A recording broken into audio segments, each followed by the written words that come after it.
Yep. Yep. I got drinks, man. I got drinks this morning. I also have. Wait. I also have. I have drinks and a D&D player this morning. I have everything I need today. Good morning. Welcome back to the stream. Welcome back to the VOD. It is indeed Tuesday, I think. Today we have episode 3 of the first official Realms of Eldar game, The Path of the Luma'ri. And I promise today, I will at least endeavor a little bit more than I usually do to try and kill Fishy. So, look, I don't want to say I'd do it for bits, but I might. I've done less to Runa Players Day or more to Runa Players Day for less compensation than bits. So I don't know. I can be easily bought, but I would never kill Fishy's character off. Not because I have actually spent time building it. So we'll get Fishy's opinion whenever she gets here. All right. She's around. She's in the periphery. I don't know if she's like still getting set up or whatever, but we'll do a thing. It'll be sick. Fishy, you're here. Wait, what's up? We're still on Discord, right? Hold on. Am I? You were just doing your intro, and I didn't want to be rude. No, you're good. Hi. Do you think anyone actually listens to my fucking intro? I do. I mean, it's like the first 40 minutes of your stream. Okay, come on, man. Listen. Just because it's true, you don't gotta say it out loud. Oh, you just threatened to kill me. Yes, I do. No, I didn't. I said I would do it for. Listen. Yeah, I am listening. If somebody gives 100 subs, to insta kill you, I'll gift like 10 in your chat. Okay. No. I don't want your money. But okay, listen. Hey, my dog dude, below. I forgot to ask you. Oh. Did you actually make your write down all your stats and shit, or are you using the Scuff Discord character sheet? I'm halfway done with writing it down, so right now I'm mostly using the Scuff Discord sheet. Okay. Because I'm going to be utilizing my character sheet for Runa. Right there. It's. I should have done some art for it, shouldn't I? I decided to devote my time, instead of writing down the important things like stats and stuff, to instead make pretty borders. Well, hi Jacob. I should have done that. Jacob, thank you for the sub. I appreciate it. What's up? Good morning, guys. Good to see you all. I'm very excited because we missed last week because of my dumbass, so I apologize for that. But it wasn't your dumbass. You had a very legitimate reason for missing last week. Don't make yourself feel bad. No, I will always shit talk. Dude, I was so scared. I had such a bad night last night. I woke up at like 4 a.m. and I was just feeling like real shitty and like sick and shit. And so I've been up since 4. What the fuck? You know it's okay to cancel, right? You can do that. No, if you I feel bad. I feel pretty good actually. I got some food in me. I chilled out for a while. I did some work. I did skip the gym today, unfortunately though. So I'm not like normally I like to go to the gym so that I can come to stream with kind of like a post gym pump to impress all the boys in my chat. But I'm not pumped today. I'm sorry guys. You know, you just have to. You have to be disappointed. I've never pumped any days. So it's okay. You wanna go be a gym bro with me? Then I have to pick up heavy things. Yeah, we go to the gym. You can grow the gat. Ella's on day 60 of grow the gat challenge. So. Is this real? Is this a real thing? Yeah, absolutely. What are you talking about? This is a big tradition. For gym goers. Is it now? I wouldn't know. I don't go to the gym. Yeah, never mind. I apologize. I usually go for a walk though before stream as well, and you know how that turned out this morning. It's snowy. It's snowy in Canada. It's very depressing. Yeah. It's okay. I can't go outside either. Is it too hot or is it just too polleny? Both. I'm so jealous. You're jealous because you don't have it. If you lived here for like a year, the second time summer came around, you'd be like, ugh. No, I like the heat. It makes me feel like I'm alive, you know? I mean, there comes a point with heat where you go from feeling alive to feeling like you're in an oven, and then you feel like you're actively in the process of dying. So I survived Japan in August for 3 weeks. Okay, but no, everyone imagine said, that, but 6 months. Yeah, but I could have been there for a lot longer. Like I was sitting there, this like sweaty, fat like tourist or whatever, and I was fine with it, man. You know? For some reason, you said you were sitting there, and I was just, for some reason, expecting the next phrase that came out of your mouth to be barbecues on some of my titties. Stop. Jesus Christ. I didn't mind it, okay? I didn't mind the heat. I thought it was fine. It wasn't bad. I could live somewhere warm. You know, honestly, I like a humid heat more than a dry heat. I don't know why. Oh. I don't know why. I know it's weird because like you have to hydrate less. Kind of, yeah. Not really. You just hydrate more on the outside. But like, okay, so the hottest I've ever been experienced was what's 43 C to F? It was 100. It was 109 degrees in Las Vegas, and when I was there last, and I walked around outside for like an hour, and I was like, this is fine. Well, yeah, it was a dry heat. I can deal with this, but the problem is it didn't feel like I don't know. It was like harder to breathe or whatever, some shit. Good morning, Eiley. It was fine, he says, but it was harder to breathe. No, it wasn't bad. Okay, it was not like, listen, I would take 40 above than 40 below. You know, I think that's fair because I would too. Yeah. Hey, do you have a D&D drinking vessel? I haven't ever asked you this question. Could you elaborate? So, you ever watch Critical Role? Kind of. Not in a long time. Okay, so you don't have... I got behind and then I got lost, and I was like, I can't. Right. There's too many. Yeah. I have 3 years of content to catch up on. I can't. Yes. So, thank you for the raid, by the way, Eiley. I appreciate that. Good morning. So everyone that plays D&D, they have to have like a nerdy drinking vessel, like a medieval like stein or something, you know? And I've never used to. Okay. What does it look like? So it used to be like this really cool, like it was like plastic cup that looked like it was made of wood that had this like little push open lid thingy. But my dad put it in the dishwasher because he was trying to be helpful, and it just murdered it. All right, that's fair. It wasn't a sippy cup, was it?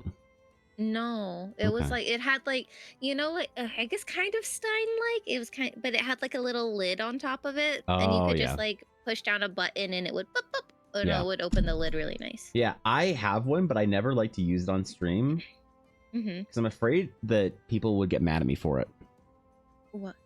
Why? Well, you know those like streamers that are like, they're down to earth, like chill people, and then they buy like a $3 million house, or they buy like a Bugatti or some shit, and then their chat's like, oh, you're not like a normal person like us. I'm so jealous of your...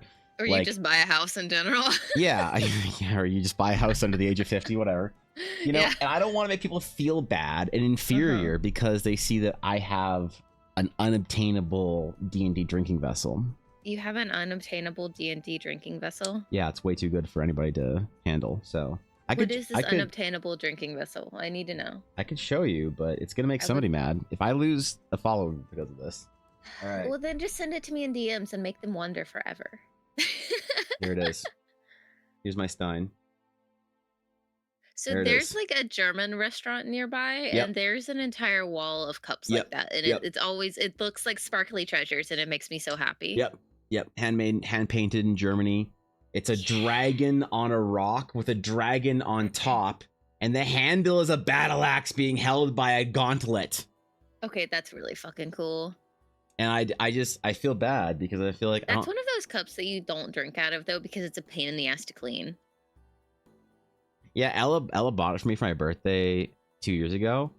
And I was like, that's crazy, but I'm never going to use it because it's too pretty. And she's like, no. I promise that whenever you want to use it, I'll hand wash. And I was like, okay, great. All right, cool. Because I'm never going to do that. Wait, that's really so sweet. It is, isn't it? I thought that was really That nice. is really sweet. Yeah, Aww. she felt like I needed a impressive DM drinking vessel or whatever. So I mean, that's fair. I have that one. I also have a regular cup because I'm not a psychopath. Yeah, I have a can right now. I don't even have a cup. Just, man, it's crazy. You play D&D at 9, what is it, like noon your time or some shit? You're just crushing fucking bush lights at, Ew. you know? That's crazy, bro. I'm impressed by you. No, I have an energy drink. I woke up, went to the kitchen, and immediately opened an energy drink. I'm so proud of you. Is that how you get through your early morning D&D session with me? That's fantastic. Fuck coffee, man. At least we don't play D&D late at night. Oh, I would be so much ready. I would be so much better if it was late at night. You would be too ready. You'd be in gremlin mode though. I would, exactly. Like You're lucky. we're in high functioning like student mode. We are actually, yeah. This is high functioning student mode. This is not late night gremlin mode. Yeah, okay. Instead, my stream gets it, and it's just me barking at the enemy team and like. Yeah, it sure is. All right, well, guys, welcome to episode 3 of the Path of the Luma'ri, the story thus far. Runa, our hero, our astral knight, left the order because she did not fit in with the order's culture of being cool and edgy, apparently. Found a secret cache from an ancient astral knight with ancient pre-knight knowledge and equipment, then sent off to find and discover the rest of the story. She pursued the journal in which she discovered To the Shattered Sea, to which she encountered a relatively small group of adventurers called the Dragon's Claim, formatted in an adventurers guild.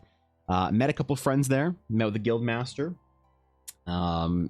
decided she was going to reluctantly join the Dragon's Claim as a somewhat scuffed adventurers guild as it is. It's a good base for her adventures, to which then you became acquainted with the pilot, rogue, and overall rapscallion Sabine Kernham, and the two astral sages, supposed astral sages, Kalik and Valona. And after you met them, you decided that it was time to find your way to a rune site to investigate this supposed ancient Aldarian legacy of astral knights before the history of the order began. So, Astral sages, air quotes. they're trying their best, okay? They're doing their best. They're doing a pretty good job. They're convincing me anyway. They're my characters. So you found your way to a relatively nice vessel, a ship that was taking you overnight to the island of or the town of Marsgrad, to which you overheard some interesting conversations, I believe. Some brooding warnings of potential evil consortiums and various traders who have taken over or have found residence within the town of Marsgrad. So, where we left off, the evening had fallen, the rooms had been split up, Kalik and Valona were arguing over the bed versus the couch. You and Sabine nested in your room. We did, yeah. Kind of like Yuna nests in the morning when she finds a blanket and sort of pathetically just crawls into it and tries to cover herself in it. It's not a great sight. It makes me wish She's trying to be warm, man. She's got like no fur, and you're up there with like 8 feet of snow. She's doing her best. I'm worried that she can't breathe when her face goes under the blanket. I worry that she can't breathe. That's it. But she refuses. That's a valid worry. I'll lift the blanket up to like expose her face, and then a couple minutes later she'll like move or whatever and push the blanket down to cover herself. She's over here like, how fucking dare you? Yeah, there's actually like a fence. It's really I feel like I've done something to her or whatever, you know, cross the line. So it is now the morning after. You awaken to kind of light pouring through the window. Let me get to our deity main there. There we go. You awaken to light pouring through the window as the hues of the morning sunrise are sort of beaming in through the dusty glass and kind of casting very bright spotlights on the wall and kind of the old paintings and artwork in the room. It doesn't seem like Sabine was up at all during the night. The food trays are untouched, and everything's kind of left the way that you left it. You may finish your long rest. Not that you actually spent any abilities or anything last session, but you still abilities now. You still long rested. Okay, it's great. I need to point that out because we got to do something D&D at some point. It's true. Because really, what is D&D but roleplay with rules? D&D is a war game. I don't care what people say. I subscribe to the Matt Koval. D&D is a war game. Get your RP out of my war game. What am I doing right now? Oh man, it's tough to watch sometimes, but it's a battle, okay? It's a fucking battle. It's a battle to see if we remember what your checks are. It's a war. Oh, that's not gonna happen. I'm going to fail that actively. I want you to know. It's okay. It's okay. You got a lot of cool skills, so I'm very excited. Don't worry about it. Skills. When you get in combat, when you level up next level, you'll be able to do some cool stuff as well. So, all right.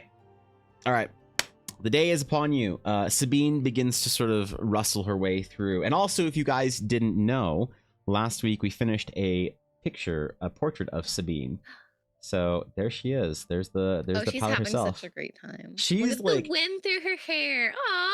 She's having a good time all the time, I think, is the general moniker of Sabine. So this week we're going to try and get a picture of Kalik, and then the next week we're going to try and get a picture of Vilona. So that's Sabine. That's going to be a very cool guy. It is. So where we are at right now is you have arrived right there at the small port of Marsgrad. You see kind of this like, you are sailing in at this point in time, and you can kind of see the clouds wisping past the island. As it almost seems like the island is moving, but it's kind of the air around it sort of drifting across it. It looks very mysterious. From your window, while Sabine is still rousing under her blanket fort, you can kind of make out that there is a fairly substantial like port harbor city below you that you're kind of descending to. There's a ton of traffic around it, just small fishing boats and vessels and people moving around and flying over the city and whatnot, getting their morning chores done. It seems like flight is more of a thing outside of Grand Crest in the Shattered Sea, because this is the big city is like very hard to kind of have a lot of like overhead traffic for. But a small town like this, basically everybody's shit floats, all the farmers' carts, everything. So they're all doing their early morning stuff. You have the entire day, the entire city, and of course your official party members that you have joined up with. But to start off with that, Sabine kind of like rouses out, and she is not. You do not detect that she is a particularly well invested morning person. All right, okay, me neither. There is an unfortunate level of grog and a impressive. Actually, hold on. I need to wait. My dice. Shit. My dice. Bye, Evan. Okay. All right. I'm good. Sabine gets a 7 on her bedhead, so she failed that check. Oh, a 7? Oh, okay. Me too. I want to roll for bedhead. Yeah, roll for bedhead. Yeah, roll for bedhead. Got it. 2. You gotta fuck it. Okay. She just sort of looks at you and kind of snorts, like she doesn't want to say anything. Big poof. Oh god. Oh, she's bed tail. Rubbing her eye, or it just like sits up, and there's like nothing. She's nothing but a mane of white hair. Her tail has bedhead. Sabine just kind of like snorts a little bit in Kara's mouth. Good morning. So I think we're here. I feel like the ship is descending. Wait. She kind of like she kind of puts her like hands on the couch that she's on. Oh yeah, we're there. How do you tell? Well, you get to know these things. The ship is. I mean, you can like, feel, right? Can I feel? No, not a chance. No, I don't get it. Oh. Is it like buzz or something? No, it's like a hum. Then I pull out a hairbrush and I just start. She just kind of like stares at you for a second. I'm gonna go wake the other. Oh, they're probably up and already. Oh, goddamn morning people. You can invite them in though. We can see if they sent the message they said they were going to. As you say that, Sabine just says, I don't like that. I'm like, what? They're not listening to us, are they? What? Who? She goes into the door, and Kayla and Valona are just standing there, very properly dressed, very like, Did you do like a knock thing? Yeah. Didn't come through on that Discord. did not come through. Yeah, Sorry. okay. That's fine. It picks up on stream, but it doesn't pick up on Discord. Yeah, so they're very like properly like outfitted for the day and ready. So Rudu's just here like brushing her hair, and then like the hairbrush gets stuck at some point. She's like, ow. Valona kind of just looks at you with this pained expression of like somewhat pity, but also like a little bit of disdain, but you know, a lot. She's got like tears at the corner of her eye right now, like God, fucking anime girls. Valona kind of steps in and says, didn't Is get... there a spell for brushing hair? No, but a bath would do you. Never mind, we'll find somewhere. The bath would be so nice. And she's just like, like, you know, fuck it. She just like takes their big mop of hair and puts it up in like a big bun on top of her head. Oh, the messy art school bun, yeah, sick. Yeah, 100%. She kind of like steps in and says, right, well, I did send that message last night. Oh, nice. Did you get a reply? How fast is it? How does that work? No, not quite. It's difficult to receive messages to a ship, so we have to find it in the city, and then we'll receive it there. But I do wonder about finding accommodations here. In what way? Like they don't exist, or like they're hard to find or expensive, or because we were warned not to stay in the city? More or less the warnings, but I suppose it'll be fine. We'll just keep our noses clean. She kind of like says that, shooting like a dagger at Sabine. Is your nose not normally clean? She just kind of like shrugs and says, I don't know what she's talking about. And she kind of like avoids eye contact. There's like some kind of a history there, but Kayla kind of clears his throat and says, I'm gonna get our things, and I'll meet you at the dock.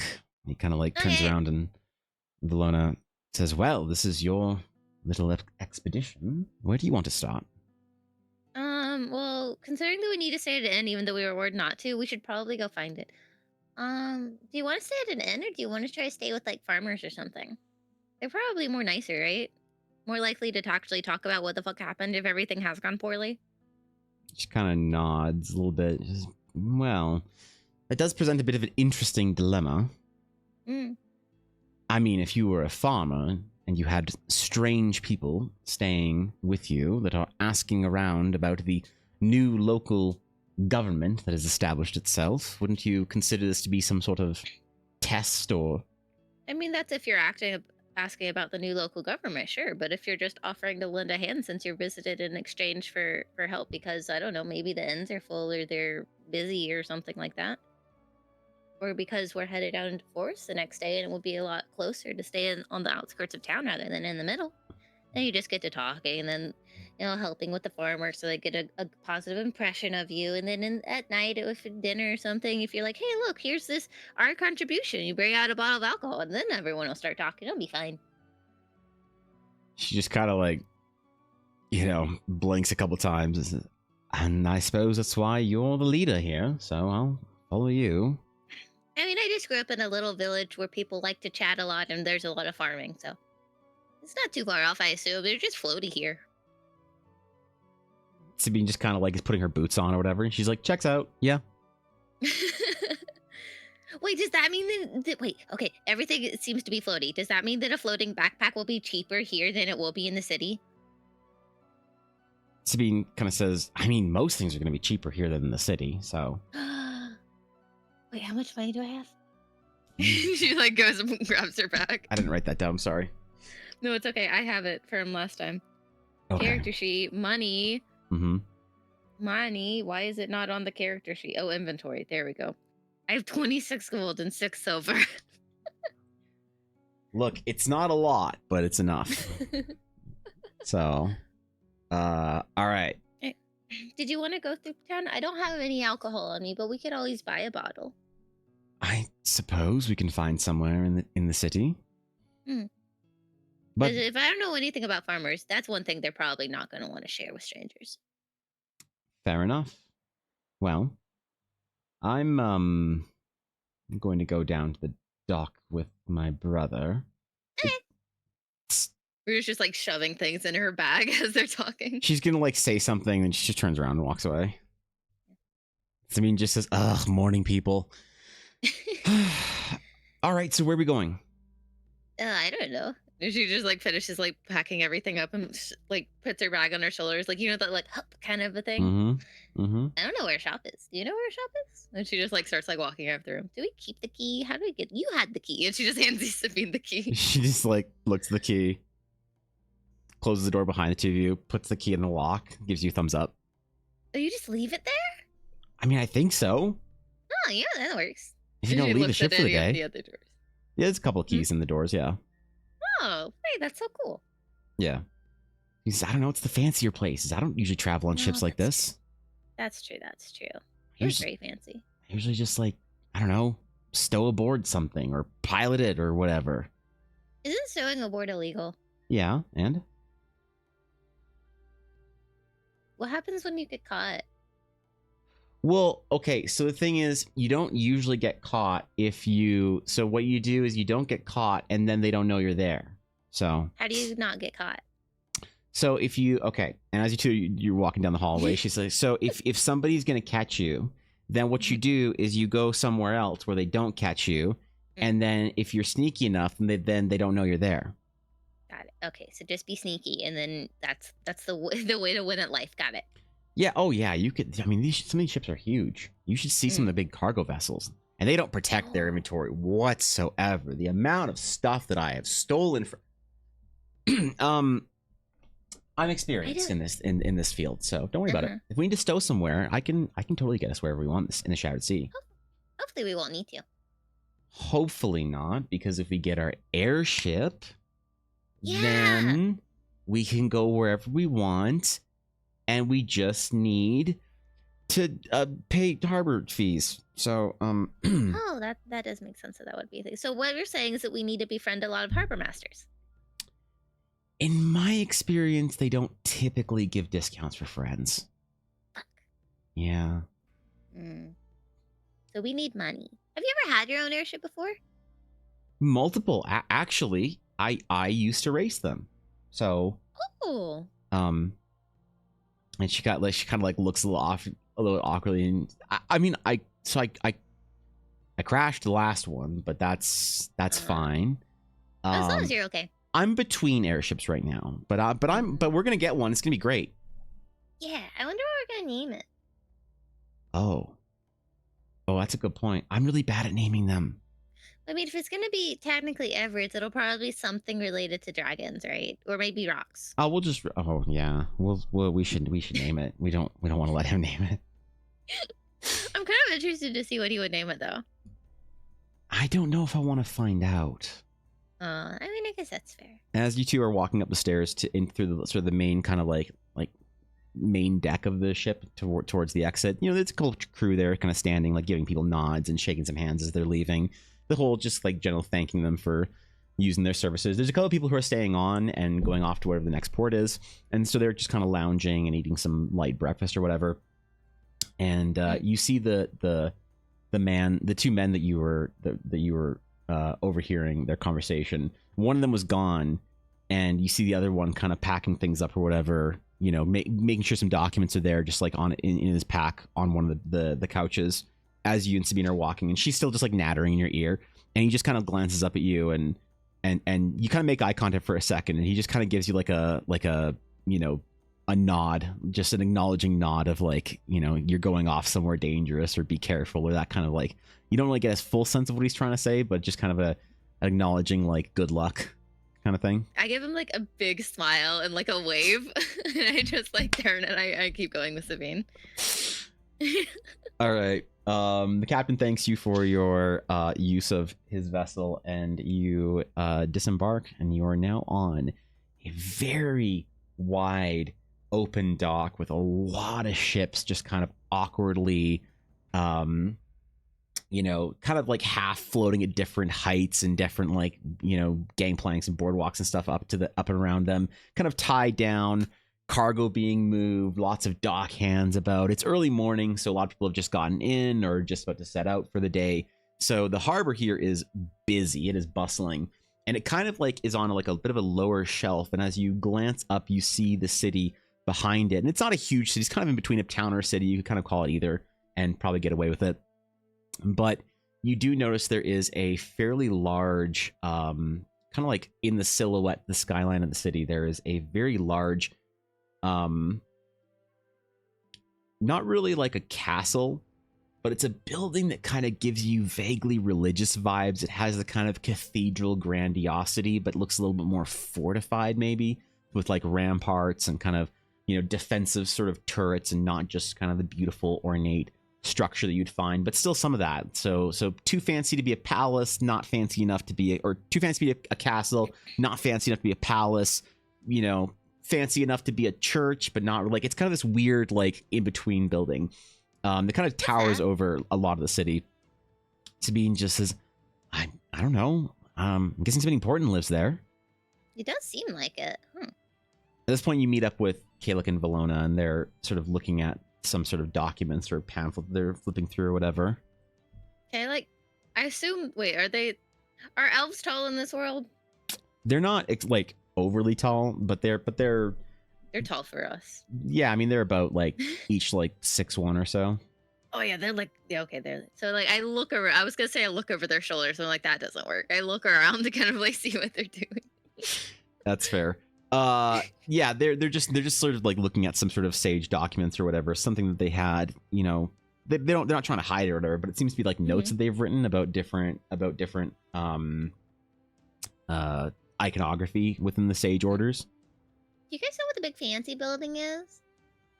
Valona looks up at it and says, I mean, if I were to guess, it's some sort of order or self-important noble that decided to make themselves taller than the entire city, so. Oh, interesting. So it's a new thing. Kayla kind of like looks at it and says, it kind of looks like a church, though, don't you think? It does kind of look, it looks churchy, but then it also looks like church ready to go to war, Like, look at the towers, like with the battlements. Kind of, it's a little undamaged to be a building of war, don't you think? Yeah, but it's not, but it's also like a little bit too to really just be churchy, right? Well, maybe we could go check it out, I suppose. We have things to do in the city, so. We could also see if there's any, like, local, like, thing specifically. It would be a good excuse for us going through the city. What do you mean? Well, if we end up seeing the friend that I met that said, hey, don't go into the city, then it would be like, oh, hey, but we really wanted to try X. Oh, yes. Not exactly sure what there is to try in Marsgrad, of all places, but there's got to be something. Yeah, there's got to be some kind of local something or other. I'm not sure how much they grow here. Tourism here they have. That'd be a question for the locals, I suppose. Should we go find an inn, or do you want to shop around, or... There is a archaeological society here if we want to visit them. Let's go there. Carefully, that is.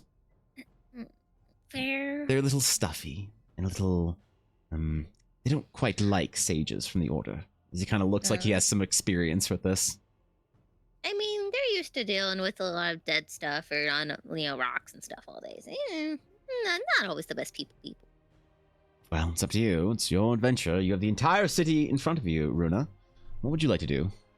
Let's go to the archaeology place, and if we pass by, like, I don't know, like a little mart or something, maybe we could stop in and see if they have any, like, local booze or something. All right. Well, I'm sure to be a big, important building in the center of the city, so off we go. Not that one. No, not that one. They like to make their buildings fancy, all right? I don't know why, but... It's so fancy. They're always recognizable, kind of gaudy pillar structures and ornate masonry. Fair, the sage symbols are always very recognizable as well. Have you seen the number of circles floating around? That's fair, unfortunately. Sabine's just already just like kind of wandering off, just sort of waddling towards the city very slowly, looking like, around, kind of like, you're not sure what she's searching for, but she's searching for something as she's like wandering off. I assume we try to catch up with her so we don't Yeah. lose her. Yeah. So as you enter the city, it's pretty dense. Like there's a lot of small homes kind of packed together, a lot of shops, and then houses on top, and kind of families all crammed into this small area. The thing about a lot of kind of Shattered Sea cities is that they're very like land is not a large commodity here, so they're kind of densely packed, or they start building up. And this city's kind of been doing both for a while, and kind of in an awkward fashion. While you're walking around, though, just as a general sort of vibe in the harbor as you're kind of transferring into the city, go ahead and make a perception check for me real quick. Got it. I gotta grab Discord. Do it. Perception I'm sorry, you said perception? Yes, it is +1. You're so cool. 17. Jesus. All right. You notice a couple things about the city. You notice that there is amongst the kind of salty, swashbuckling type, dock hands and folk. You do notice that there are some pretty obvious kind of signs of pirates kind of wandering around or mingling within that kind of crowd. A lot of them have sort of tattoos that sort of denote various ships and similar patterns kind of embroidered into their vests and some of their leather armor. And they're generally kind of, you get a vibe that that the harbor is maybe like somewhere in kind of like a bit of an organized crime, or in that kind of, sphere of things. As you're going into the city, though, you do notice there's a lot of like weirdly almost like religious pilgrim type vibes in the city at the time.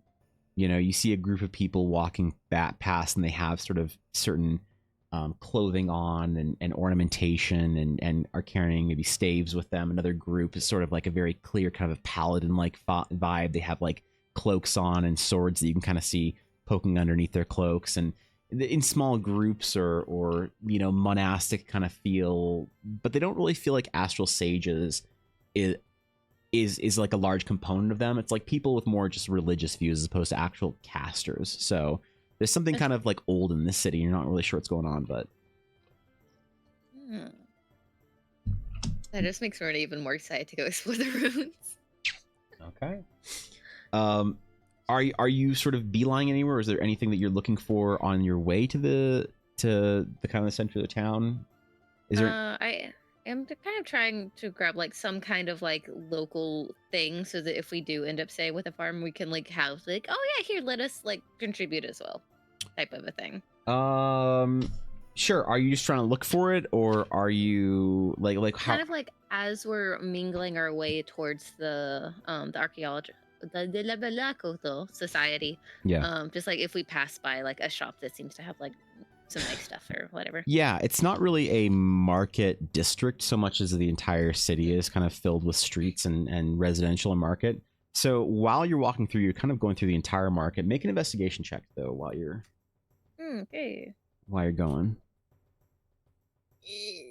Investigation. Did it change the stats from the other thing? No, that's still +1. +1. 4.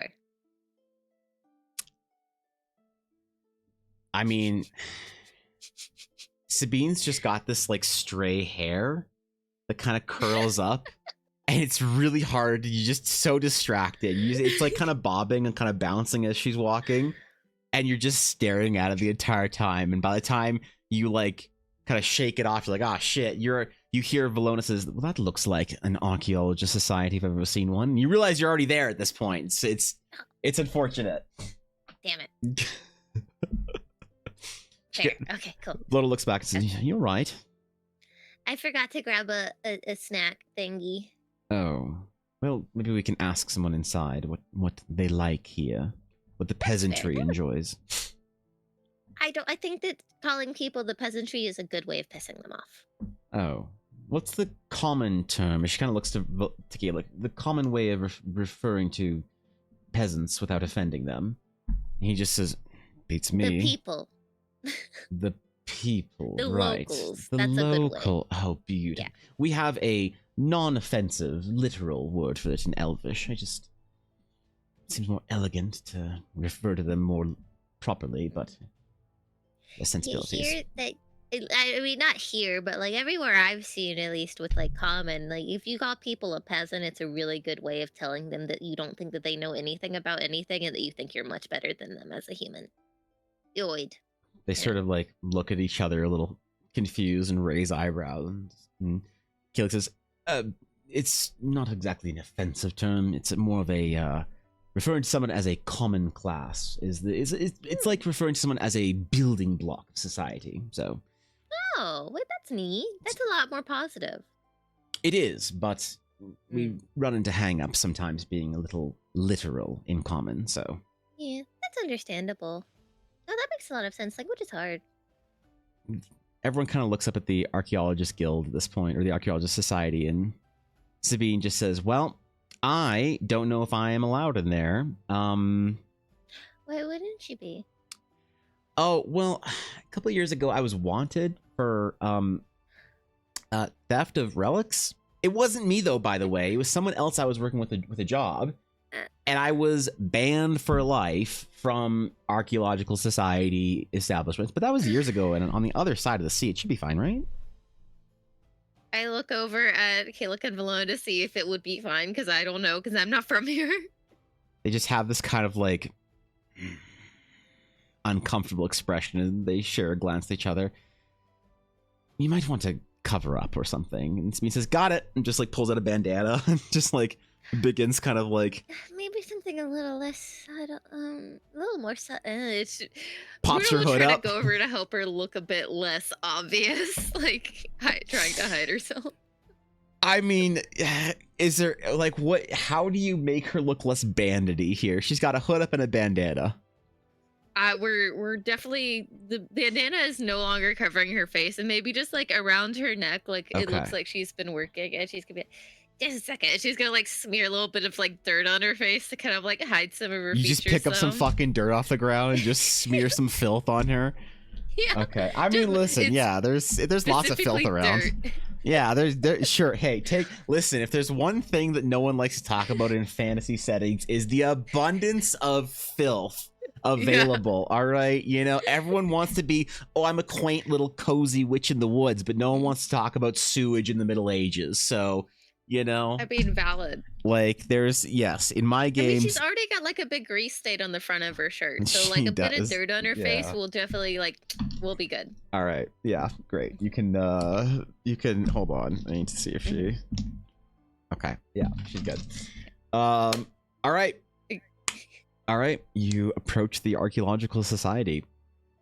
It's definitely very imposing. This is one of the older ones, and Marsgrad is an older city. It's fairly central into the Shattered Sea, so a lot of the buildings are like older architecture, kind of that like East Coast versus West Coast vibe.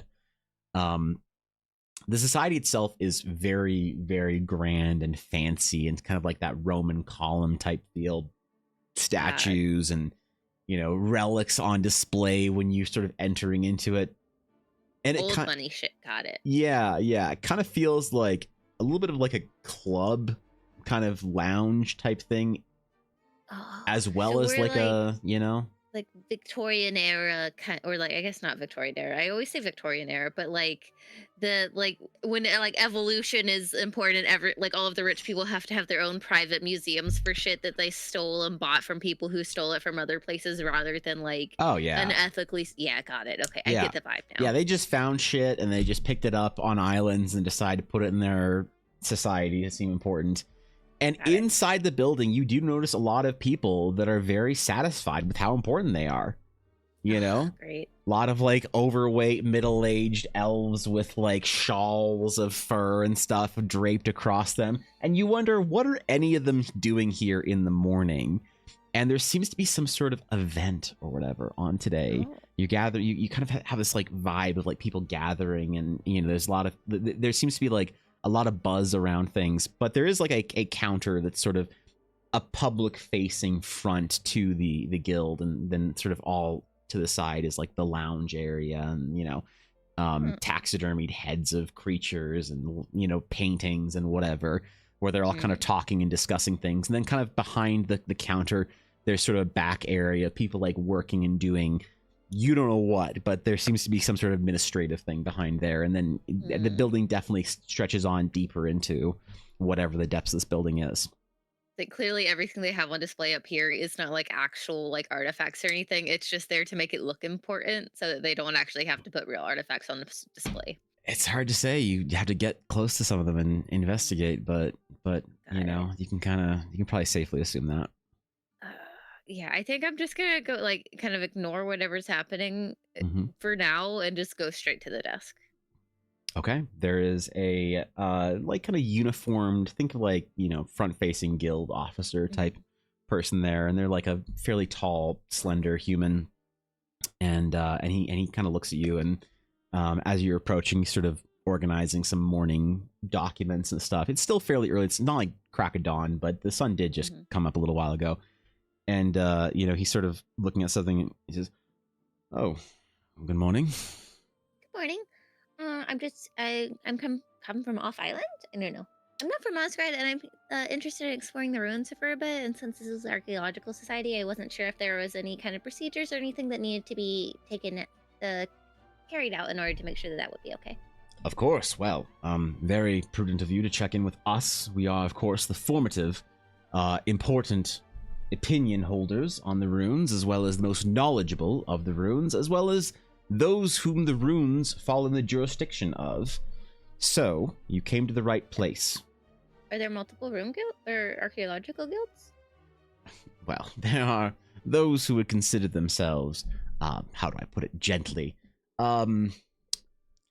deserving of the runes in such, you know, sage types, those who like to say that it's their ancient history, but of course this is important history of the Shattered Sea. It's not just for sages to brood over and contemplate the stars. It's for all people of all walks of life. As he kind of like motions to the room, anticipating you to see like people of all walks of life, but kind of like he kind of has a realization there's nothing but rich nobles there. He's like, I do kind of give like a little bit of like a little eyebrow where he's like, of all people, the Shattered Sea to enjoy. So yes, you did the right thing coming and checking with us, and we are happy to help you in your little visitation to the runes. You'll just have to obviously follow some rules that we have set in place for the runes, and pay a small fee for maintenance and upkeep and those sort of things, which I would be happy to process through for you right now. From speaking with like Kayla and Valona and everyone, is that normal to have to like pay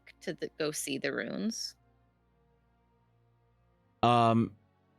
Like, do you like glance over them right now, or are you? Yeah, I like give them a bit of a look, but like obviously I already know they're gonna be frustrated with like the whole like slander of sages and stuff. Yeah, like, well, so Kalek is kind of like trying to hold back a bit of a laugh as she's like turned away from that, and Valona is just kind of like grinding her teeth, just staring at this guy, you know, just sort of just. I guess like I'm more wondering about the legitimacy of their ability to claim the runes specifically. I mean, even you as a sage, or you know, a former sage, would know that there's not really a right to it.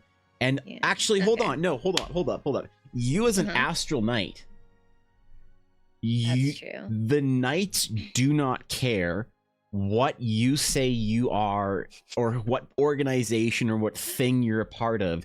There have been local like in times of peace generally there'll be like a mission or whatever where it's like, oh, some local warlord has like locked down the runes and is like charging pilgrims, and you know how that story ends. Like that story always ends with like heads on pikes kind of shit, you know, with like 3 knights walking into an entire camp of bandits, and that's the end of it. So I'm gonna like put an elbow and just kind of like rest my head on like my fist or whatever, just kind of like leaning forward and be like, so you guys claim proprietary right over the runes here? You see his eyes kind of like dart left and right a little bit. It's like very like an inquisitive vibe. Like she's just like leaning forward, like, like, huh? Oh, well, we maintain the site, and of course make sure that everyone who enters is safe and well. How do you maintain the site? Oh, well, the society does many things. We We excavate it for other That's not really relic. maintaining. That's more like exploiting. in a way. Well, no, well, I mean, the liberation of relics is a service that we're providing for. Well, isn't that the thing? The beautiful thing of it, we are liberating them from the past and obscurity. And then It's like you're very locking them away satisfied. here, and I look around this room and be like, I don't see any runes that are liberated so that people can enjoy and explore them. We have them on display for public viewing in this area. Like the taxidermy and the paintings out here? Over there, in that case, those are ancient Eldarian arrowheads found at a rune site near Mosgrad. I'm just gonna start making shit up, and you correct me out of character if I'm wrong. Is Go that for okay? it. Go for it. Like, well, actually, they didn't tend to hunt with arrowheads. That's not really something that the ancient Eldarians did because of their reliance on magic. They tend to use more magical reasons for doing these kind of things. So it's much more likely that it's from an outsider group later that explored it. Very, very astute. Very possibly. I mean, that's the wonderful thing about history is we all have our theories and they come together. Oh no, this isn't a theory. This is actually based in the way that astral sages and knights from the past ended up actually exploring things and the way that their societies behaved. You are quite... we do other things. We maintain the safety of the runes and ensure that there's no collapses and we maintain pathways for people to safely view the runes from a distance without risking injury to themselves. I would hate. I personally would not be able to sleep tonight if I knew that you and your delicate companions ventured to the runes, fell down some crevice, and got stuck. But you're fine with walking at the lower class so that not everyone can actually explore these, especially pilgrims who don't have a lot of money. We are very reasonably priced for our day passes to the runes. You can get for normally it's kind of like shuffling papers. We offer a stamp of approved transport for 5 gold pieces for a group no larger than 10. But if they're pilgrims, a farmer would make it a month. Well, for pilgrims, we have a discount. Obviously, it's. I'm sure I could do it for a. It doesn't seem like this is a normal process that you would go through. So it really just seems like a bunch of rich people who made money off of the runes and their exploitation of it in order to then put a monopoly on the organization. I'm gonna let you pick here. I'm gonna let you pick either a deception, an intimidation, a performance, or a persuasion roll. What do you want to make? I think I want persuasion because like Runa actually believes all of these things. Okay, because I don't know what kind of energy, what kind of pressure she's putting on this poor guy who probably doesn't get paid enough for this shit, but also is still complicit in it. Go for it. Make a persuasion check. Okay. You actually do 18. Okay. He's plus 23. Yeah. Oh, that was plus. Okay, I thought you got it. Okay. No, I rolled an 18. 23. Yeah, he kind of like well, if you just said you were pilgrims from the start, then I'd be happy to just stamp this document so you can. And he just stamps this like kind of like card, like heavier sheet of paper with the guild fancy on, and then like an approved like seal of whatever. I just present this at the runes, and they'll let you in. Just be safe. Oh, so stay on the paths. Are the gatekeeping who gets to go to the runes. Okay. It's not keeping of the gate. It's guarding a. I'm just saying, you guys are really lucky that astral knights aren't in the sea. Just saying. And I just turn around and I leave. You just catch this, like, you see his, like, pupils dilate when you say that, and his, like they have some kind of a protocol or some shit or whatever, but he just doesn't say anything. You just kind of hear, like, a cough as you turn away. And do you take the thing with you, or? Oh, yeah. Oh, you do? Okay. Yep. All right. After we leave and we're on the street, I'm going to be like, Sabine, do you know how to forge things? That is, why would you ask me and not Kalik or Valona? This seems like a targeted question. Did Zendrick say something to you? No, I was just going off of your history of stowing away in ships and ability to be sneaky. Oh, It kind of feels like it all goes together, you okay. know? Yeah. I can do that. Cool. How many of these can you make? And I'll pass her the writ or whatever. If I had ink, and wait, is this? And she kind of like looks, thinking, smells the ink from the stamp specifically. Smells it. Oh, this is easy. I could do like, I don't know, 20 of these in a day.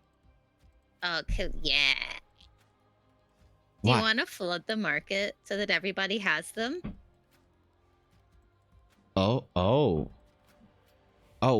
mean, are we trying to sow chaos, or are we No, just? I just don't like people thinking that they get to decide who gets to be in charge of the runes and acting like they belong to them because while they're constantly making money off of it in order to put everybody else down. Is this an astral night thing? Are you gonna kill them? No, I'm not gonna kill them. Maybe it's a night thing. It's a little bit of a night thing, but it's fine. Okay. Yeah, I can do that. I would appreciate it a lot. That would be really cool. Shh, I'll need somewhere to work. Do you want? I guess we should get an inn. Is that okay with you guys? I mean, I know that we were dead set on going to a farm, but it's whatever's easier, right? The twins kind of look at each other and like shrug, and Bologna says, "Listen, darling, I will be uncomfortable no matter where we stay in the city, so I am fully prepared to just be miserable in whatever way you see fit to our adventure." So, I'm so sorry. I appreciate you though. oh, wow. It's very nice. There is an Elvish in here. It's a little expensive though, so even little, if you ask me. she kind of like leans in. She says, "I saw it on the way through here. It's ran by wood elves." So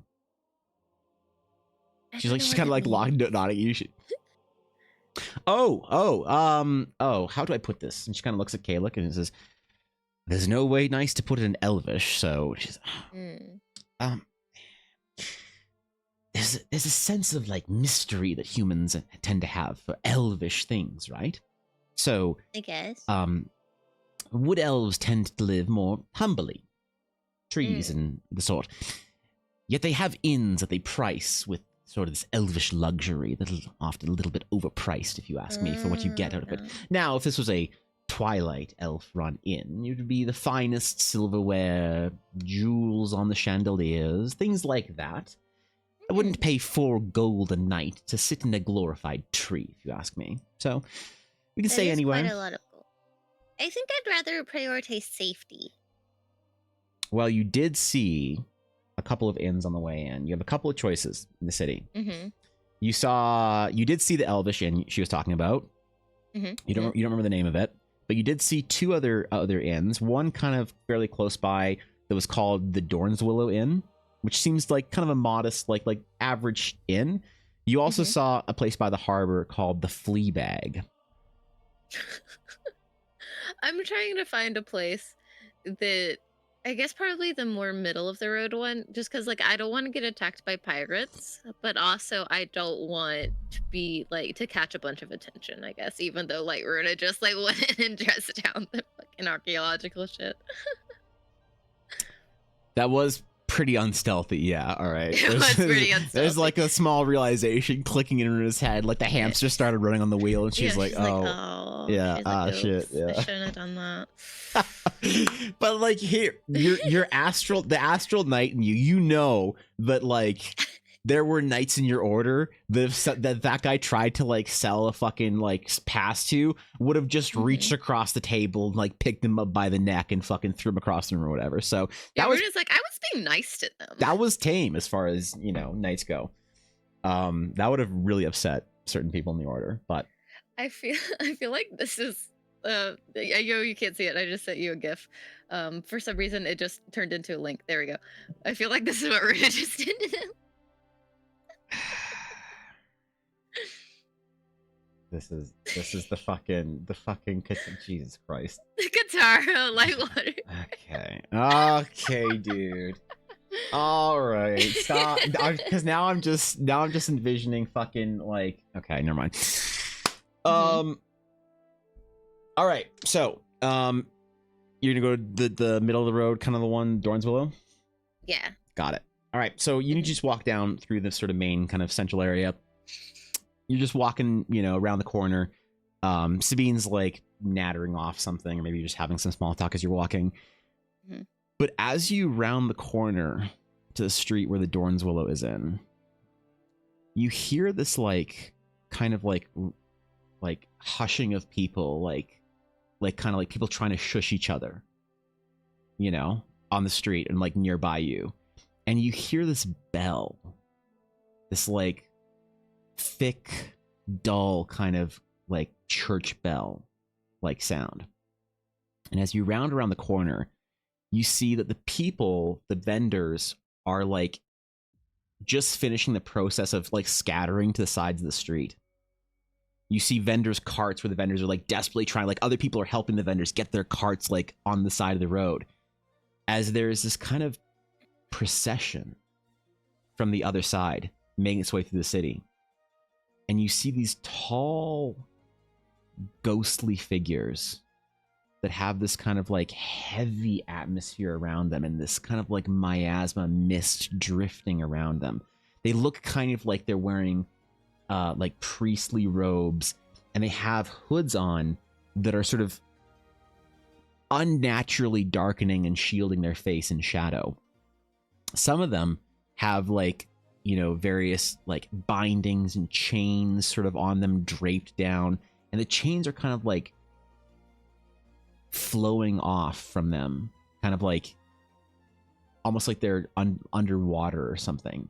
And the one in the front is this figure that sort of has the same kind of priestly robes on, but has this mask that appears to be just this like kind of expressionless face in like this kind of gold mask.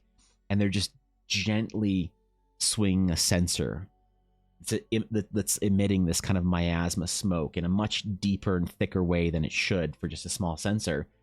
And there's this kind of procession of these figures just walking through the town, like slowly kind of like lumbering forward as people are kind of shushing and kind of trying to get people out of the way.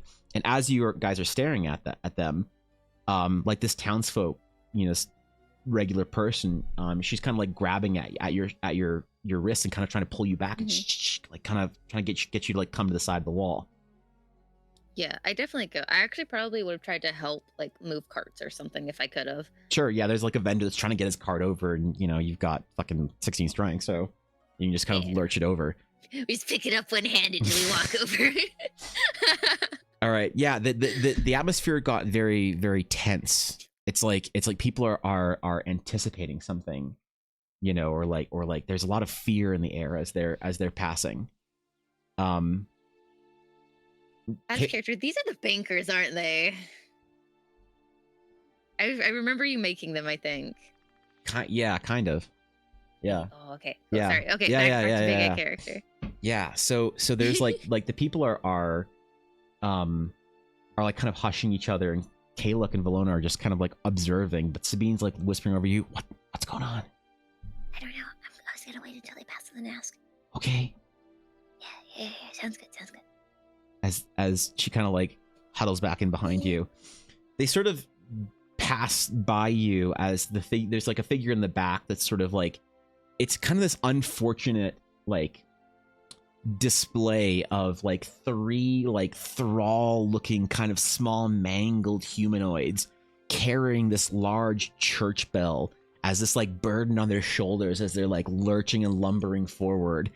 And this like figure kind of like leading the three of them on chains with this hammer that they turn around and smack the bell, sort of periodically and ring it. And people kind of like bow as they're going by, and they seem to have like a lot of presence or whatever.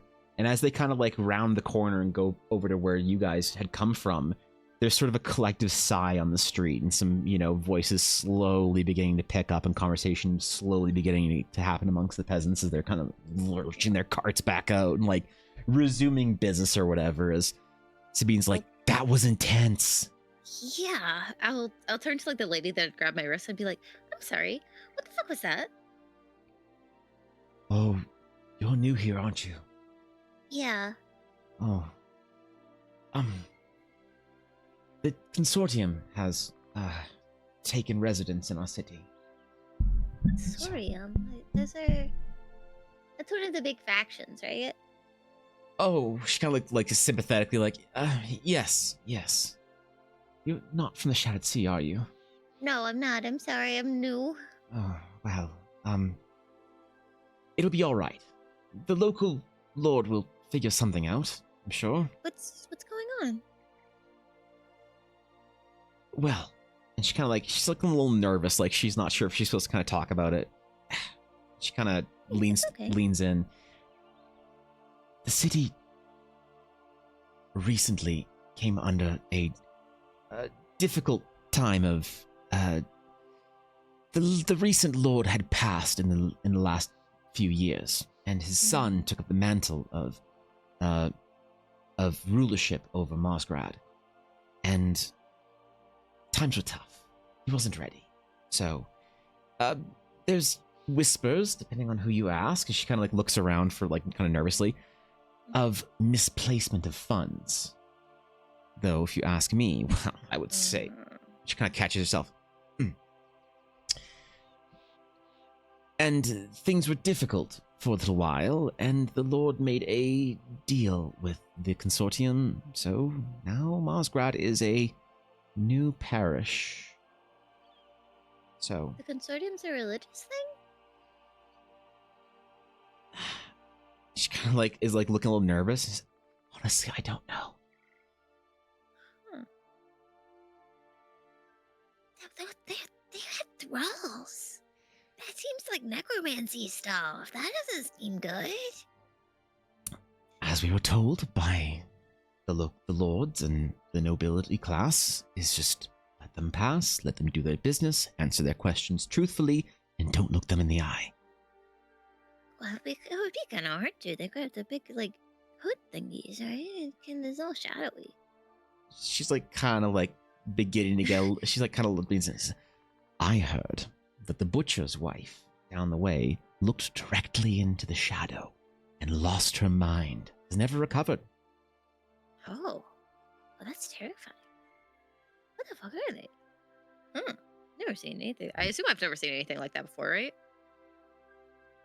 You can make a history or religion check if you want to. Yeah. Middle of the road. What's my modifier? Oh wait, I scrolled down. Shit. Wait. You fucked it up. I fucked it up. I wanted to send you a meme. The memes. Damn it. The memes.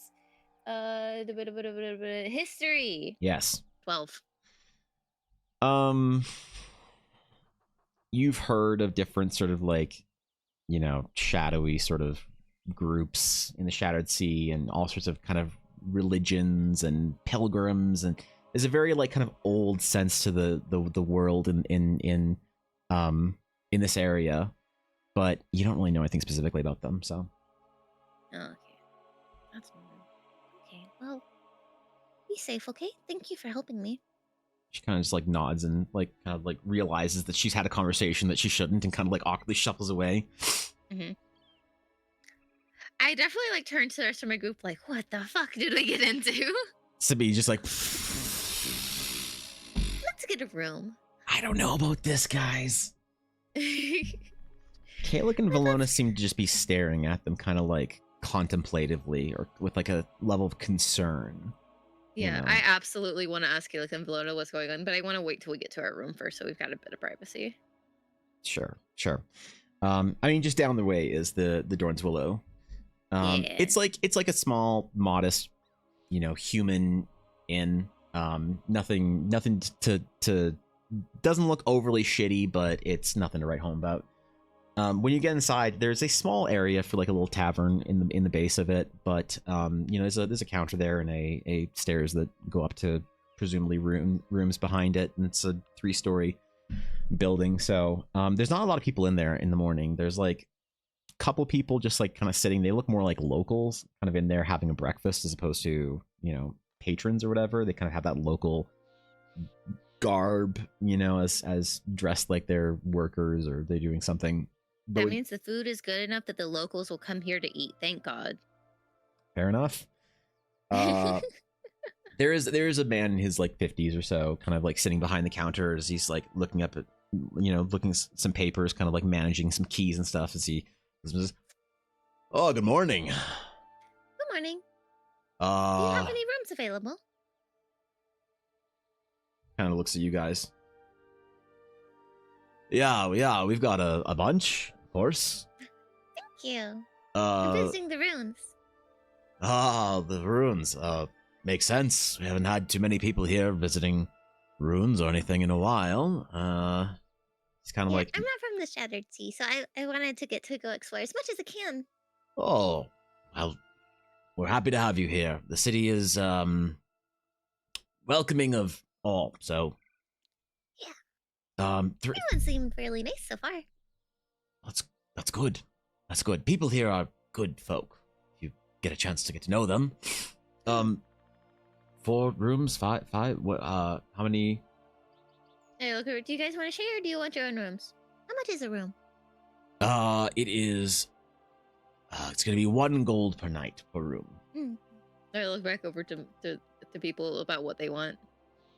There's. I'm fine with sharing, unless you guys want. I don't want to, but you know.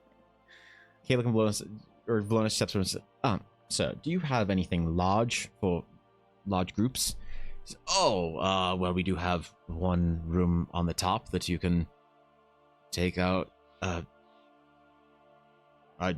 you expecting more company? She says, no, we just like to maybe have a little privacy for research and things, and a desk for us to do some work. And she kind of like looks over at Sabine when she's saying that.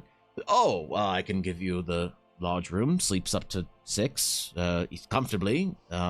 It's 2 gold a night, so I'm happy to do that for you.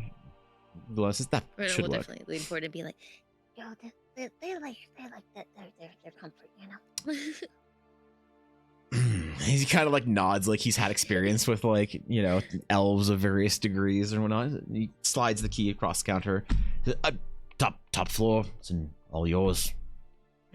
Breakfast is included, so thank you so much.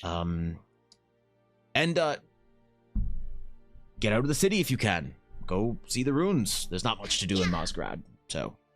What's the plan for tomorrow? And for today, if you don't mind me asking, is he's kind of like finding the other key or whatever behind the. Oh, I haven't really traveled by airship a whole lot. I took a long trip to get here, so I was hoping to get some rest, maybe. And he kind of like looks like he was kind of concerned. He's like kind of relieved to hear you say that. I think it might be best to stay in the inn, and if you have any shopping to do, go do that. And come right back. It's not the city isn't safe, but it's just Of course not, no, but the city can't always determine who comes and goes. Is there anything that I should be worried about?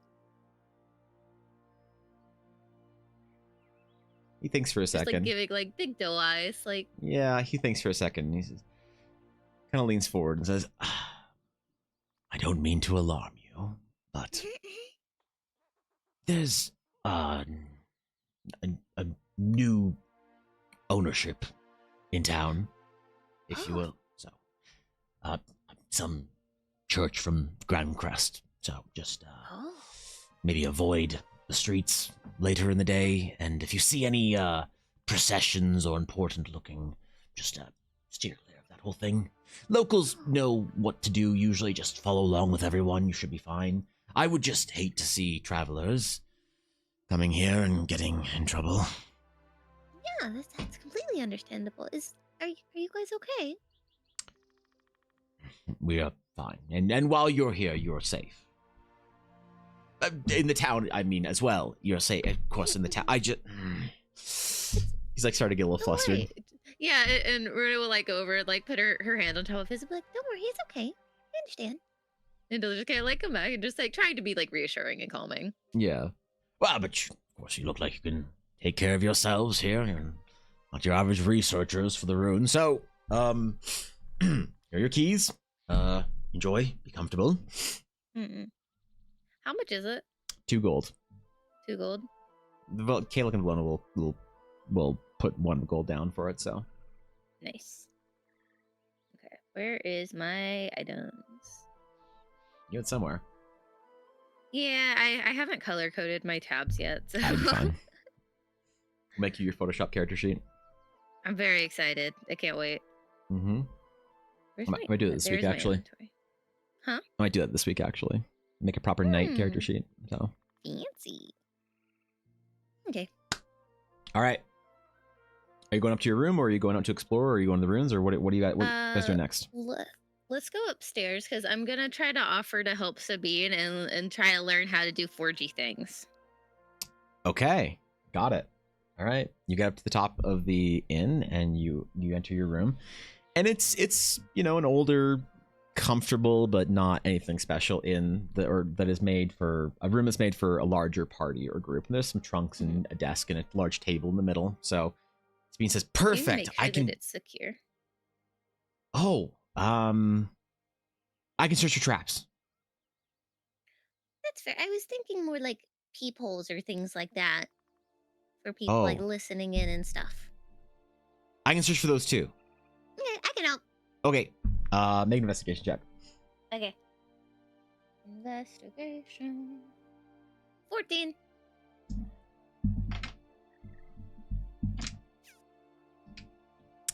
You and Sabine don't really find anything. You guys are good. Okay. Cool. Nice. Mm-hmm. Mm-hmm. Seems decently secure. Okay, can you show me how to do this? Can I help? I mean, it's hard. Yeah, I mean, I can just do it. I don't want you to. You know what? Let's just try. We'll do one together. All right. And she will take you through the process as she begins to get out some of her like inks and various things and, you know, whatever. You And have that she- shit-eating grin. she's, I might not be able to get the exact same cardstock because the parchment I have I can cut down, but that'll be fine, right? Yeah, dude. Probably fine. I mean, do you guys think it'd be fine? I don't really know. I've never done this before. Go for it. Caleb Valona. They like kind of think about this. It's probably fine as long as it has the seal on it. Are you sure you can draw that, Sabine? She says, "Oh yeah, no, this is easy. I mean, this is just the Archaeological Society seal, which is, you know what? Don't worry about that. Yeah, no, it's really easy actually. Here, I can show you." And she like puts it down, and, like starts like going through with her paintbrush and stuff on some parchment that isn't cut down quite to size. She works through it with you on this one. On your first one, I guess can she let you use her? Hold on. Let me see what this actually comes with material wise. Papers and parchments, pen, inks, and seal, wax, gold, silver leaf. I guess, yeah, sure, you can both use it at the same time. All right, make a deception check. I'd say with disadvantage, but because you have it working through with you, I just say it counters out. So make a deception check. Okay. Oh, not half bad. 14? Yeah. I mean, it looks pretty good. Like it hurt. Like a hers is small better. Child excited about their drawing they brought home to their parents. You know, It's it's a little smudged, but it's pretty good. And Sabine like kind of looks at it and is like nodding, like, "Oh shit," right? Yeah. Have you done this before? No. What Although I did do a lot of weaving growing up, so maybe that helped. Oh, maybe. And like Valona is just like sort of sitting on the couch at this point in time, just like reading something. She's just, "Are you two done? Are we done? You finished yours." And Sabine did she finish hers? Yeah, Sabine did as well. Sabine Okay, so picks it up and shows it to Valona. Mm-hmm. And Valona says, "Oh, lovely. Now we can let anybody into the ruins." Exactly. Wait, we can let anybody into the ruins? Mm-hmm. Well, I'm just saying that it might be interesting if we had to do anything in the ruins that would want a distraction. Exactly. All right. Make as many as you wish, then. And she kind of just resumes reading. How long are you going to forge these? It took you about a half hour to do that one. I figure we'll probably spend the day doing that, and then we'll head out tomorrow. Okay. You have a lot of day to go through. Yeah, so we got a lot of day. Part of it is just wanting to fuck over the profits of the other thing. Part of it is like, hey, maybe this would be kind of helpful. All right. I'm more concerned about how to distribute them, to be honest. Yeah, that's the second part of it. Yeah. Make a Constitution save. Con save. See how tired you taking get. Psychic damage? No, Oh, just seeing tired. That's fair. how exhausted Oh because shit. What's my con modifier? it's like Let's see. you add your desire to stick it to the man, you know. Yeah. 16. Okay, you guys can work pretty hard that day then. That's pretty impressive. You and Sabine work most of the day, and you come up with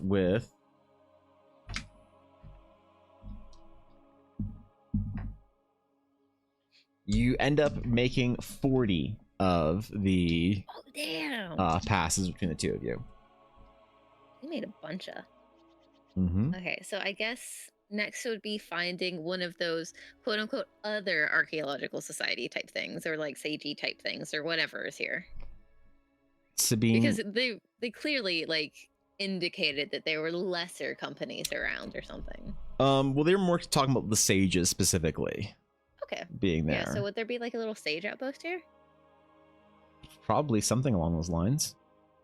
Yeah, Okay. you didn't see anything, but there could be. Mm-hmm. Sabine says, I mean, do we want to be seen distributing these? Oh, what if we You do know it really what? sneaky like? I'm not very sneaky like. Are you very sneaky like? I don't know who we should Yeah. pass them out to specifically, you know? What about if we just... Okay, what if we break into the Adventurers Guild? Is there And... Adventurers Guild here? Oh, yeah. There's an Oh, Adventurers Guild in okay. every city. There's like probably like Okay. 3. There's probably a big one here. I don't know. We Oh. passed at least one on the way from the harbor. Mm-hmm. We could sneak in.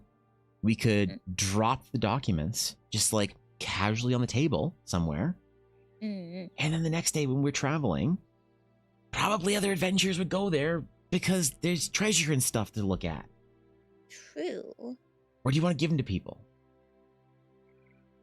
Are there any like in character speaking, like are there any like sage thingies here? I mean, They'd probably be the most connected, right? We could stick it to the man or whatever, you know? Valona thinks for a second and says, I doubt that the sages use the little permission slips they get from the society. So No, but how fun do you think that they would find it that their, I guess, biggest competitor in the group has been compromised? Oh, that would be hilarious. Exactly. All right. So he says, we're breaking into a sage guild? No, I think we're just gonna go to the Sage Guild. Oh. So we're not breaking in anything tonight. I don't think we need to now. Oh, okay. Well, We can go first thing in the morning though. okay. I don't mind.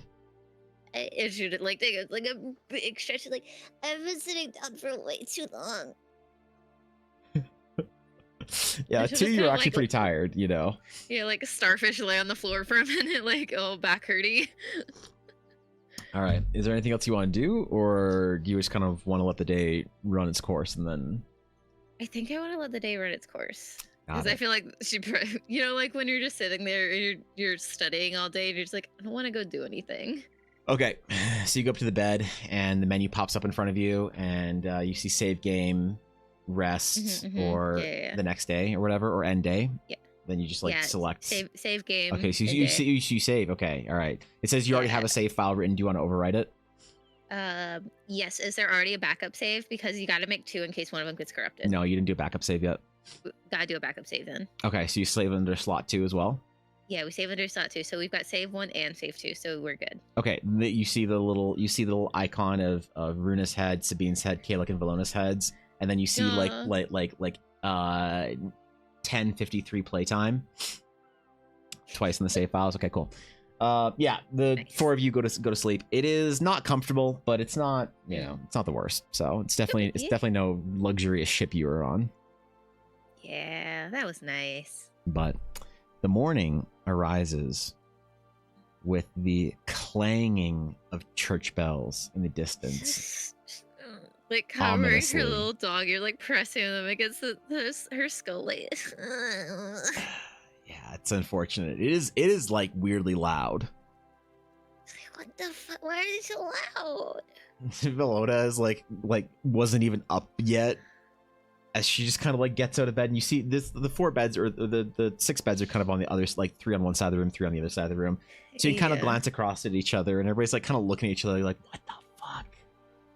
You know, Sabine just like grabs the blanket and pulls it over her and just like, you know, burrows more. Mm-hmm. Rue's like, I cannot. It's too loud. And she grumpily sits up and goes over to the window and looks out. Yeah, so you see the large, like, imposing building. You just see these large bells ringing from the top. And it's not like a, like, nice church bell, you know, kind of like chime.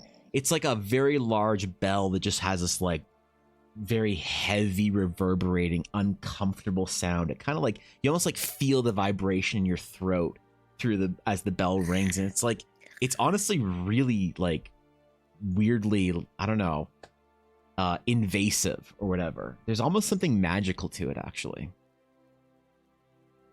Do you guys feel that? That's not normal. Can I try to figure out what the fuck is up with these bells?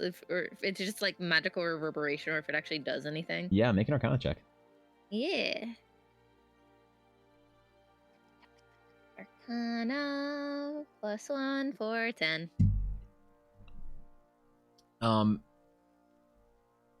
It definitely is magical. There is something. I did also ask Kayla and Valona if they could tell, though. They're better than me. Right. Yeah, Kayla can do an Arcana on this too. Yeah. Yay for NPCs. All right.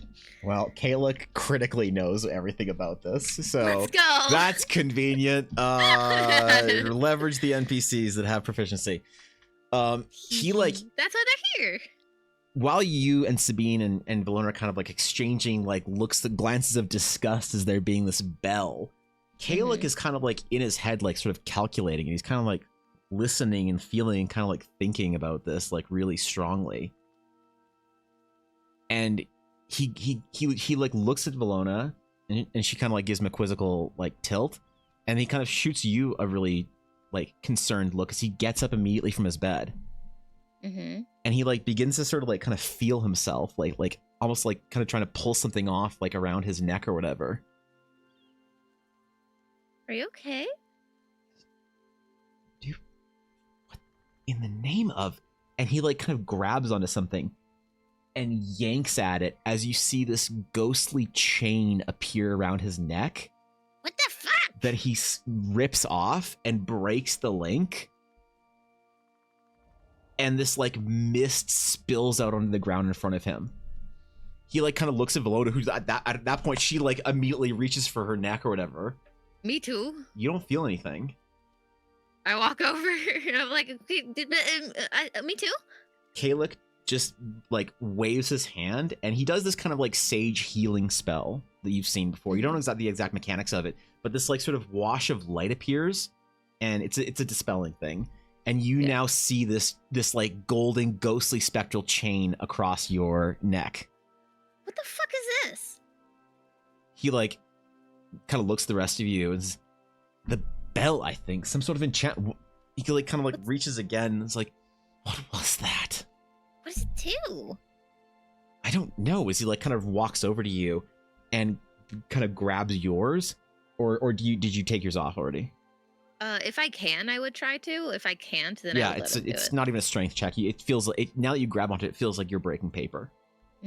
But as soon as you do that, you like feel awake, like weirdly awake, like you weren't like the morning grog has disappeared. They're suppressing people. And Sabine just kind of like gets out of her blanket and says, "What the hell is this?" And Sabine's is are everybody's visible now too because of the sage spell? Yeah. Valona's like examining hers almost. I'll go over and I'll break Sabine's. All right, the light spills onto the ground again in front of her. And this is kind of like mist in the area now. We should probably leave this spot really soon, just in case this is like a ping ping type of a thing. Valona kind of like nods as agreed, and she like snaps hers, and as her mist falls onto the ground in front of her, it begins to sort of coalesce. I don't like and pull together and bind into this sort of pillar that kind of emerges up from the miasma and sort of stretches out and elongates as you see this image of this faceless mask appear on the mist, and these arms begin to stretch out from it and vestments beginning to sort of pull down from it, and these long bony fingers that are wrapped in some kind of a bandage reach out from the mist as it's beginning to form into this creature and grab onto something in front of it. As they do, this like spear begins to form as you just hear this ghostly voice say, "Sacrilege!" And he raises his spear up to you. Uh-huh. And he swings down to try and make an attack. What do you do? Can I dodge it? Roll for initiative. Okay. Oh, wait, that's really good. Wait, what's my initiative? Don't I write that down for you? I don't know. I'm looking for it. I don't think so. Proficiency's +1 at this point, right? 2. 2? Okay. Yeah, so I think your initiative should be... It's like Dex plus 2. proficiency, Yeah, just right? 2.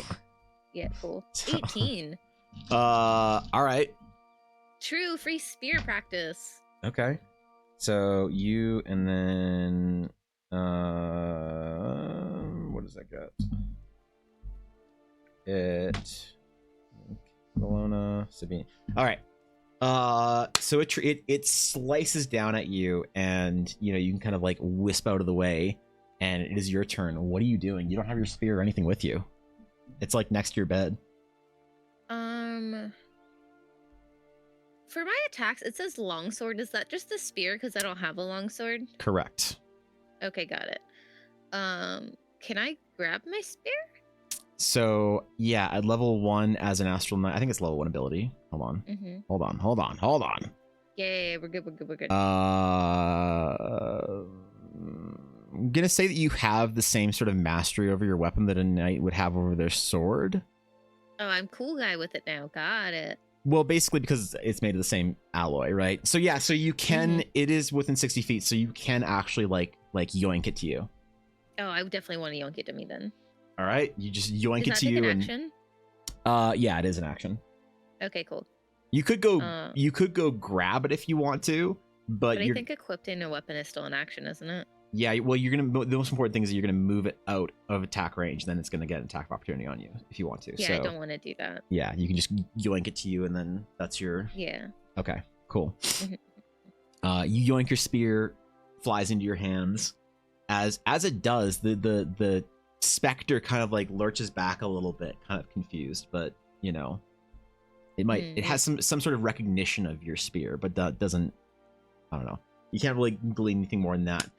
What's going on right now? Yeah. After that is Valona, who will run up, and she will attempt to take 2 attacks at it as she sort of like squares up both her fists and kind of like she enters a like kind of a jumping kind of like limber fight stance. You haven't seen her like take, but she kind of like she's very like stiff and proper and stuff, and she totally loosens up into this like kind of brawler stance, and she takes 2 shots at it. And she punches straight through the mist both times.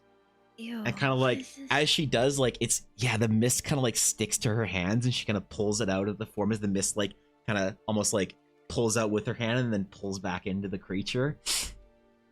Kalek will see this happen and like just kind of like summon his astral sage atlas from his bag that just whips out, and he extends his hand towards the creature, and this beam of light just appears from it and pierces through the creature and kind of burns a hole. It's like the mist kind of singes as it goes through and definitely does damage. But it doesn't seem to be too concerned about it.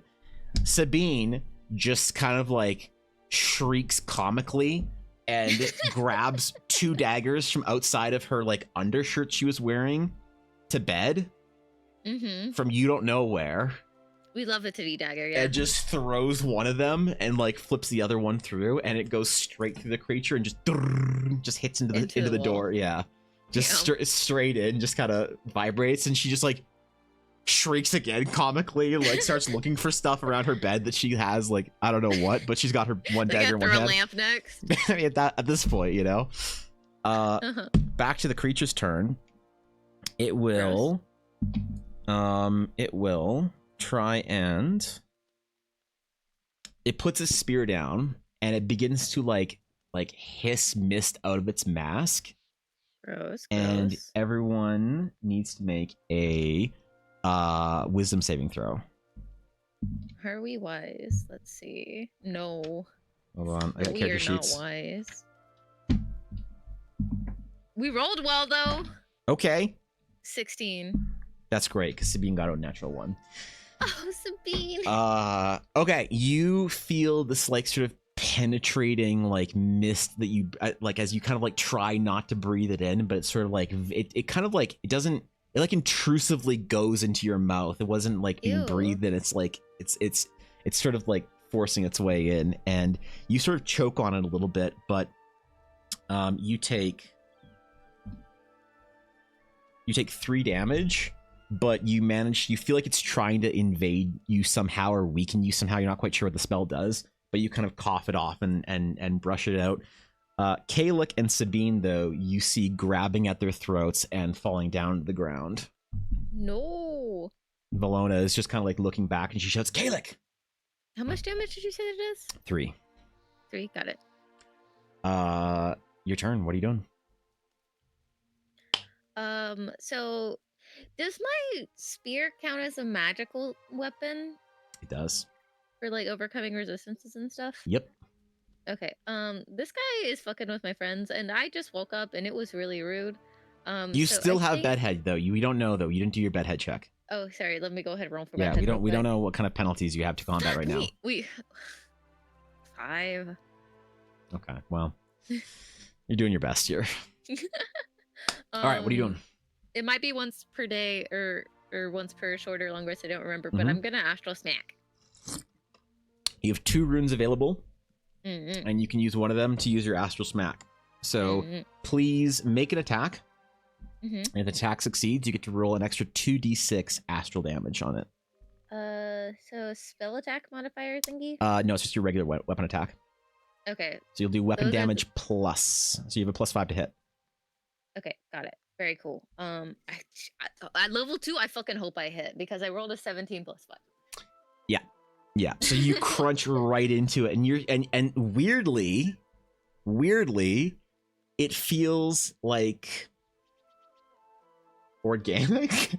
Ew. When you slash into. It's squishy. Yeah, it's got like that like uncomfortable like give to it as you slice through the mist. And it kind of like bleeds out mist from the wound. Roll damage. 11. Plus your 2d6. I haven't done that yet. I didn't having d6s ready. Oops. 8. Double 4s. Okay. All right. Yeah, it's looking like it's still sort of hemorrhaging from that the beam that went through it from Kalik, and then your slash is like really taking it. Free action, I want to give it a dirty look. You shoot at mean look? Yeah, I shoot at mean look. It can now no longer switch with other Pokemon or escape. Let's go. Yeah, you got it. Valona will kind of look at the creature, look at Kalik, realize that like she kind of like growls a little bit in frustration, recognizing that she doesn't think she can like hurt this thing, but she will run over to Kalik and try and help him up or figure out what the fuck's going on with him. And as she does, she triggers an attack, and the creature will be a bitch. Hit her, unfortunately. No. So he just like, so it's really creepy. His face is looking at you. It completely just turns around, the mask onto the other side of the body, and the arms like, is this the owl thing? Yeah, the arms like snap back and like reverse across its body. and then Some it takes an fucking Dark attack. Soul shit. It's uncomfortable to watch, honestly. There's no snapping noises or whatever, but like you see the kind of jerking snap, like there's bones under there or something, and its spear just Wait, that means I get a backstab. I mean, yeah, if it has a back, but it slashes at Valona for not too much, but you do see it kind of cuts into her armor, like, or no, she's not wearing armor. Ooh, it kind of cuts across her back, and she like lunges forward, kind of like almost anticipating it, though she doesn't stop as she tumbles down and rolls over and starts like kind of like trying to examine Caleb. She kind of grabs him by the cheeks and like grabs by his shoulders and trying to prop him up as he's just like kind of choking and like making a motion to his throat. And she's like trying to like reach around and she's like trying to grasp at things. She's like, maybe there's another chain there or something. She doesn't know. But she's like kind of trying to search for something at this point in time. Yeah, because I'm thinking that like whatever like a spell or effect or whatever is on them is going to probably dissipate as soon as this thing fucking dies. So Runa's just all in for like murder. The Astral Knight way of solving, you know, ongoing spell effects from enemies. Murder the bad guy, then him with your friends. Yeah, okay. Sabine tumbles over the bed and reaches into her backpack, and she like is searching for something and seems to grab like a fancier dagger that's kind of like curved and kind of has like this really fancy like elvish or some kind of a foreign looking kind of design on it, as she pulls it out from the sheath and tries to get ready to throw it. Nice. I'm gonna say yeah, sure, we'll take that. That has to be in a whole action, I'm gonna say. Okay. Well, she is also choking actively at the same time, so she is, yeah, which she didn't stop choking for, so she's like coughing and like, you know, this is, it is bothering her a lot less than it's bothering Kalik though, for some reason. Okay. Back to the creature's turn. It's gonna attempt to take an attack at you, and it's kind of like, it kind of snaps again. It's like grabs to the other side as the mask turns around. Me to get my backstab. Dude, the mask doesn't turn around the same way. It turns around the other way of the head now. Back to you. You just fucking 360s. And it will take an attack, and that is a 3+. That's a 7 to hit. So yeah. Even though you're not wearing armor. Oh, what is my AC? I just have 17 that you wrote on here. I don't know how it works. That's if you've donned your nightly armor for the day. What is it without my nightly armor for the day? 12 because you're holding your sword. Oh, nice. Very cool guy.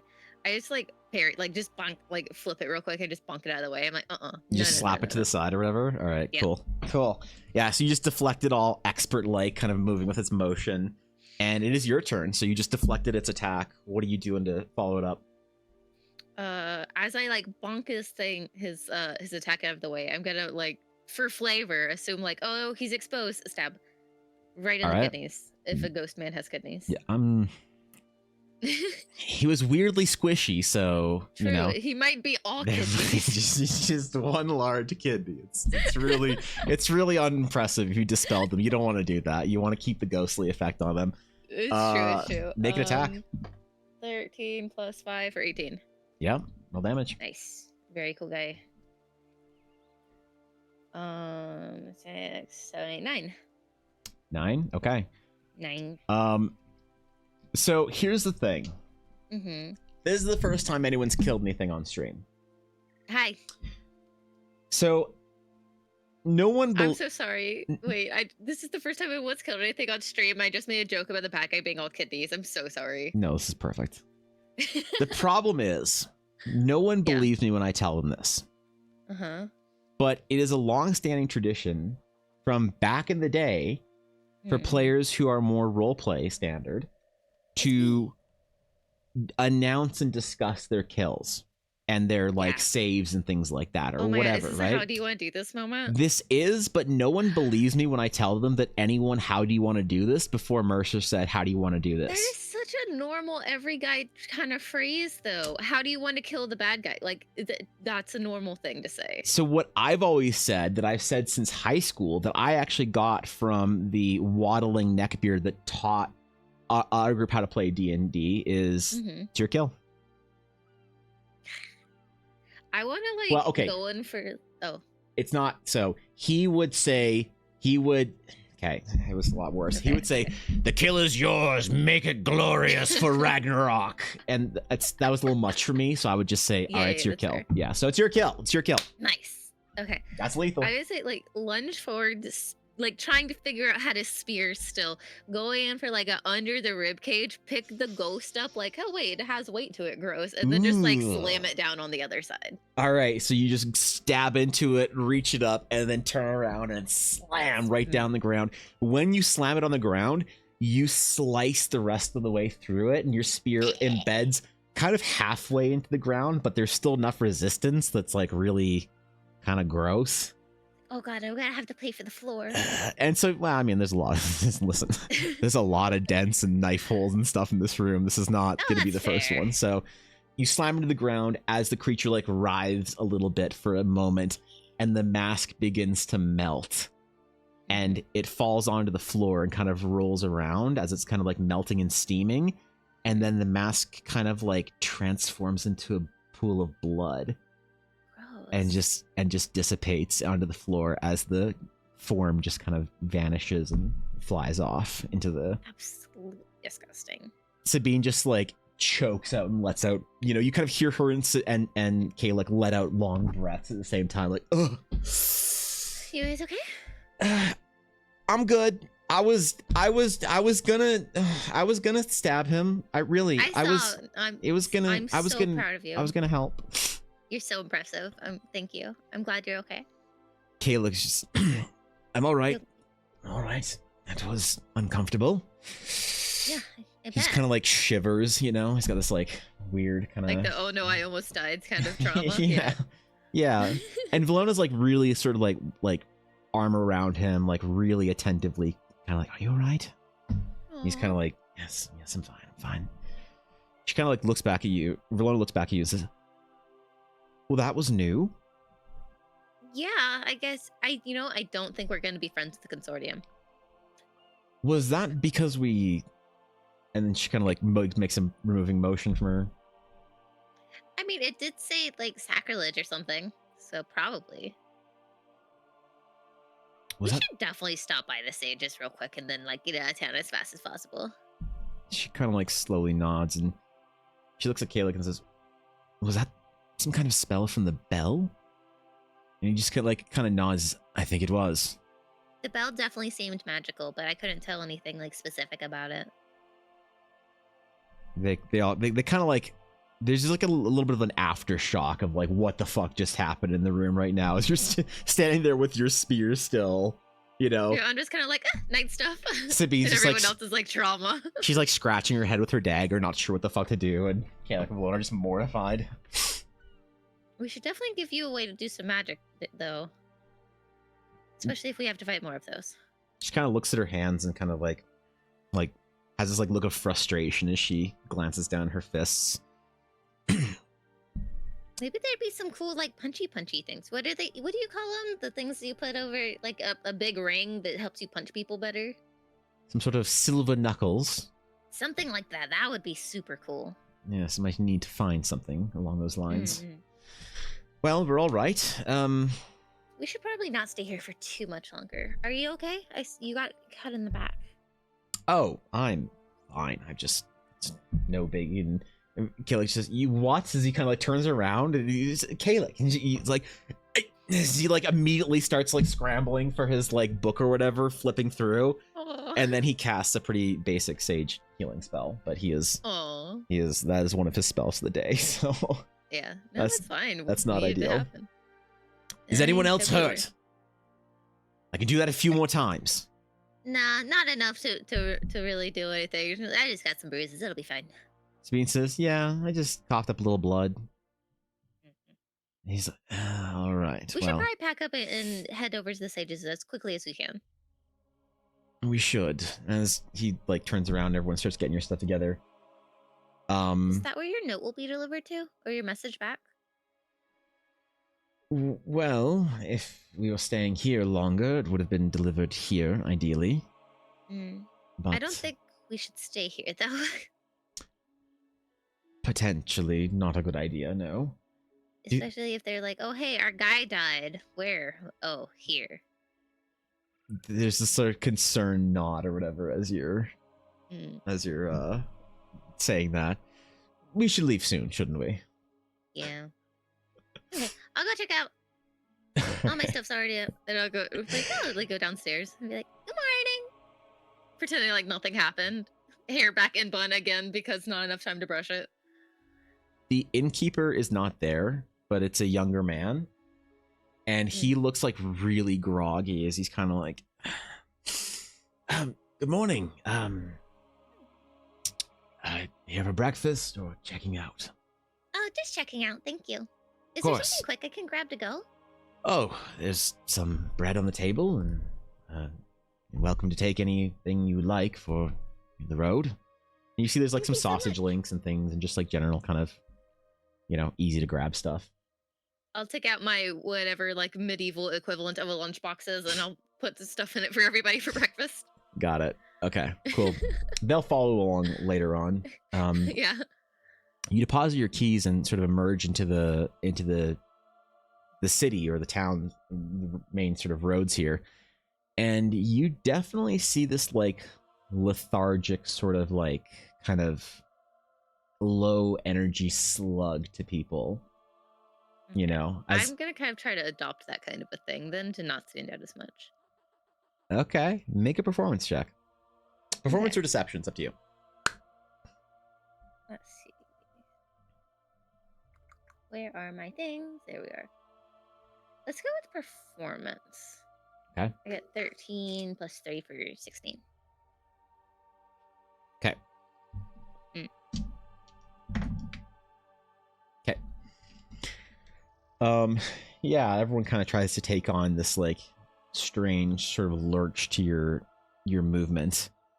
Valona kind of looks at you and says, I think if we were to find the sages, we'd probably find them on the outskirts of town or right near the ruins. So I think if we go towards the ruins, we should be fine regardless. So Sounds good. I northward. got breakfast. Oh, human breakfast. Okay, well, enjoy. What's elf breakfast like?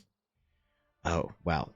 In the Starwoods, we actually eat a assortment of native fruits and other items that have been grown off the trees. There were some apples. Is that where? Star bread.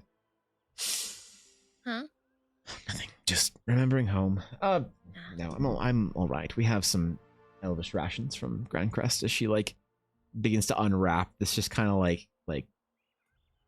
thick, dense bread or whatever. That's not really. It looks fancy. It has like flecks of gold leaf and shit in it, but she's looking at it kind of disgusted. It's like the expensive like, you ration. want an apple? And I'll like pull it out and I'll like turn it in front of her. Might be nice change, thank you. She grabs it and like uncomfortably takes a bite out of it. Is it a decent apple? It's a great apple. You don't know what her fucking problem is, man. Yeah, She it's doesn't like apples. something about it, Calix seems to be non-bothered by it. He's eating whatever it is you guys grabbed, and so is Sabine. Yeah, we're just eating and walking because I feel You're like just it'd be chilling. easy.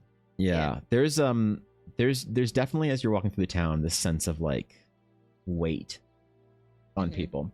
You do have to Definitely cross trying to through. emulate that some. Yeah, you're doing a pretty good job too. You're blending in Nice. pretty well. There's not a ton of adventures around here, so you guys do stand out a little bit. But you have to walk sort of through the central square.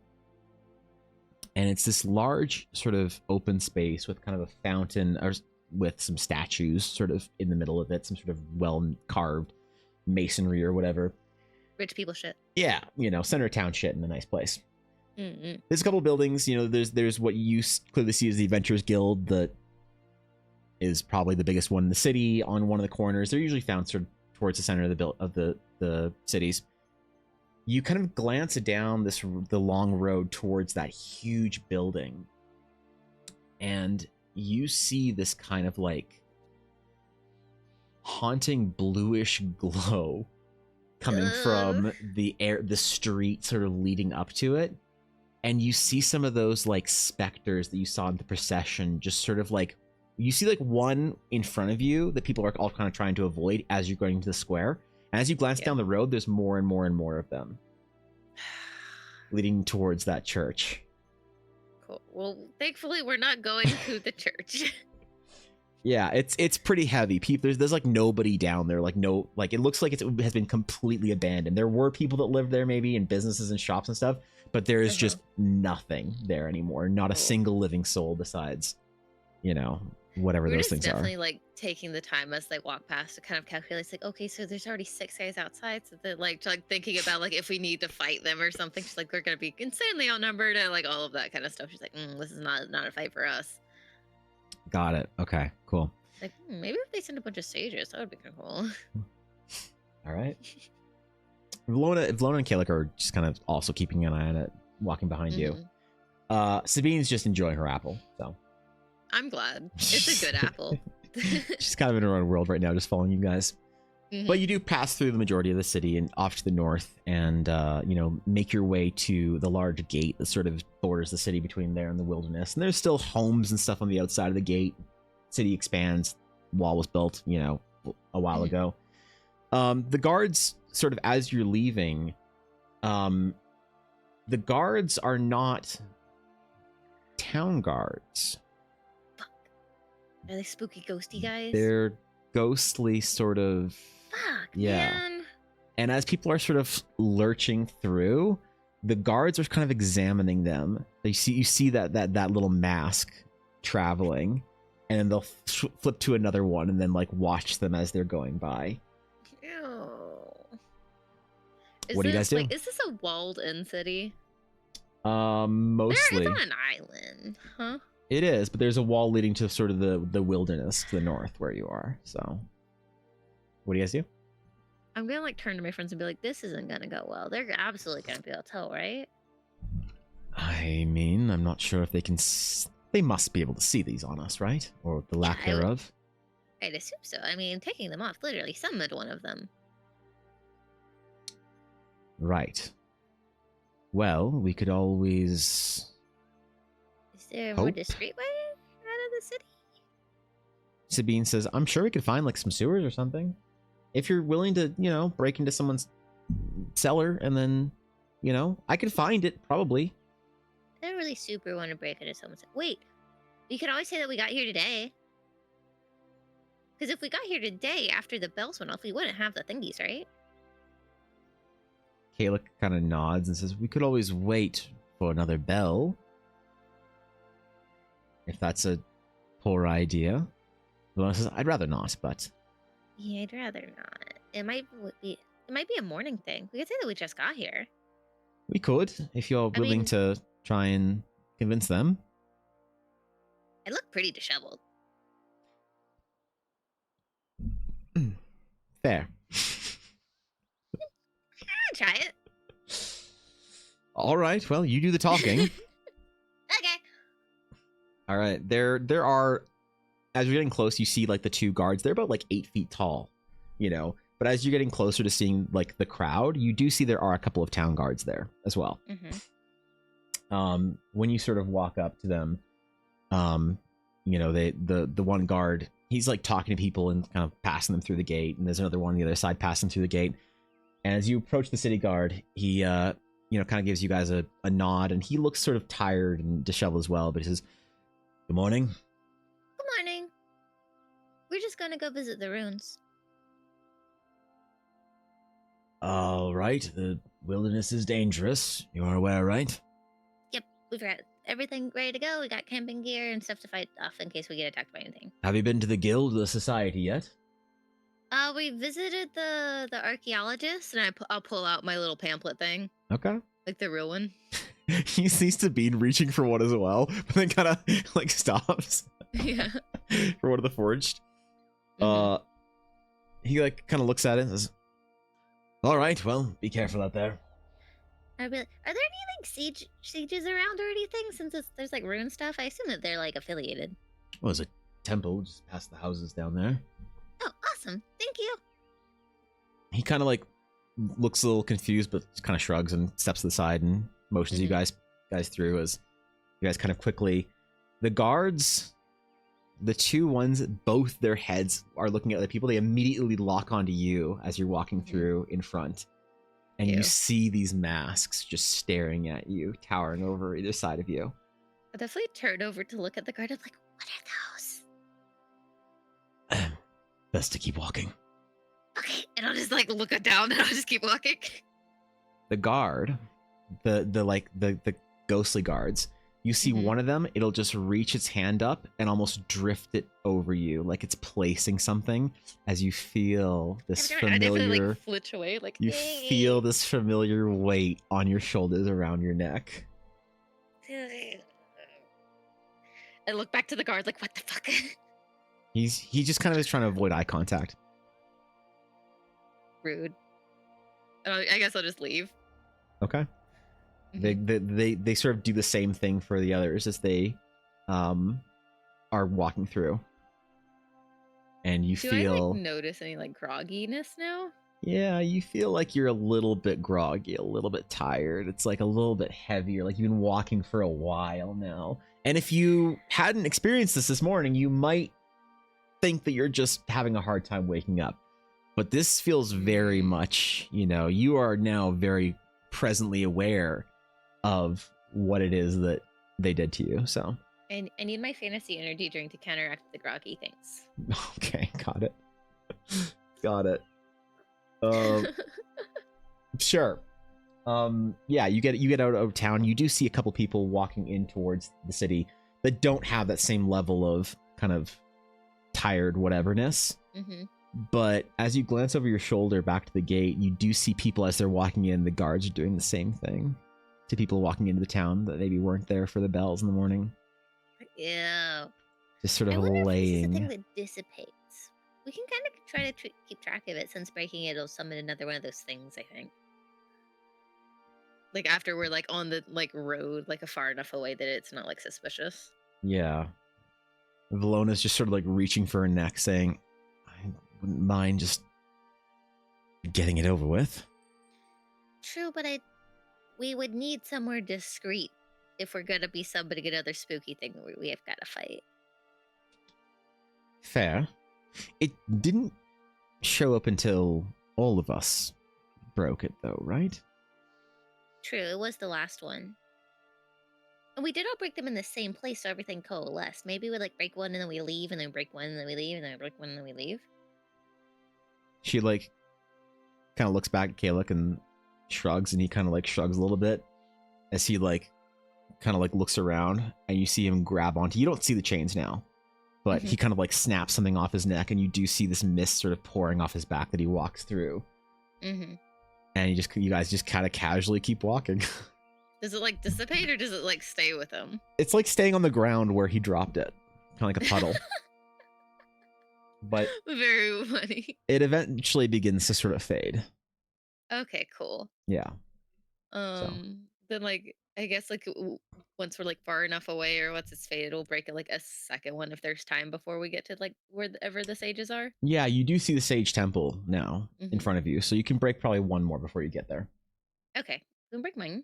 Break yours? Okay. You can't, but Kalek will come behind you and like sort of take off a necklace behind you, and you see this mist just pour off of you in the front of you, and you just feel this like ickiness as it goes across you, and then but you immediately feel better, and you feel like refreshed, Oh, this is so nice. Yeah, it's like the G Fuel kicked in. Yeah, dude. Like, Sage temples, all the circles. It's easy to tell. Yep. All right. Is there anything you want to do before you get into the Sage Temple, or? I don't think so. Unless like there's, because like right now it's just like mostly like farmland around, right? Yeah, there's a couple of small houses, but they're peppered around. You do see in front of you is kind of this wilderness area, right? So there's something beyond supposedly ruins, but you can't see them from where you are right now. Let's go sagey bits first. Got it.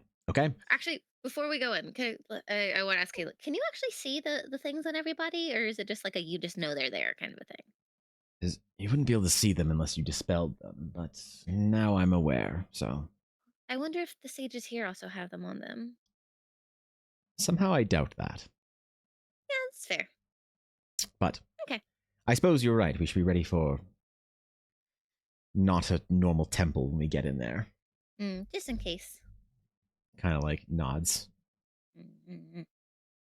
And I think as you're getting towards the temple, that's a good place for a break.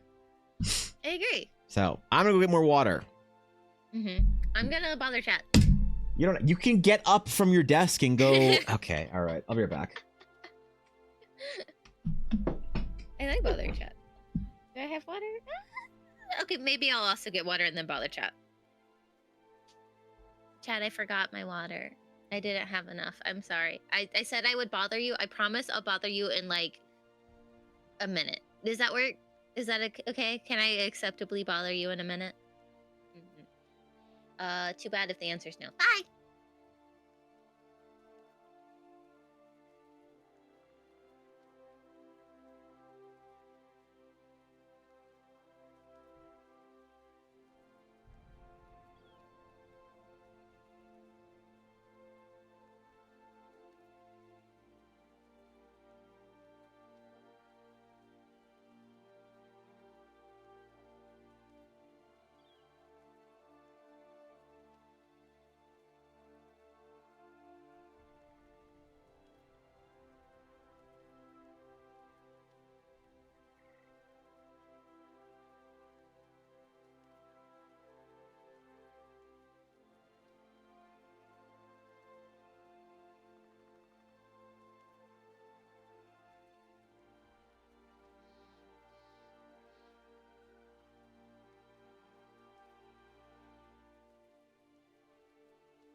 I forgot to unmute. Hi, I'm back. Now I'm here to accost you. See, I wasn't gone that long. Just for like a minute or so. At first I thought you were drawing fish. I was like, damn, that's spot on. That's fun. How are you guys doing? Are you having fun? Are you excited? I assume that Evan made it so that you guys can hear me. And if they didn't, then that's the most troll thing in the whole world, that I'm just talking to myself into the void. Is there background music? Because I have the stream muted. Because I don't want to hear double Evan. That would make things very confusing. Hi, Thurkin. Ew, gross. I'm very excited. I don't like the spooky ghosty things. It's goopy and it's weird. It's very ectoplasmy, and I don't like that. Womp womp indeed. There is music. Ugh, I'm missing out. One day I'll be a cool guy, and then I too can listen to music with everybody. That day, it's not today.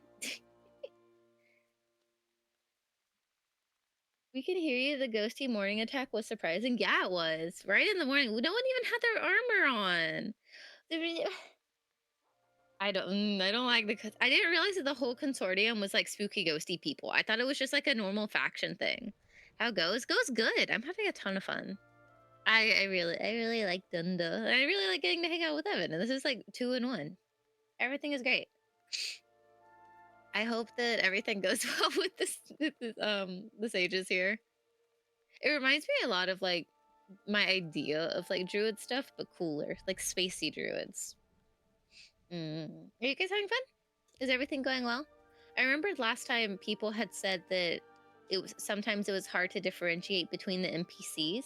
Is that still something that people are struggling with, or are things going good? I hope so. I know Evan was talking about like with the portraits of everybody, like using like a Stream Deck thing to flip between them as they're talking to help make that easier. Which is a really cool idea. It's a really smart way of going about it, I think. It's definitely fucking summer though. I need to turn my fan on. It's hot. There we go. Much better. All right. Be back. Welcome back. Hi. Yo. What are you doing? You playing some D&D? Yeah. I'm all good. And I did go get water. Good. Mm-hmm. I finished my caffeine. I'm good. Oh, let's go. I haven't finished my caffeine. Why not? Finish caffeine. Because I'm like a caffeine sipper, not a caffeine chugger. Dude, I used to be a caffeine pillar. I used to have caffeine mints, but forgot that they were caffeinated one time. And I just kept eating them. I was like, I have so much anxiety. What is wrong right now? It was just because I'd eaten like half a pack of caffeinated mints. So I got run into a similar circumstance once with gum. Oh, yeah. Mm-hmm. I didn't realize. Mm-hmm. And a friend, we were at BlizzCon. It's always at conventions. And he was like, we're waiting for a thing in the morning. He's like, gum. I'm like, sure, man. And it tastes like blue raspberry or some shit or whatever. And I was like, oh, this is great. And he was like, yeah, it's sick now. I was like, yeah, cool, man. He didn't tell you? No, and we're just chilling.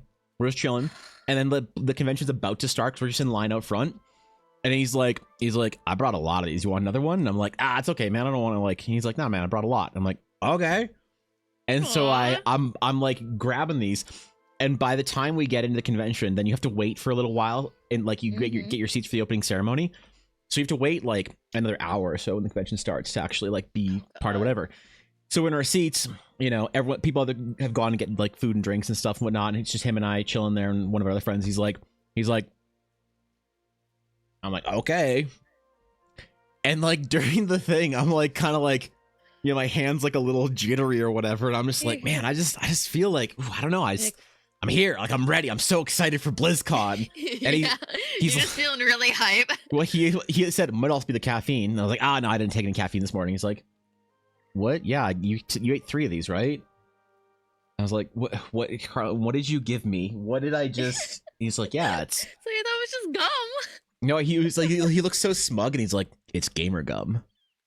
Like, He did not call it fucking gamer gum. yes, he called it fucking gamer gum. I was like, okay, all right, well... That is the cringiest shit. I love it. Oh my god. So I don't... That is some shit I would say just to make you cringe. I mean, I think I did. I was concerned because I was like, how much is in there? He was like, I don't know. It was only like 75 milligrams per or whatever. So it was still a lot for me. Also, that's still a lot because it's like 200 milligrams for a can? Of like Red Bull or something? Yeah. Yeah. So that's still like... Yeah, that's a lot. Yeah, that was a lot for me. So I was not used to that. I was kind of... Oh, you were like a kid having their first like energy drink. Like, wow, I can smell colors. I can see into tomorrow. Like it's so vibrant. I can see the future and it is bright. Oh God. Yeah. All right. So. So. Yes. The 4 of you approach the Sage Temple.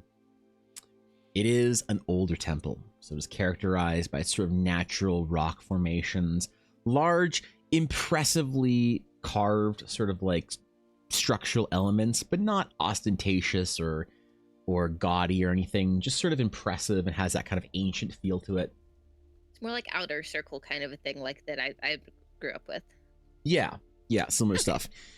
Definitely doesn't feel like it's part of one of the grand, organizations or orders or whatever. It's just a smaller circle that maintains the sage craft on this island, which you will find, close to rune sites. So this is probably that for Marsgrad or whatever. Makes sense. As you walk in, it is a large... The doors are open. There's no guards or anything. There rarely are. It is a large sort of circular chamber with... it's kind of like dimly lit and has that kind of like that nighttime sagely vibe that you walk in. It's kind of like, you've been around this. Like it's almost a relief to be in a place like this, I guess, depending on how much you miss sage life or whatever. Oh, comfy. Yeah, there's kind of like going to grandma's house. There's like an exhale from Kalik and Voloda as well, Yeah. And Sabine just like, wow. Sabine just kind of starts squinting a little bit because it's kind of dark. Yeah, it's like, what the fuck is that? There are large sort of rock stone kind of like formations in the center of it. It's sort of like kind of almost a garden in the center, but there's not like any moonlight or sunlight or anything getting through. But there are little glowing flowers around and sort of like little like spots of almost like light, drifting around like bugs or something through the middle of it, kind of illuminating part of it. Little fireflies everywhere. Yeah, something along those lines. There's a large tree actually that grows in the middle. It kind of winds around and sort of has that like kind of bonsai aesthetic to it. And underneath it has kind of like hanging flowers that are glowing as well. The rooftop has a projection of the night sky. and you see sort of stars and constellations and other things. There's a couple of sages wandering around. You know, people have kind of taken a notice to you walking in, but no one's coming over to you or stopping you or investigating you or whatever. There's a very like kind of peaceful atmosphere in here, though. It doesn't feel particularly heavy amongst the people you do see, but definitely doesn't have the kind of the grandiosity of these sage orders and, you know, the pomp and circumstance of it. So it's kind of a small little More town. familiar to me kind of shit. Yeah, it's like it's kind of like cozy in its own little way. And you see little doors like leading off to different hallways and stuff into the back of the temple, because it's kind of connected to this sort of like rock face. It's not really a mountain, but just kind of a cliff bluff type thing. So you assume the temple goes further deep into that. But yeah, there's a couple people meandering about. There's like kind of a library section that you can kind of glance over and see in the corner. What do you guys want to do? Would I know, like, from my experiences in like smaller sage circles, like what kind of position or person I would be seeking out right now, or is it just anybody? Yeah, I Like, mean, I assume there's some kind of hierarchy. there is, but with circles, it's a little bit difficult to tell who's in charge, because sometimes they are more like communal as far as if they're trying to like maintain something or whatever. They don't maintain as much structure as some of the grand, you know, sage orders do, but it's hit or miss between the two of them. You don't see any sort of like, a lot of the sages have these sort of like rings that's kind of identify their seniority or whatever that are pretty universal, and you don't see anyone wearing those. Okay. Is there like a title for one of like one that's more in charge? I mean, usually you just refer to them as elders, you know. So Elders? yeah, elder is a general term for like, you know, oh, we'll discuss this with Elder Runa or whatever, for those in charge but aren't necessarily old, right? Okay, I'll go over to like to somebody that is just like wandering around, whoever's closest by, and be like, "Excuse me, sorry to bother you. I was looking for one of the elders." She kind of like looks you up and down and says, "Oh, of course." And she kind of like looks at you guys and looks a little confused. And says, "From Grand Crest?" Yes. Oh, most recently. She kind of looks at Kalik and Valona as they sort of have their sage like ring things on, and says, "We are." She kind of like nods, a little confused, like maybe you just get visitors from Grand Crest all that often. Just in the conservatory. She leads you guys to the back, not saying anything or whatever, but she looks a little confused as to your presence in the temple. She leads you around sort of the chamber and into the back, through the large sort of doors into this area that kind of looks like a garden inside. It's got hanging plants, but it's definitely just in a rock room, so you're not sure how any of this stuff grows. But then again, sages do weird shit, man. You don't know. It's fucking whatever. And there is an old man who is kind of very, very much in that monk style of astral sage. Very flowing robes, very like long sort of hood draped over him. And he's sort of floating while meditating over top of this small pond. And you see little ripples kind of coming out from underneath him on the water. And I guess like in front of the pond, like Runa will go up and she'll just kind of like sit down and wait. Couple of minutes pass, and you Sabine's starting to like fuck around with some bushes or something. she's like starts kicking a rock or whatever, and Velona's like slapping her wrist, and you're like, yeah. Couple of moments pass, and then the elder kind of like opens up his eyes, and they're glowing sort of bright white kind of sage light, and it begins to sort of dissipate down and condense into sort of the irises of his eyes sort of gently glowing, which is a sign amongst sages that are very deeply connected to the aura.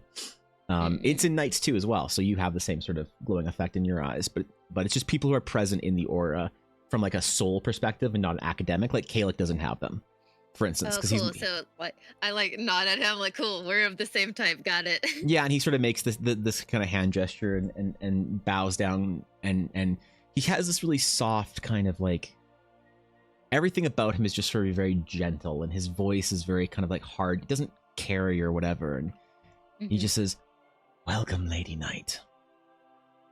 Hi, it's lovely to meet you. Likewise. I am Sanguinar. I'm Runa. And he sort of gently bows, and he says, "To what May I entertain a member of the order in our temple? Well, I'm no longer currently technically a member of the order, but this is still knightly, I guess. Looks a little confused when you we say were, that. we were coming to visit the ruins, but I it seems see. like there's a lot going on here. Hmm. You've been through the city, have you? Yes. What's going on with the consortium? What indeed? Allow me to. And he like reaches towards you as if he's going to like dispel you or something. He's, oh. And he like kind of pulls back and realizing you don't have the chains or whatever on you. Kalik is able to remove them. So far, we've removed 2 because we realized if we removed all 4 at once, we had to fight a big ghosty guy.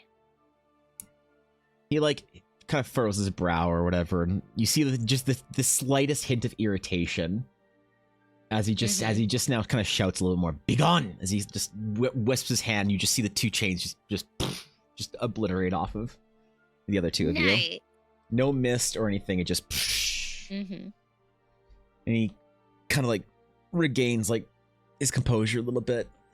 He like strains his rose for a second, like, oh, okay.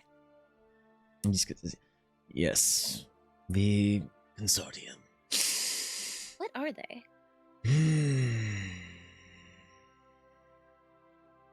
Neither alive nor dead. In a state between worlds. Terrible fate. But not our concern. For the most part, they stay away from our affairs and are smart enough to do so. But What about the town? it is hard to watch, isn't it? Very. There's nothing we can do, though. The new lord has sold their soul of the city, more or less. So, a new master moves in. People begin disappearing. And all we can do is plan for the future. So, And depending on how powerful their influence gets, eventually it will affect the temple. eventually, perhaps. The one thing the consortium is very predictable with is their goals. They will squeeze a town or an island enough to take their slice of whatever it is they're looking for, gold, sky shards, souls, but not enough to make it uninhabitable or to wipe out a population entirely. If they do come for us, we'll meet them. We always do. Why does the Shattered Sea allow them to continue if they're bad for the people?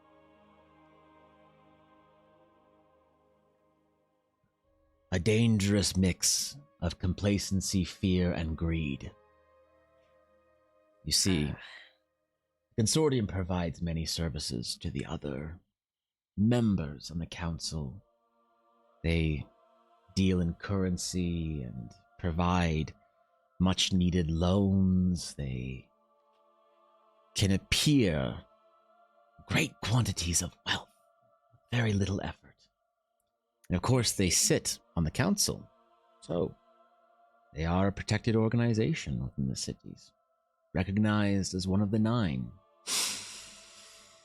If you were to question why the others abide them, you would probably be met with many shamefully hidden faces and conveniently changed topics. But the longer time I spend here, the more I think you guys definitely need knights in the Shattered Sea. we have knights of sort. They just don't interfere with those who willingly sell themselves to an organization like the consortium. They're very clever, you see. They know that if they were to simply conquer an island or a population, they would have to deal with the Knights of the Aldarian. But they don't. The local lords signed away the souls and fate of Marsgrad freely, without any sort of threat or negotiation. It was out of necessity, greed, complacency, and fear. Unpreparedness. Yes.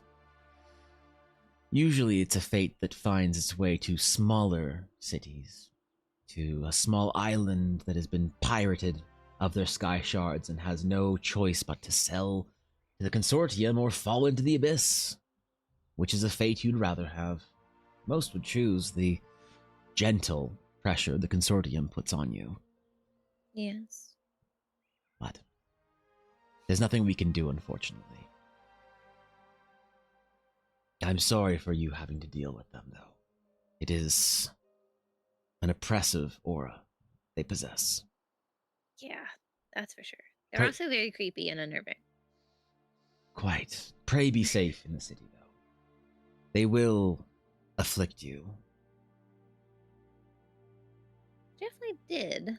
Huh. I don't think we have any real reason to go back. But and like a little like flicker, like definitely like trying to like switch to something more fun. You know the Archaeological Society? Too well, yes. Hmm. You know how they keep trying to act like they own the runes and are in charge?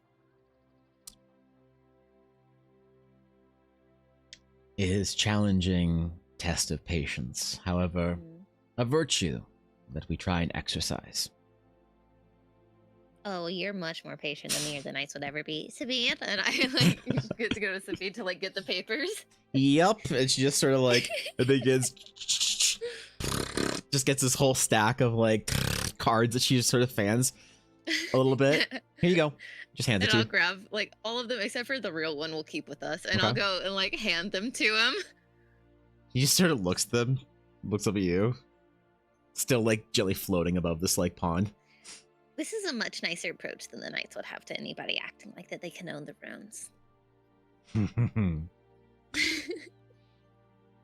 You know what always impressed me about the Astral Knights? Mm.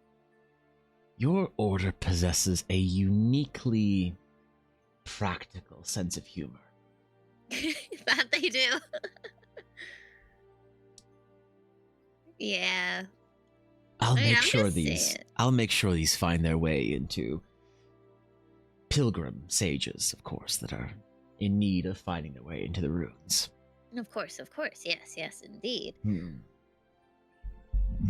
Yeah. Don't let the So? guards push you around when you get there, though. They have no authority. Oh, they can try. I'd love to see it. They will. They will.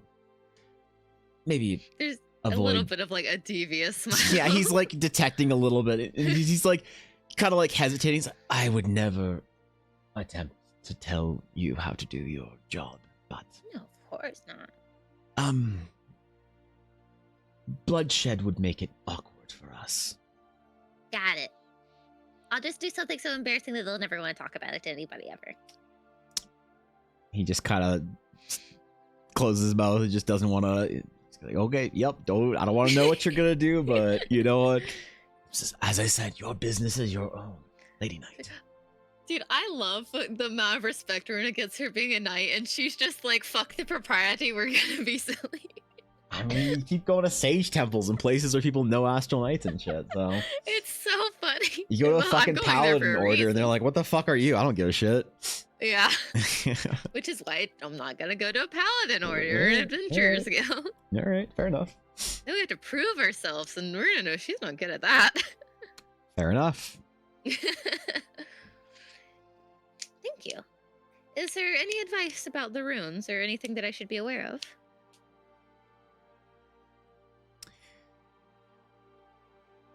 There is a hidden chamber Hmm. not known to the archaeologists. It's rather interesting. It's worth a look. Oh. You will see it at the center of the ruins. Just quietly lift their little ropes and walk off their little paths that they run through the ruins, and you'll find it. Little paths. Let's. Mm. Oh, they make quite a fortune of nobility and travelers from Grandcrest that want to see real Eldari ruins. So, but Well, I think I Travelers scared have- him a little bit this morning, so. He like kind of like doesn't want to ask more again. Doesn't He's just I see. This man is like I want the tea, but he's not gonna ask for it. Yeah, he just doesn't want to get involved with some astral night shit. Okay, but he's happy to see people that he doesn't like on the other end of your ire. Mm-hmm. Runa will give him like a little bow and then stand up and stretch and be like, okay, thank you for removing the shackles.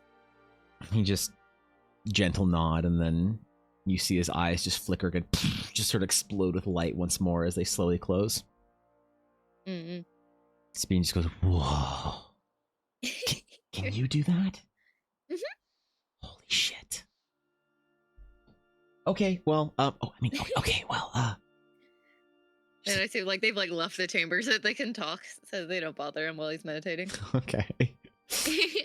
Yeah, there's kind of now a bit of a relaxed demeanor towards you guys as you've emerged from the Elder's Chamber, from people around you. It's kind of like, oh, okay, they're fine, Yeah. Because there's a bit of there's a recognition, though, of your weapon by the people there. Is it like really obvious?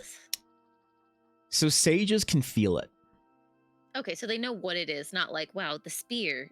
It's not like the before. spear, but it's like, what the fuck is that, Okay, so it's not like, cool, we've seen spears like this before. It's like, oh, huh? No, it's like kind of, you would sometimes, if you were to go to a sage temple, you would see sages like stand up straight or whatever, like kind of like they like feel something and then turn around and see the knights and be like, oh, okay. Right. So you kind of get a little bit of that, but it's also not that anyone is like staring at, like, they all think you're a knight. Yeah. Nobody has any sort of impression that you don't have, your sword or whatever. And they don't necessarily, a lot of sage orders don't necessarily know a lot about the knights to know that like they don't carry spears. You just like, they just have astral steel weapons or whatever. So Runa's making sure that whenever she like sees people that like acknowledge her as a knight, that she's like, well, kind of, not really anymore. So that if the knights ever do show up, then she can't get yelled at for impersonating one of the order. Yeah, well, no one's approaching you. There is that kind of like sense of distance of like, oh shit, I wouldn't want to fuck with that. They're kind of intense, but depends on the sages. I love the idea that Runa's just giving off these intense auras, and she's just like a silly little dogger, like that. Below Kalik behind you feel a lot more like knightly than. Yeah. So. And what the fuck is Sabine? No one even knows, but don't worry about it. Is there anything else you want to do in the temple, or are you ready to hit the road again? I don't want to like impose on them. Like I don't like. Is there anything that like that I would know that like would be interesting? Or I guess like I can turn to Kalik and Below and be like, is there anything that you need before we go? Or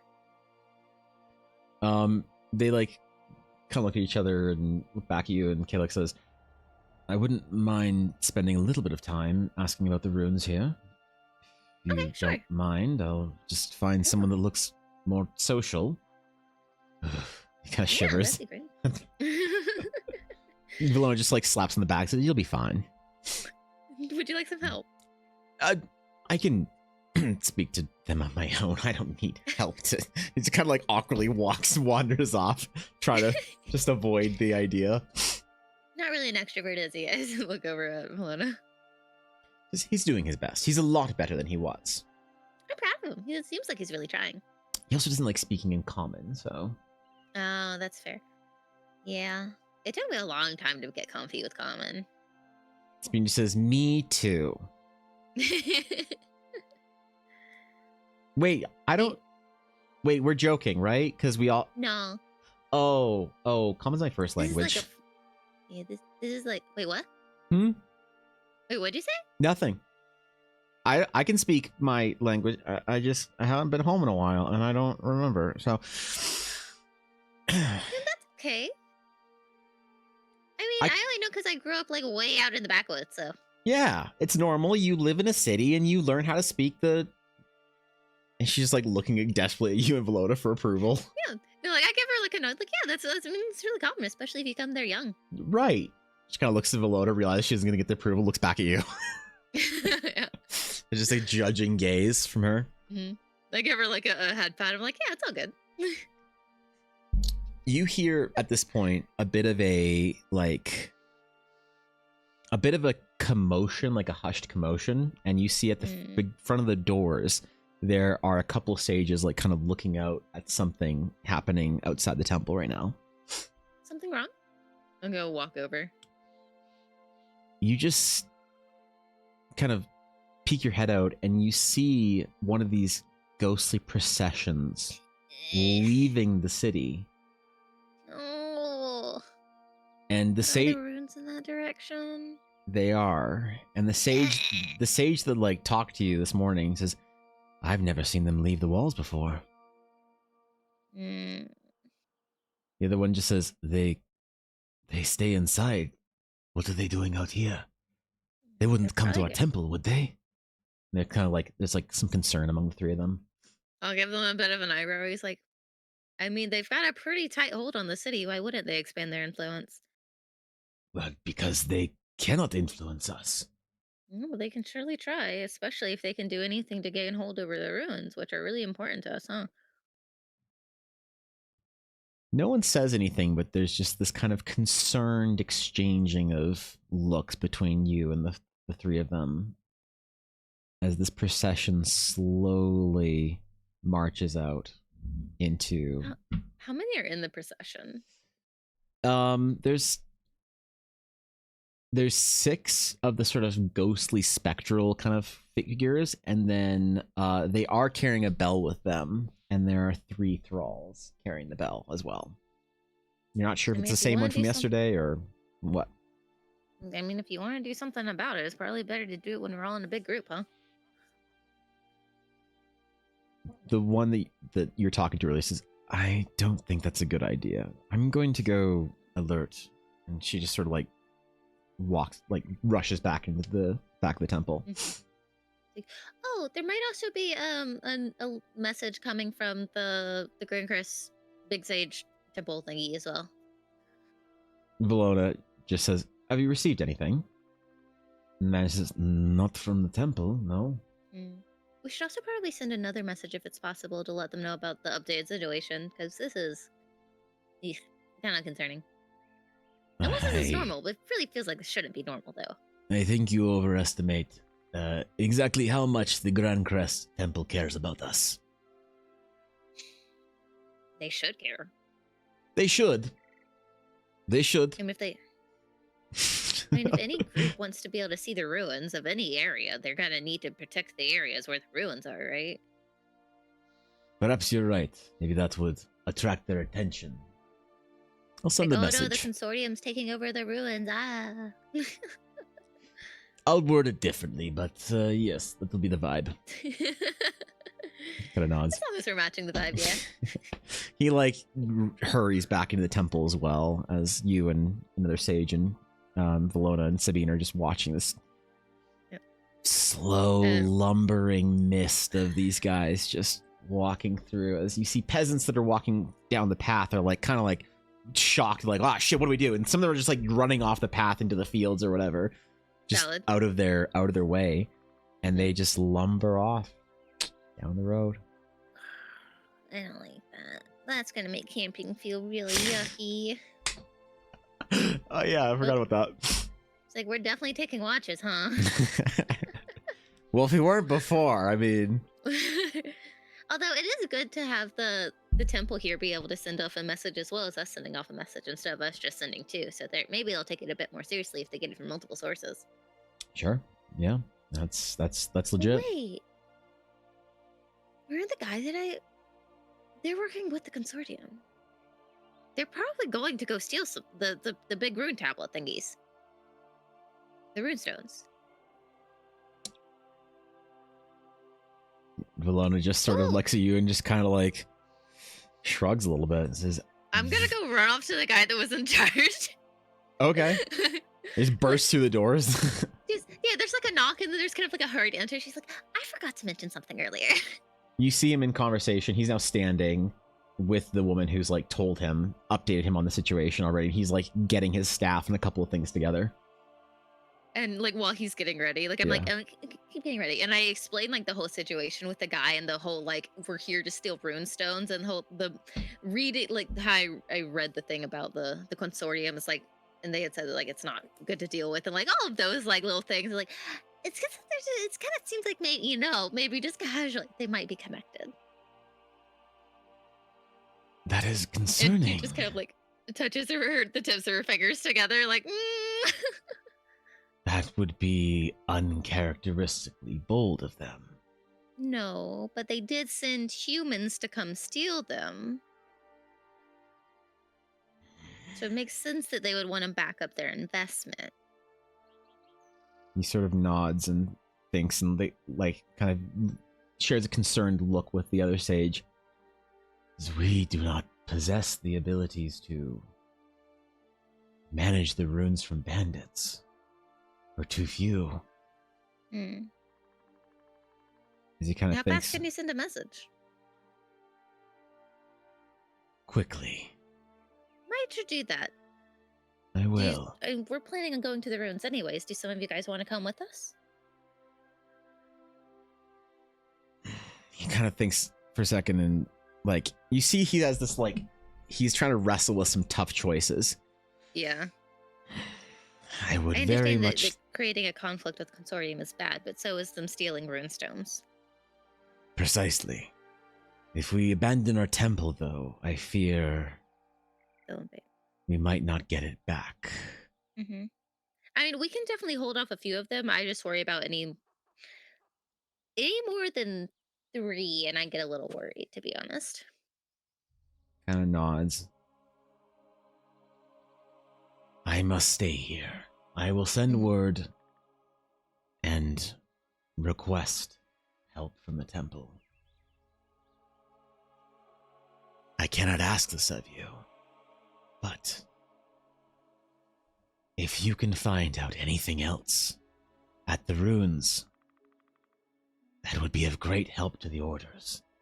No, I'd like to do more than that. I'd like to also try to protect it. Just sort of like I mean, nods, I might like not be a part of the organization anymore, but I'm still right. yeah. You detect like some relief on him, like he wasn't sure if like you were still Astral Knighty or not. You know. Mm-hmm. Then of course.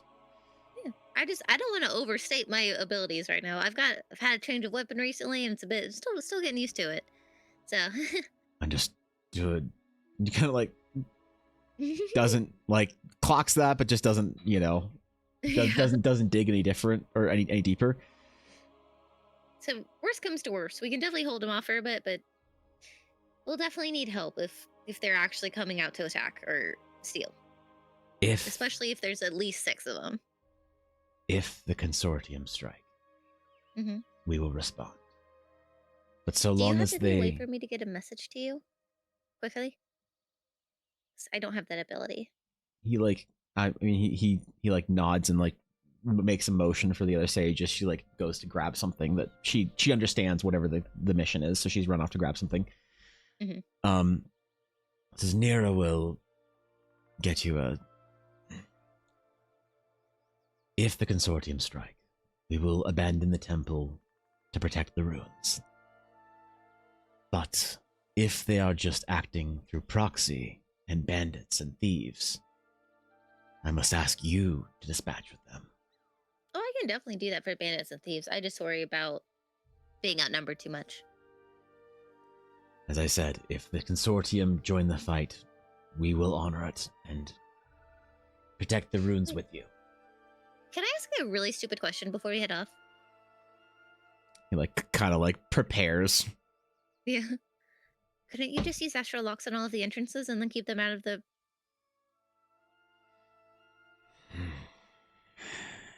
The consortium is different. Is it because they're ghosty people? They can just phase through materials or something?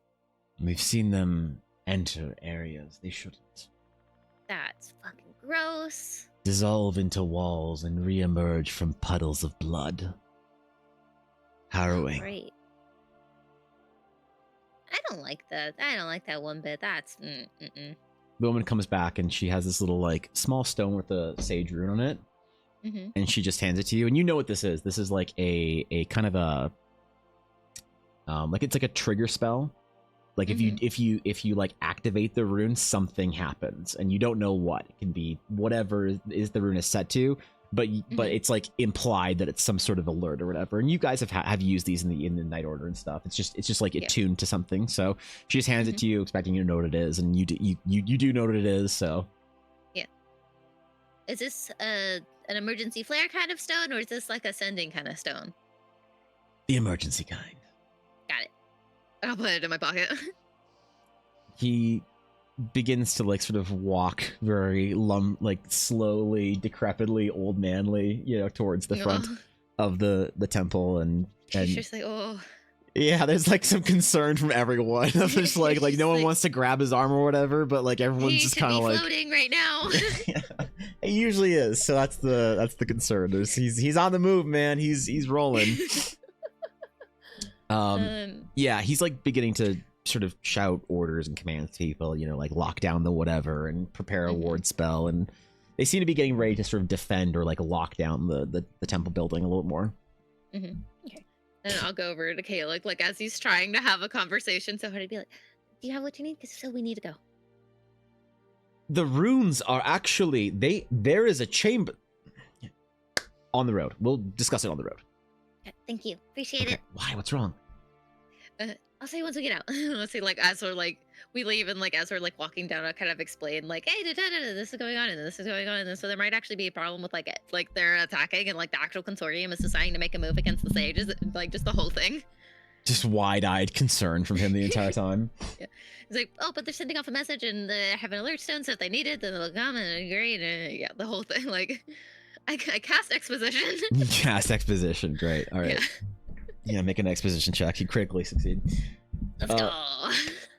All right, so you guys are behind. You're going down the same path, and you see them. Like you catch up to them pretty quickly, and they're just like lumbering in front of you, maybe like 100 feet away. You can kind of see their haunting, like gross bluish glow.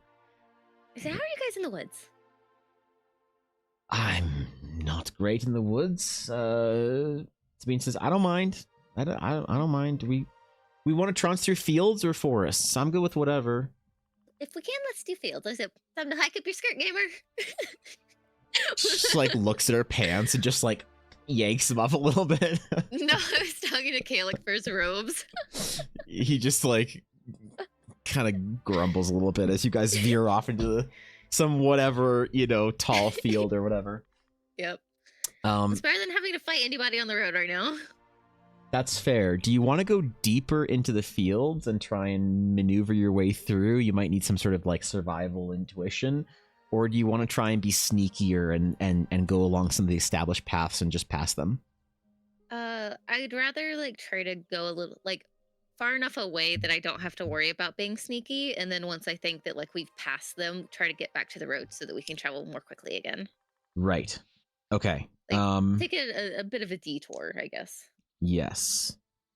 Okay. Yeah. So you guys need to sort of go on the periphery of the fields and sort of wander through there and kind of get around and try and get through different. There's a lot of like irrigation and stuff. You got to like go through a small bunch of forest, like a small bunch of trees or whatever, and then come up the other side to a field and you can get far away from them, so you don't need to worry about them. But you do kind of need to venture into the forest a little bit. So I'm gonna have the entire group roll a survival check. Collectively. What does survival need? It's not on the list of things. Oh, sorry, it's wisdom, so it's -1 wisdom. for you. Fuck. Got it. Understandable. Oh, thank God. We rolled good. Okay, what'd you roll? 17. Great.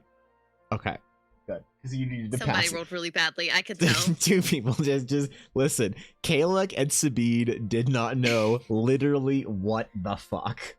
Like, you and Valona are like grabbing them by their collars and dragging them through things. And Sabine's like, okay, this way. And Kalek's, no, this way, So, but yeah, you do manage to wander through and not get lost or anything else. So, it takes you a little bit longer, but you guys sort of like kind of come out in between two kind of like small like abandoned farmhouses, and you sort of sneak out into the path and you don't see them anywhere. And you can only assume you're way far ahead of them now. So nice. they're probably somewhere way down. I apologize, book nerds. It's time to hustle. Just everybody starts running. Sure. Yeah. Are you full on sprinting, or are you guys just trying to walk like fairly quickly down the path? Like in between, like full on sprinting is not a manageable long term solution, but Sure. like trying to go like we're hustling, we're like speed walking kind You're of not- a thing. you're Like, not- we're not taking yeah. our leisurely time. You're not gonna Yeah. like Aragorn run across of all of Rohan for like 3 days No. and 3 nights. We would absolutely leave Kalik in the dust if that happened. He's not known for his constitution. No, I'd be We would have to carry him bridal style, and then that might cause some problems. yeah, that's Can't rough. make eye contact later. You know how it goes. No, as you guys are like kind of hustling or whatever, Spine's just like, why didn't we get floating boards or a cart? It was because we're broke. We're not broke. You're broke. I am broke. I would have rather. Okay, actually, maybe that would be a bad idea. Then we have to fly, and they'd see us. Okay, fine. true. This is better. Next time. All right, the 4 of you hustle your way down the road. Mhm. It's kind of like getting into midday, so the sun is sort of high in the sky, and the shattered sea heat is upon you. But Mhm. the weather begins to slowly, as the afternoon sort of passes in, get a little bit cloudier, and you sort of see some storms off in the distance. Oh, it's gonna rain. But you do sort of find your way to a small, like, kind of like township village type thing. Not really an official establishment, but just people who have sort of set up more or less outside the ruins. The ruins are not a large structure sticking out of the island that you can see impressively in the distance, but you can sort of see that past this little township thing, there's little like sort of pillars of black stone kind of sticking up from what seems to be a crater or something from behind the ruins. But this small little village here, you do see a couple people out and about, and it's like late afternoon by the time you get there. So you're walking, which, by the way, is there anything you want to do or get done on your way to this area that you want to have done before you reach the ruins? I think I want to prioritize getting here as quickly as possible so that if we need to, we can take a little bit of time here. Right. Okay. That's Yeah. what I figured. So, yeah. So you guys hustle your way there. The small village doesn't have the same sort of fearful, foreboding sense that Marsgrad did. People are more, township, whatever, local, idyllic kind of small RPG village type vibes. Does this seem like an archaeological thing, like actual archaeologists or like rich guy archaeologists? Like what is the vibe of the people here? Yeah. So the vibe seems like a kind of a strange mixture. There are people who are just like small townsfolk that are like, there are still lots of farms and stuff around here. So place for local farmers to come to get supplies and stuff, and just naturally a general store was put up here. So then naturally a tavern's put up or whatever. So that kind of like locals, like rural kind of vibes. There's also a strange vibe of like religious pilgrims that you saw inside Marsgrad. You see some of those groups out, and there's lots of small religions built up around the Eldari ruins and kind of in the periphery of the sages. They don't necessarily use sage magics and stuff, but they kind of worship the ruins and stuff. Followers of a religion that's not a cleric or paladin. Or whatever. Exactly. Yeah. So there's that kind of vibe too, but you do see occasionally someone trotting around very much so satisfied and proud of themselves with how important they are. Their little archaeological society silver badge, it's got the little crest on it, and they put it right up where everyone can see. And they got the cloak with the embroidery on it for the society. They basically went to the society's like school uniform shop and just like went down the list and just spent, they got the blazer, they got the jack, they got the whatever. There's no just like chill like archaeologist Indiana Jonesy type. Got it. You see, so you see a couple of those kind of people, but you see like two people wandering down with like a bunch of rope and a shovel or whatever. They look like they're more practical, but you're not sure if they're part of the society or not. So okay, got it. Yeah, and there's like kind of one main like sort of main street, and then a bunch of little like houses set up around it, and then you actually see tents, people like camping out or whatever. And you do see on the far right there is a very sort of grand tent that has the society's banners and you know the little fence around it and a guard sitting there and Mm-hmm. I didn't know that your model could detect you rolling your eyes. I'm really impressed, actually. Yeah, that was pretty dope. That's while wearing glasses as well. That's so it's not as impressive. good as it should be. Mm-hmm. Yeah. Yeah. Though I can look as unamused as I want to, I promise. It was impressive. Thanks. Yeah. So everyone's kind of looking at you like, what are we doing? What are we doing here? Jeez, I'll look. Do you think we should warn them? Warn who? Rephrase. Do you think they're the programs? I guess I don't know, but do we think there's anybody level-headed enough to be able to like take the reins and like, cool, we don't want to like, we want to stay out of their way, kind of shit? Because like these people don't know how to. They're not gonna know what they're supposed to do with the consortium. They're gonna get in their way. That's gonna cause problems. Sabine kind of like pops forward and is kind of stretching out a little bit from the walk. She's, if there's one thing I've noticed in small little towns and stuff across the Shrouded Sea, is you're gonna find the important people right there. And she points towards the tavern. So I'll follow you then. What? I didn't mean to seem like I was. Come on to the tavern, and I'll like grab her by the shoulder and I'll put her towards the tavern. Okay. She like sort of like kind of brushes off like, yeah, I've been to taverns, like this is you see like some this bravado from her. She like begins to walk in front of you guys. Not definitely trying to build up her confidence a little bit. Talk to a stranger danger. It's like, don't worry, and I will happily take charge if you need. She's everyone likes me in Grand Crest, okay? Exactly. So and she just You've got a lovely personality. She just bursts open the double doors. Wait. Like, can she like very obviously be serious? Like she's going to be like, hey, open the door normal. Come on now. Okay, can she like just quietly, just like push the doors open? Yeah. The tavern seems pretty lively. I mean, there are now here the presence of the archaeologists that you were asking about. Oh, thank God. Outside town. So this is kind of like the dive bar kind of vibe of there's I love like dive bar archaeologists. Look, they're just chilling. They've been digging shit up, and now they're having a couple of drinks at the late afternoon. It's like it's the late part of the afternoon. So right now it's way too hot to do any digging.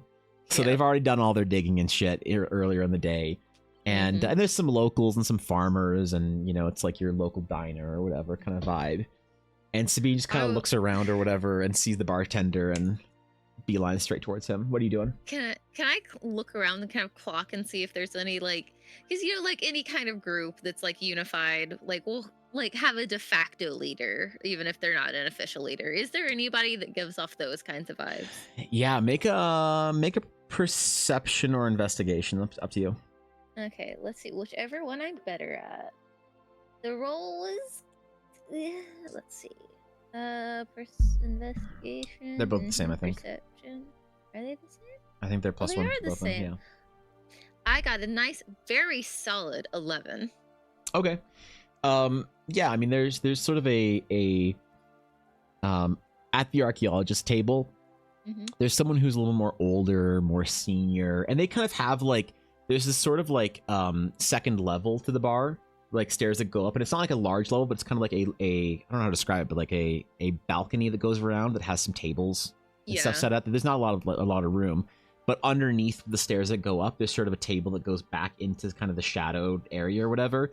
That is where the archaeologists are all hanging out, and they've got like their lantern there, looking at maps, and they like kind of set up shop. You think that it's more of a permanent installation, that's kind of their. This is their table. Yeah, and they've got like stuff and books and up against the walls and stuff. And there is a more senior, like older guy who's holding onto his stein, like listening to some people talk about something very interesting about what they found or whatever. And he's kind of like nodding along, and they seem to be directing their discussion towards him.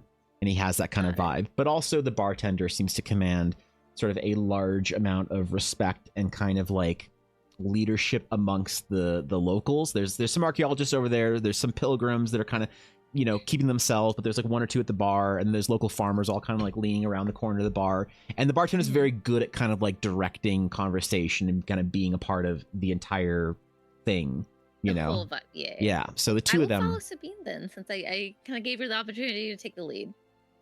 Okay. She approaches the bartender. and And if she ever seems like unsure or like she's gonna stick her foot in her mouth, I will try to like expertly kind of like intervene and take lead. okay. All right. We're gonna try this, okay? Come on, man. She can do it. I believe in her. No, I mean, yeah. Just NPCs talking to NPCs. Unless you just want to have her trip over herself immediately, and I'll take care of it. No. So Sabine walks up to the bar, and she sort of kind of walks up a little casually, and then just kind of like, she's not terribly tall, but she, kind of thunks her elbow on the bar, and she says, "Hey, Pop, what are we serving out here? What are we drinking?" And he kind of looks down at her and says, "Locals drink mead. Expensive rich girls from the city drink wine. So mead for you." And she kind of looks at him and glares. And he kind of they both sort of reach the smiles, like, you're a mead girl, okay. and he slams down some tankards, and she says, "So," she kind of banging her hands on the table a little bit. She's like, "So, Marsgrad, what a shithole, hey?" And the farmer behind her just turns, this large sort of heavy set man in leather tunic, and he says, "Tell me about it." And she's like, "Oh my god, I can't believe it. We took so long to get out of there." And there's just this immediate acceptance of her into this group of locals. The second she shit talked Marsgrad. I'm gonna let her continue to not woo the locals, but yeah, take over the talking to the farmers and getting on their good side thing. Yeah. I'm gonna talk to the bartender, if that's okay then. Got it. Sure. Cool. We're dividing and conquering. Yeah. She gets up and walks over to that group or whatever. And as you approach, the bartender puts down a tankard of mead and says, "Single silver." Thanks, and I'll pay him. Okay. So how are things with the ruins recently? Is everything going normal? That's more of a question for he kind of points over the archaeologists. That's true. But I do hear things, and seems like it's definitely a big old self-important tent out there, huh? Well, and the thing is, he kind of leans in the bar. He says, "The thing is, we used to be getting a lot more pilgrims through here. A lot more folk wanted to come see the ruins. Been kind of dry recently, so not good for business." That's probably due to the consortium. Have you seen what it's like down there? I haven't been to Marsgrad in a week or two, but okay, I get. They've got a group on the way. Here? Here. He kind of stands up a little straight. Are you guys gonna be okay? We'll manage. Thank you for telling us. We'll manage. We darted into the woods a bit to try to get around them, so give you guys a heads up. I'm not from the charity. Hi, I'm Runa. Well, drinks are free for the rest of the night. Thank you. That's kind of you. Nope. Think nothing of it. We appreciate the heads up. I have to. They do this thing with people. There's these. Have you seen the hand thing? Kind of gestured, pretending to be what the ghosties did to us on our way out. Oh, when you go into the city, yeah, they reach for you. The big groggy thing it does to you. They're doing something to you? Yeah. Do you ever after you've left the city, do you feel like you just really can't wake up in the morning? Usually feel better the next day, but okay, good. That's good to know. That means it fades. Okay. Well, they're bringing a bell with them, so that's gonna hit everybody, probably.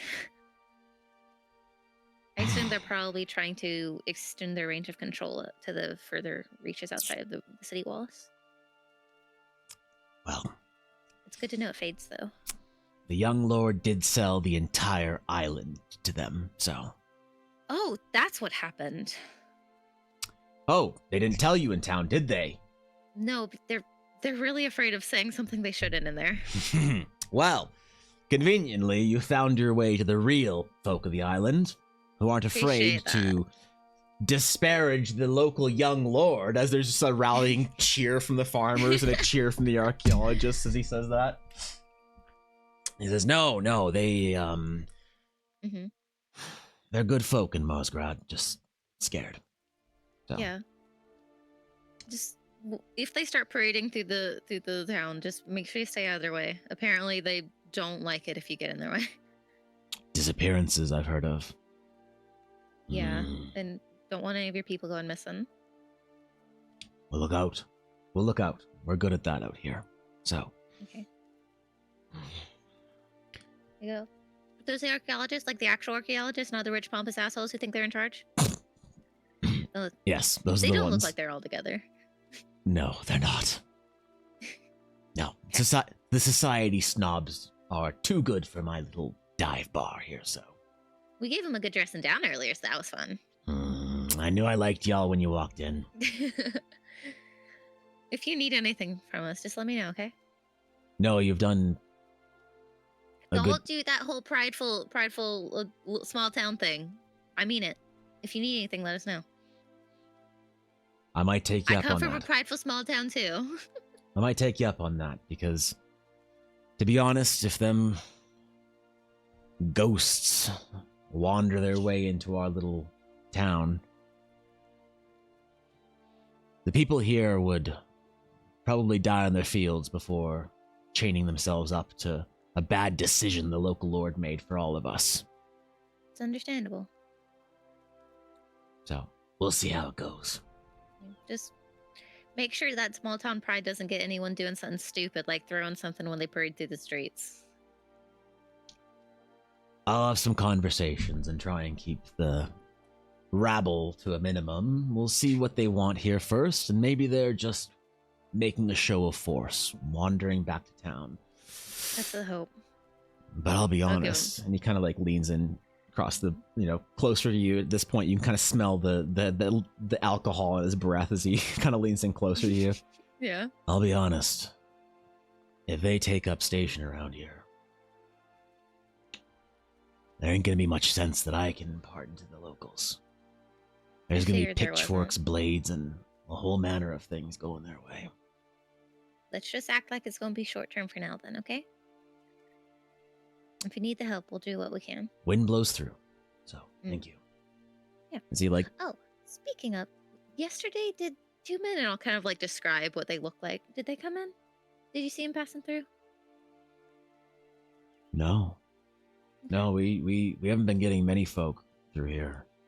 As I said, the Okay. pilgrims stopped wandering out here, and to be honest, you're the first visitors in a couple nights, at least. Okay. Just wasn't sure if they'd already made it or not. Should I be on the lookout? Just seems like some people that might be starting up a little bit of trouble, but nothing too bad. He thinks Just about that for a a little second. bit of banditry, you know. Yeah, he thinks about that for a second. I've seen the type. Can usually smell Yeah. him, but I'll keep an eye out. Thank you. Mm-hmm. Yeah, of course. And I'll give him like a nice tap on the bar, and then I'll you know how like people like kind Yeah. of like it's a Yeah, I get you. yeah. I get you. It just Yeah, I feel it. and then I'll go over to the archaeologist. Yeah. How's Sabine doing? Sabine is making up stories of her. So you can so she's made up the story of how she told off some Marsgrad, merchant or whatever that wanted to charge her a gold per apple or something. And they're just disgusted by it. It's like, man, you know when you get people all riled up about the local whatever issue it is, the fucking thing that's happening. They're all just damn, I can't believe them. They're always trying to upcharge them. There's just this whole fucking Sim City Slickers. this disgust with the Marsgrad merchants. So Sabine has found the place to twist the knife in and is doing it Yes. expertly. And you're starting to realize why like everyone likes her. there's like some kind of scary superpower she has in her ability to just sort of like worm her way into any kind of group and be mad about exactly what she needs to be mad about with them or something. So I'll give her a wink as I walk over to the archaeologist. okay. Yeah, when you walk over there, they're sort of in the middle of a conversation, but it kind of stops as you walk over, and they kind of greet you, and the one kind of in charge, he's like a man in his maybe like early 60s. He's like kind of graying, and he's very tall and like very kind of stocky and just built out, just like muscle and bulk and old man, that kind of like a guy who's worked hard his entire life, and even though he's old and that should all be gone, it's not. Yeah, like forearms the size of tree trunks, barely fitting into. This guy has had rock and dirt in his daily activity for the last like 53 years. So he kind of has that. He's got like a leather vest and sort of has this like wide brimmed hat on, made out of straw, and kind of some tools and things around him. They all kind of have similar kind of vibe of that sort of, are you kind of understand the feel of the archaeologist. Yeah, like sort of. Runa's done a lot of like archaeology things, like with knights and stuff. Yeah, so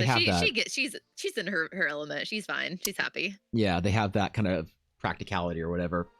And he kind of greets you as you go and holds his glass out to or his mug out to kind of cheers you or whatever as a greeting, and he says, "Welcome." Hi. Well, when I was in Mossford, I was about to be real disappointed, not thinking there was any actual archaeologists here, huh? Huh. Yeah, they'll lead you to believe that, but we're out here, so. How are Stockton, things going? by the way. Sorry, what'd you say? Stockton, Arthur Stockton. Runa, nice to meet you. Likewise. You're a little underdressed for the runes, as far as an archaeologist. That's true. I've done more looking through. I'm kind of in between sages and archaeology. I understand. Well, the runes are How open. have things been here? I've been led to believe otherwise. Well, just find your way away from the ropes, and they won't bother you too much if you just stuff them aside.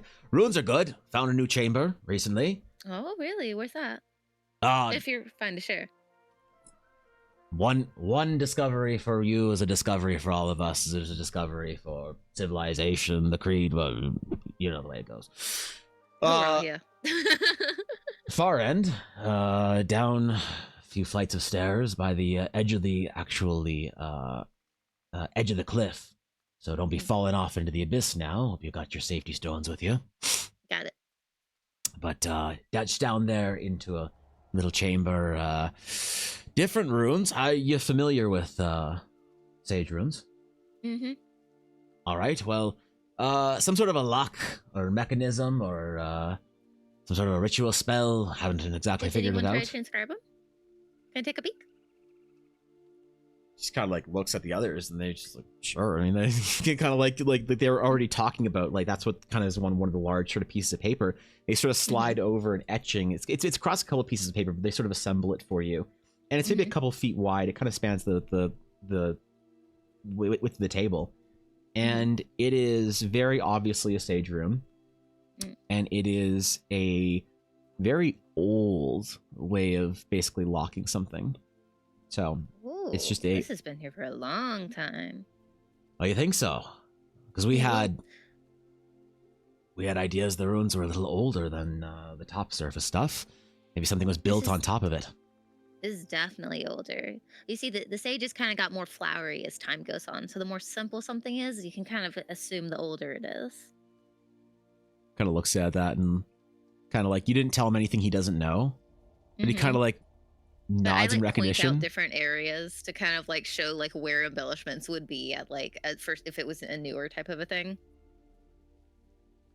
He kind of like, you see he's got this like kind of like thick gray salt and pepper beard that sort of curls up at that and smile, and he says, "You wouldn't happen to be a sage, would you?" No, I grew up at a sage temple, so I'm just kind of familiar with it. Ah, shame. I was hoping someone could open it for us, but the sages don't like living their temple all that often. I might be able to see what I can do. And I kind of like nod over to Kayla and Velota, who are just like very awkwardly standing at the bar, I feel like. Kayla and Velota have been handed these like mugs, you know? They have wine. Or yeah, these like mugs of you're guessing the wine, and like Kayla is just like gently sipping it while Velona's just sort of like staring at it. You know, kind of stink face is like she just like puts it down beside her or whatever. So yeah. All right, well, that could work. That could work. If you wouldn't mind, I mean, don't want to not at all. take away from whatever pilgrimage you came here to make with your folk. So Oh, like you said, what helps you helps us. all right then. Well, tomorrow morning if you're up for it. Yeah. Or you could go tonight if you're in a rush. It's a little hot, and the boys and girls here don't like going outside when they have to sweat. And there's just this resounding like you know. Oh, I understand that. Although I do think it might be better to go sooner rather than later. The consortium's sending a group. They're on the way.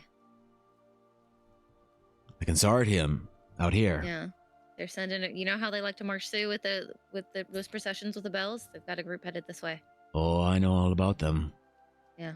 Been to a couple of ruin sites ruined by their presence. What do they do?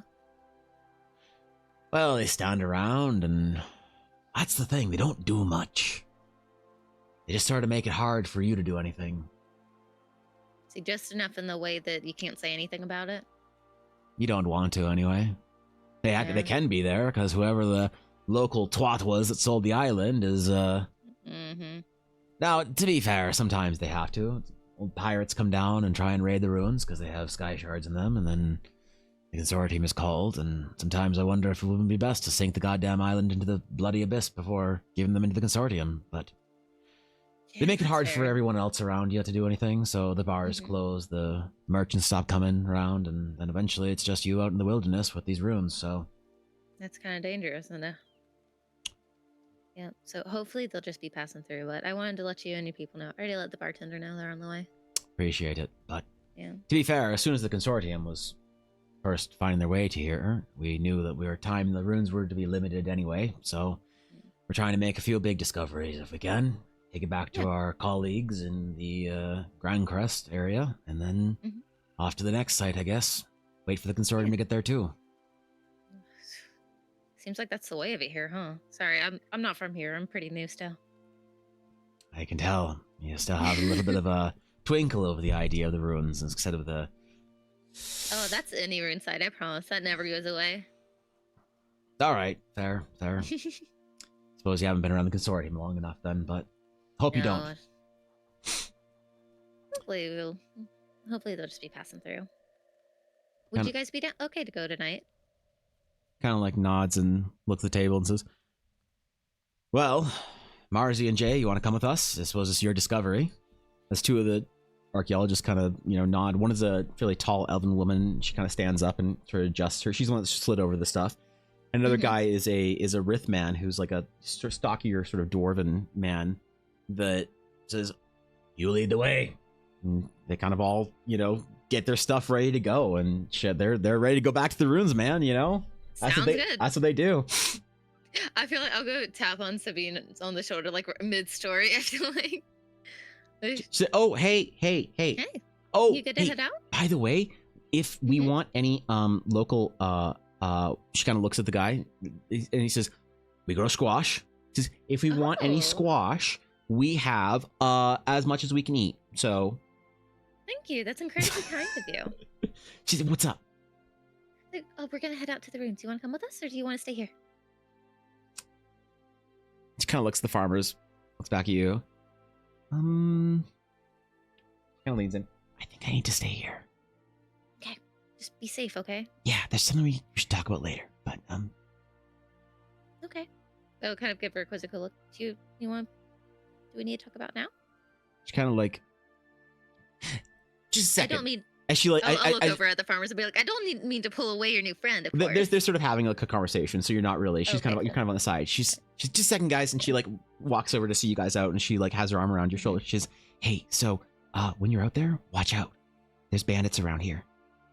Got it. Okay. No, but like not like okay, so they're not like pirate bandits.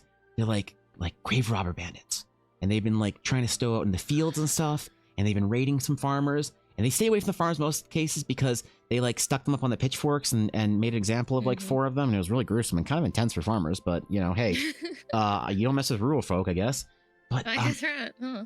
but they're sneaking around recently, and they've been seen around the ruins harassing the archaeologists. So apparently they're not there all the time when the archaeologists are around, but if we're going in there on our own, we might want to be careful.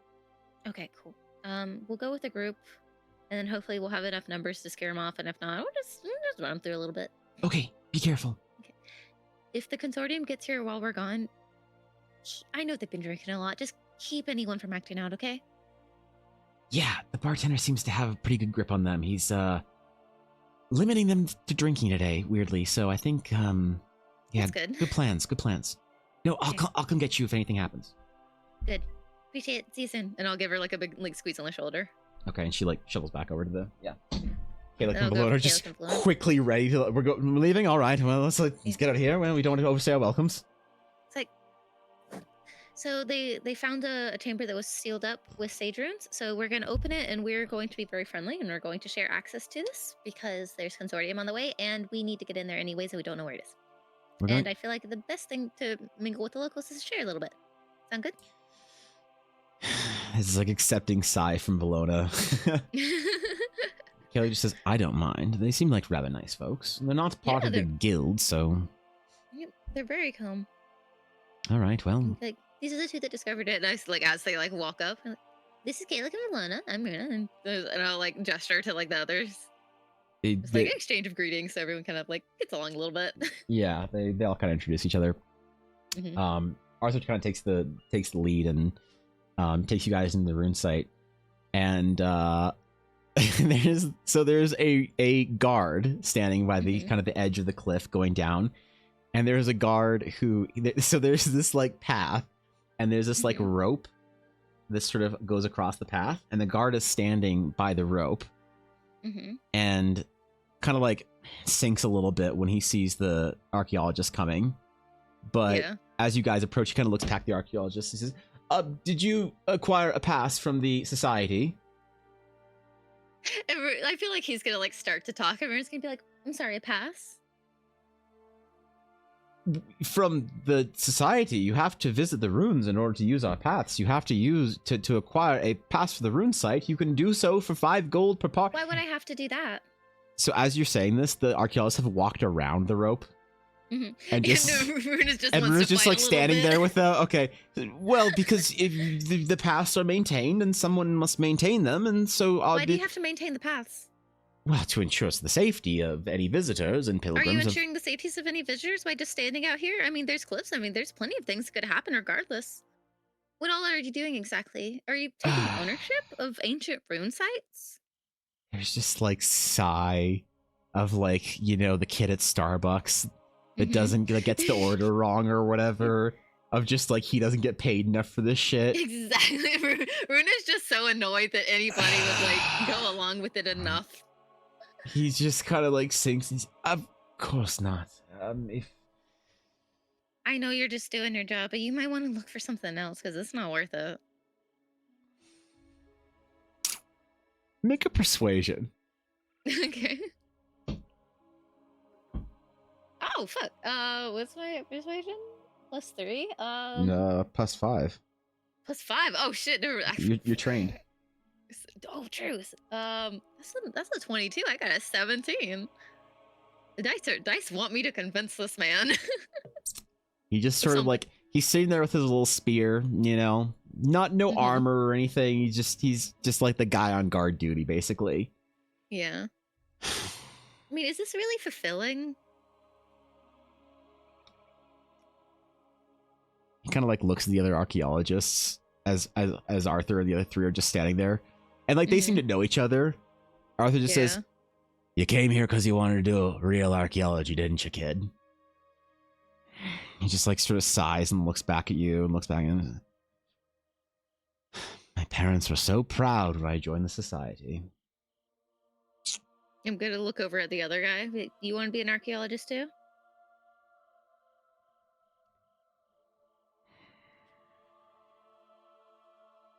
All right. And he just sort of throws his spear and just like starts walking away.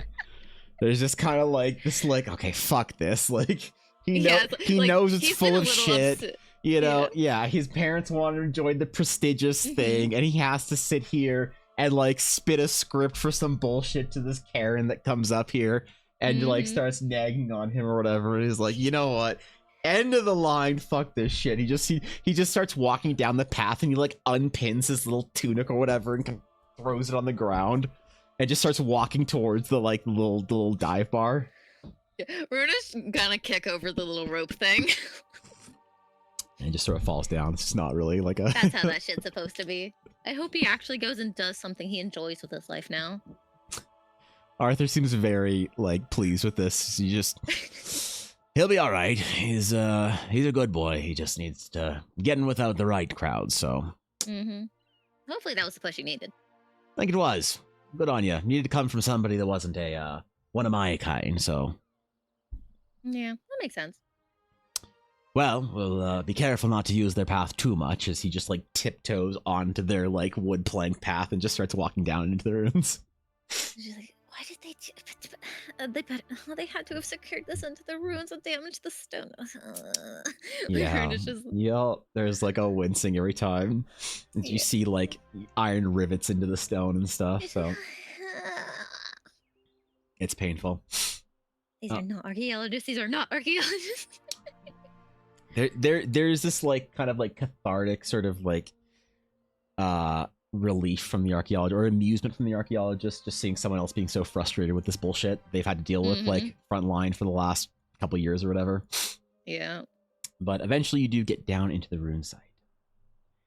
And it is an impressive display of a crashed Eldari gate.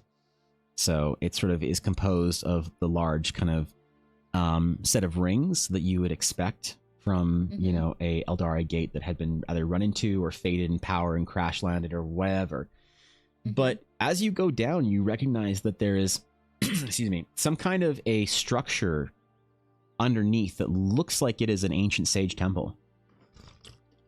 You see it, the sort of the obvious features of kind of ancient sage temples. They like to make them look like they're natural rock faces. And so they use a kind of magic that's sort of lost to new sages that allowed them to shape the earth and sort of grow these temples from the bedrock into, you know, up into the shapes they needed. And so it has that kind of that smooth texture of natural rock that has been kind of polished down that you're like, oh shit, this is like an old temple on underneath this like crashed rune site that it looks like that has only been recently excavated and uncovered.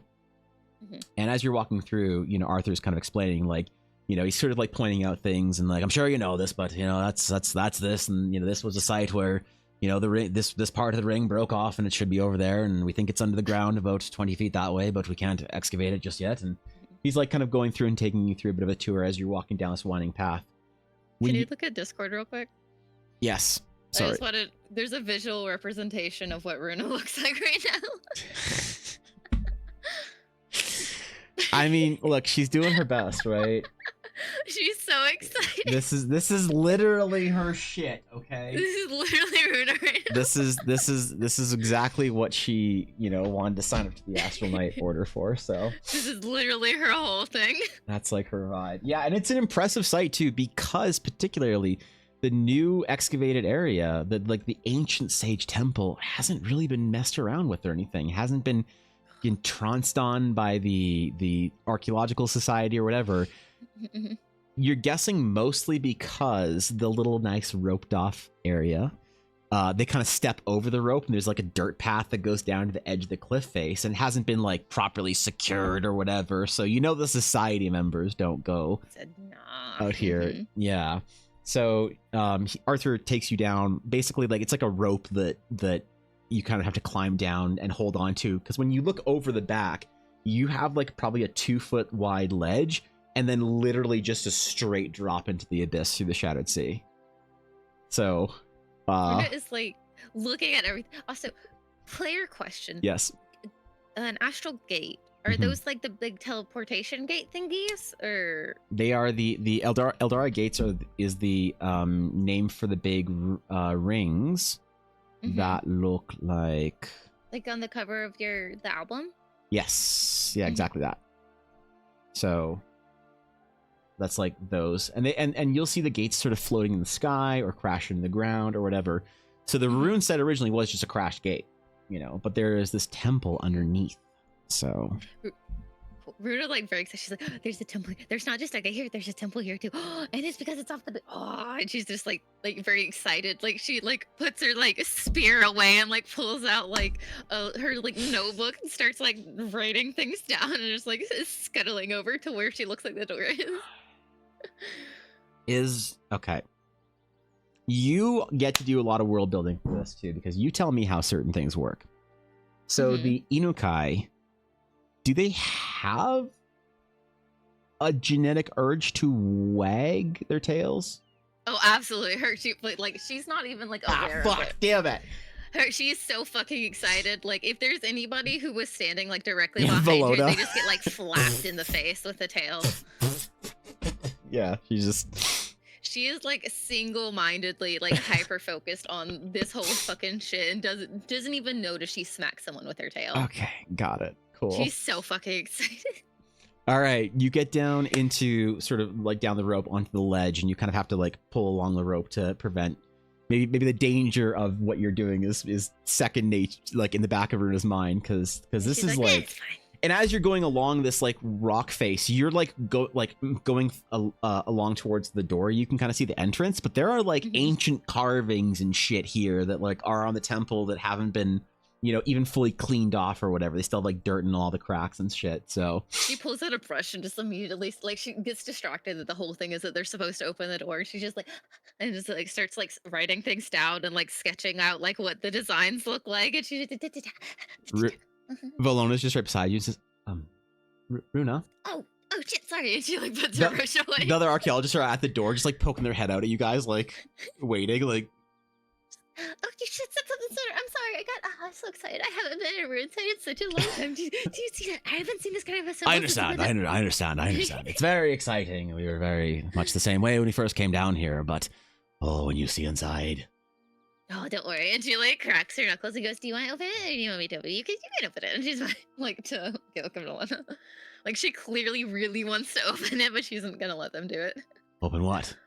I mean, inside the chamber right here, as he sort of like steps past and the light kind of casts in. Oh, I thought you said that it was like Yeah, but as like far as sealed. no, there's a small chamber with with this like lock or whatever inside of it, kind of like an entryway. Like you recognize this isn't you've been in a couple of these. This is an entryway, you know. So it's a small little room, sort of like shielded off, that has like some carvings on the walls that are usually the story of the temple, of like what the people who occupy the temple do.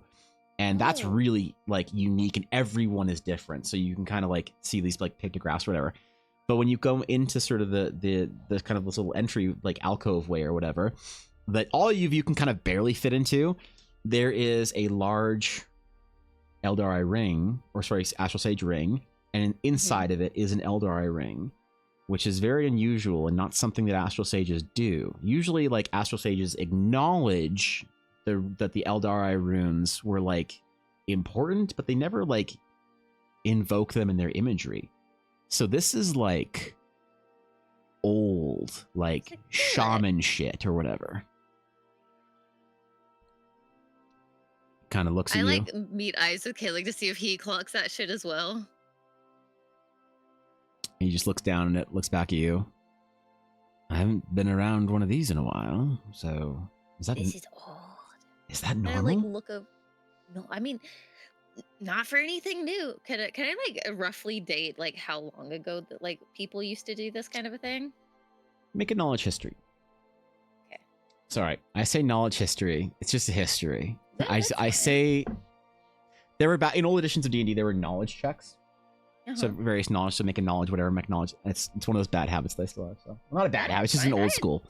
I You know what I meant. understood what You you know what I meant. meant. Yeah. History check +3. I'm so happy that I rolled really well. I've got a dirty 20. Okay. This temple appears to be some form of proto-sage temple from back before the sages actually congregated into large groups. So the problem is, by the time they started making temples in this form, they had moved on from this older sort of form of imagery. So you don't know what's happening here, but either the temple is pulling from an older tradition of astral sages, or the older astral sages had access to more sophisticated magic and abilities than they should. This is like hearing that like civilization started 4,000 years ago or some shit, or 6,000 years ago or whatever. But this is like a site that they shouldn't have been able to build with like this kind of level of like stonework for being like primitive sort of tribe wandering sages or whatever. So it's kind of a really fucking big deal, to be honest. Ruda's like eyes light up and she like jumps up and down and then immediately just like turns away and starts like trying to see if she can decipher like the story of the temple, like immediately when she like clocks that. Yeah, I mean, so I would probably say,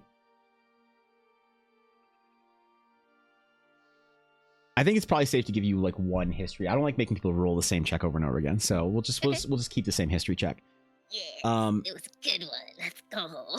So the story is, it tells this sort of pictographic story of what appears to be sages that are like, or populations led by sages, or what you think to be people who are like proficient in astral sage magic, leading populations away from places of danger in the form of like flooding or fires or natural disasters. The earth sort of cracks underneath them and flame and water. It's kind of hard to say what they're sort of trying to get away from. But the imagery is, yeah, it's the earth cracking, it's fire coming from the earth, and then water rushing in. And they're leading them up this sort of kind of hill. And it kind of is the same pictograph on both sides, going up towards the central sort of like, this is a door, but it looks like just a sort of carving in the wall. Yeah. And they go up towards it, and they're led up. Interestingly, they stop at like this like cliff, because like the story is sort of this linear kind of thing that you sort of have to read through the entire thing. And they stop at this cliff and have some sort of meeting of some variety. It's hard to say what they're doing, but you see an image of them on this cliff face, this sage figure that's led them out with the population behind them, holding this staff up with this very clear icon of what the astral sages sort of use. It's a very like definitive proto sage ring. So this person's like a sage of some variety, and on the like floating above the cliff, sort of looking down to them, is the image of what appears to be a dragon.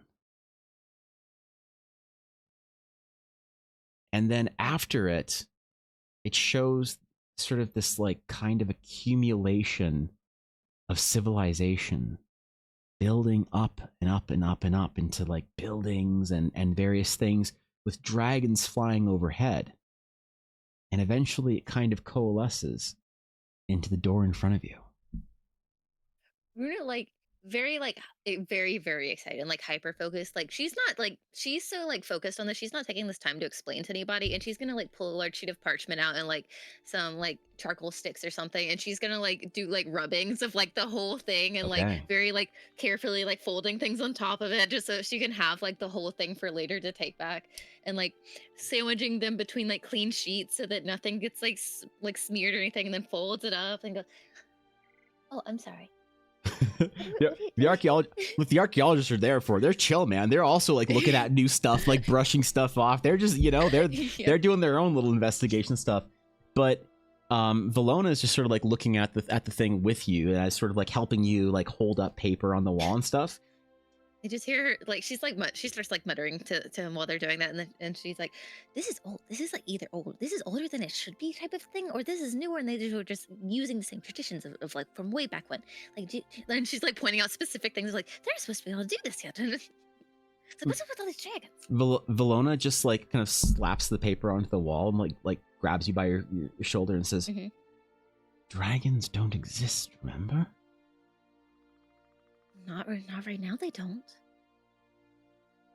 depending on who you ask, certainly humans from this side of the world, dragons never existed. Clearly, they did. Well, you and I know that. We're from the old... Wait. Do you people live in... do you people know the dragons? Do the knights know about the dragons? So your people don't culturally, but the knights do. The knights have a chronicled memory of the dragons. She's like, the knights do. But you know, like this was like kind of a country bumpkin moment for you, where you're like, but dragons don't exist, Grandmaster. Then Grandmaster's like, oh, let me show you some shit. This is gonna blow your mind. Dude, she's having like cringy flashbacks of that moment. She's like, she like gives him like a look of like, shh. Shh. Valona just sort of like quietly says to you, they probably think these are just representations. Yes, they do. Dragons and sages were never recorded for having any sort of interactions. Now they are. And we both... Well, now they are, apparently. She kind of glances over the wall. Yeah. Can I overhear what the archaeologists are talking about? Yeah, they're casually talking about how like the mark making, they're talking about the tools used to etch. They're very concerned and interested about like the straight edge, whatever. They're not talking currently about what it is. They're more interested in like, oh, they must have had some sort of achieved. Like, yeah, you know, to do this or whatever. She's like, this shit is old. Very old. Do they know what's a door? I don't think so. Are you sure you want to invite them in here? No, absolutely not. They seem like good folk, but... They do seem like good folk, but I don't know what's behind that door, and it could be dangerous. Well, you better tell Kalek, because he looks like he's ready to open this thing. She glanced down. He's just staring at the ring, by the way, just like he's been focused on the ring, just thinking about it. Kalek, can you help me with this? And I'll like pull him over. Oh, of course. And he like comes over and helps. And I'm like pointing out the dragons and like very like almost like being like, oh, can you believe, like she's like talking like about like the things that she's been talking about the whole time and just like trying to get his help, and like he's like, what are you, wait, huh? Yeah, he doesn't understand what's going on. Yeah, she's like, don't open it. Are you sure? Just wait. And I want to kind of like see if we can outlast the archaeologists. Like it's starting to get like kind of late, and like they're like, well, I think we should head back. And I'm like, oh, we'll just stay for like a little longer. Can we borrow a lantern, kind of a thing? Yeah. So at some point in time, you know, the Arthur turns back and says, well, any luck with the rune? Can you do anything with it, or is it just a rune? I think it might be just a rune. It looks like more of like because like I assume like it's kind of known like a languagey thing, right? Yeah, it's a symbol that you've, you know. Yeah, it looks like it might be some sort of story kind of a thing, like, and she's just kind of like trying to poke it, like, I don't know what this is, and this. Well, we have all this etched at the back of the tavern if you want to take a look at it with us later. We don't have to be out here when it gets cold and dark. Like, I definitely want to, but I'm just really excited. Like, I know that you guys have been doing this day in and day out, but it's been like 6 months since I've got to see a rune. I just want to stay a little longer. Is that okay? Yeah, make a deception with advantage. Got it. Thank you for advantage. Jesus Christ. Okay, I got a 1 and an 18. That would do it. He has this kind of like say no more, like, you know, understanding of like another enthusiast is sometimes the charcoal rubbings under a lamplight in a nice warm tavern aren't quite the same as the cold stone. So Nice. Are you going to be okay out here? I don't want to abandon you in the ruins. No, not at all. We're all good. I'm used to doing this. Could I borrow a lantern? Of course. And he kind of like reaches into one of the other archaeologist packs and like pulls out an oil lantern and kind of turns it on and hands it to you. Thank you so much. And then I'll just kind of like keep going back to like looking at like other inscribings and stuff until like they've been gone for like 20-ish minutes. Yeah, sure. Like give them time to leave just in case it's loud or there's just like stone resonates or something. There's just like quiet and like anxious anticipation between you three in the in this alcove, you know, on the edge or whatever. Mm-hmm. And once it's been enough time for like me to be able to like, yeah, they're plenty far enough away, even if they stop to chat or something. Mm-hmm. Yeah, like, can we open the door? Can we open the door? Can we open the door now? Valona just says, I'll go just quickly check, and she like steps aside very quickly. Mhm. She comes back at like, 45 seconds later. She says, I think we're all Yeah. good. Kalec just like claps his hands together Mhm. and then presses his hands down the rune, and it immediately just like thrums to life with this like glow, this like astral sage blue glow that Mhm. you see, and all of the pictographs across the wall begin glowing as well. And then the pictographs on the wall begin moving, as there is now it shows the water rushing in onto the flood. It shows people escaping, and the story was incomplete before, but now you see it doesn't just move like slightly, like the pictograph changes, the water rushes in, the fire explodes out, and people begin congregating in these boats that then sail off with this sort of like glowing astral sage like figure at the front of their boats towards the land, where they all exit the boats or whatever. And you see the people sort of gathering, and part of one group of the people sort of go down another path off the sort of the scene or whatever and leave, and the other groups that sort of like at the head of it is the astral sage. You see them walking up the cliff face, as they were in the image before, and the dragon now descends onto them and breathes this like fire upon them that is shielded by the sage. The sage, then the staff that you see lowers, and a sword emerges as the dragon dips its head down in submission and falls down, and the dragon itself forms a bridge for the people to walk across the cliff into whatever this door is now. She's just like, what the fuck? And like makes eye contact with Kalec and Winona. It's like the first time that the kid goes into a planetarium and sees stars and shit or whatever. Everyone's just like looking or whatever. The roof as well has these sort of moving shapes of like different circles or whatever moving around, coming into view and then disappearing in with the stars that are kind of now twinkling on in behind that. Once like that, everything kind of comes down, Runa's gonna take like really detailed notes of everything that kind of happened. Okay. Before they like go in and then like start the next thing. Okay, yeah, that's after you. Yeah, sure, okay. Mm-hmm. When you're done, Kayla kind of looks up at you and says, shall I? Oh, yeah. 1 second. And she like finishes up swimming. Okay, cool. All right. I want there to be a record, He presses hands down on it once more, and the seal around the rock sort of begins to glow, and the rock pulls in. Yeah, it has this like rock. You can hear it like grinding stone as it pushes in, and then separates and moves out. And you can sort of glance into this dark room. You feel this sort of wind rush out from it, or rushing past you into it, sort of. Oh, this has not been opened in a long time. It's a musky. Velota and Kalec have this like uncharacteristic smile that they usually have, fairly like, sturdy expressions or whatever. But is there like a magical like light type of a spell, like just the light cantrip? Is that something we can do or no? I think I wanted to let sages do that. Okay. But it's like not light, because light is not as wizards, and I can't use stuff for the astral sages that are wizards. So you have astral sage light, okay? Let's just say they can make their like astral sage thingy glow or something. Well, you can, yeah. So your astral atlas or your blade can glow particularly. Cool. Runa will just kind of like secondhand like just like do that and be like. I also think I kind of want to give Astralites low light vision, because they like sitting in the dark or whatever, and they've got the magic sort of like broody light shit or whatever from their eyes. Yeah. So, but I'm not sure, because everybody hates low light vision in D&D, because everybody has low light vision in D&D. So. Oh, that's great. That's wonderful. What do you mean? Yeah, sure. So, all right, cool. Yeah, you can see you have your little light shining, and We've you got can little lights. Yeah, you can go in. What order are you going in?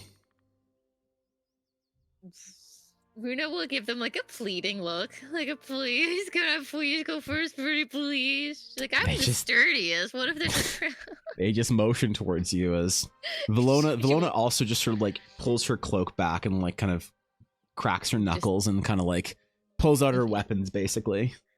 Okay. And then very excited, but also trying to be cautious and keep a lookout for anything. Like that might be like a trappy type thing. Yeah, she's done this before. Okay. I'm gonna try to go in and see for anything that might be something that she should avoid. Yeah, I mean, make an investigation check as you're going. Nice. Love that shit. Investigation. That was a +1, right? Yeah. Okay. 9. Yeah, that's rough, dude. That's rough, dog. You're doing your best though. Okay. She's okay. Let's see. She's a little overexcited. She's trying. She's trying. Okay, you find your way into this room. Inside this chamber is, you've been to old ancient sage temples before. Some very few orders still maintain an ancient sage temple. Most of these sites are considered sort of like sacred sites and are not used for sage stuff, but like they go to that once a year and like, I don't know, do sage things and then go home or whatever. But this is untouched. This hasn't been opened in a long time. You can tell that because you've never seen examples of the inhabitants inside of one of these ancient sage temples. You come into a chamber and there's furniture and like old dusty tomes and relics and like tapestries on the wall. It's a large, again, circular chamber, and it has the same, after all this time, projected starry night sky on the roof. A small little garden area with flowers and a very small little tree winding its way up. Looks underwatered and, you know, on death's door basically, but still just kind of hanging on with it. It's got a couple of leaves on it and it's just doing its best to sort of hang on. There's usually like sorry, what? Did you say sages or sages? They've been sages for a long time. There's like this kind of canal around it where you'd imagine water flowing and, you know, little bridges stepping over it. And it's pretty much all dried up except for a very small, you know, a very small like amount of, or a small puddle around the sort of the green area. A little trickle. Yeah, it's not really anything. Thank you for the raid, Roll Together. I appreciate it, guys. What's up? Hi. It's this, yeah, it's this very small, like, you know, the nature in here is just barely hanging on by a thread. The tapestries around it are kind of in that sort of old, more pictographic kind of style of things. Very much cruder drawings and older style embroidery and the decoration in here is very old. It's very ancient. The wood is sort of like collapsing. The benches don't look like you want to sit on them. You know, the cabinets are dusty and full of cobwebs, and the tomes have thick layers of sort of dust and rock debris that's fallen on them. There's some areas that are kind of caved in and collapsed, and the walls themselves also have this like trickling, glowing pattern on it that is the similar as to what you saw outside, but it's not moving this time. It just sort of is this light that kind of illuminates the space as you walk into it. It sort of like thrums to life.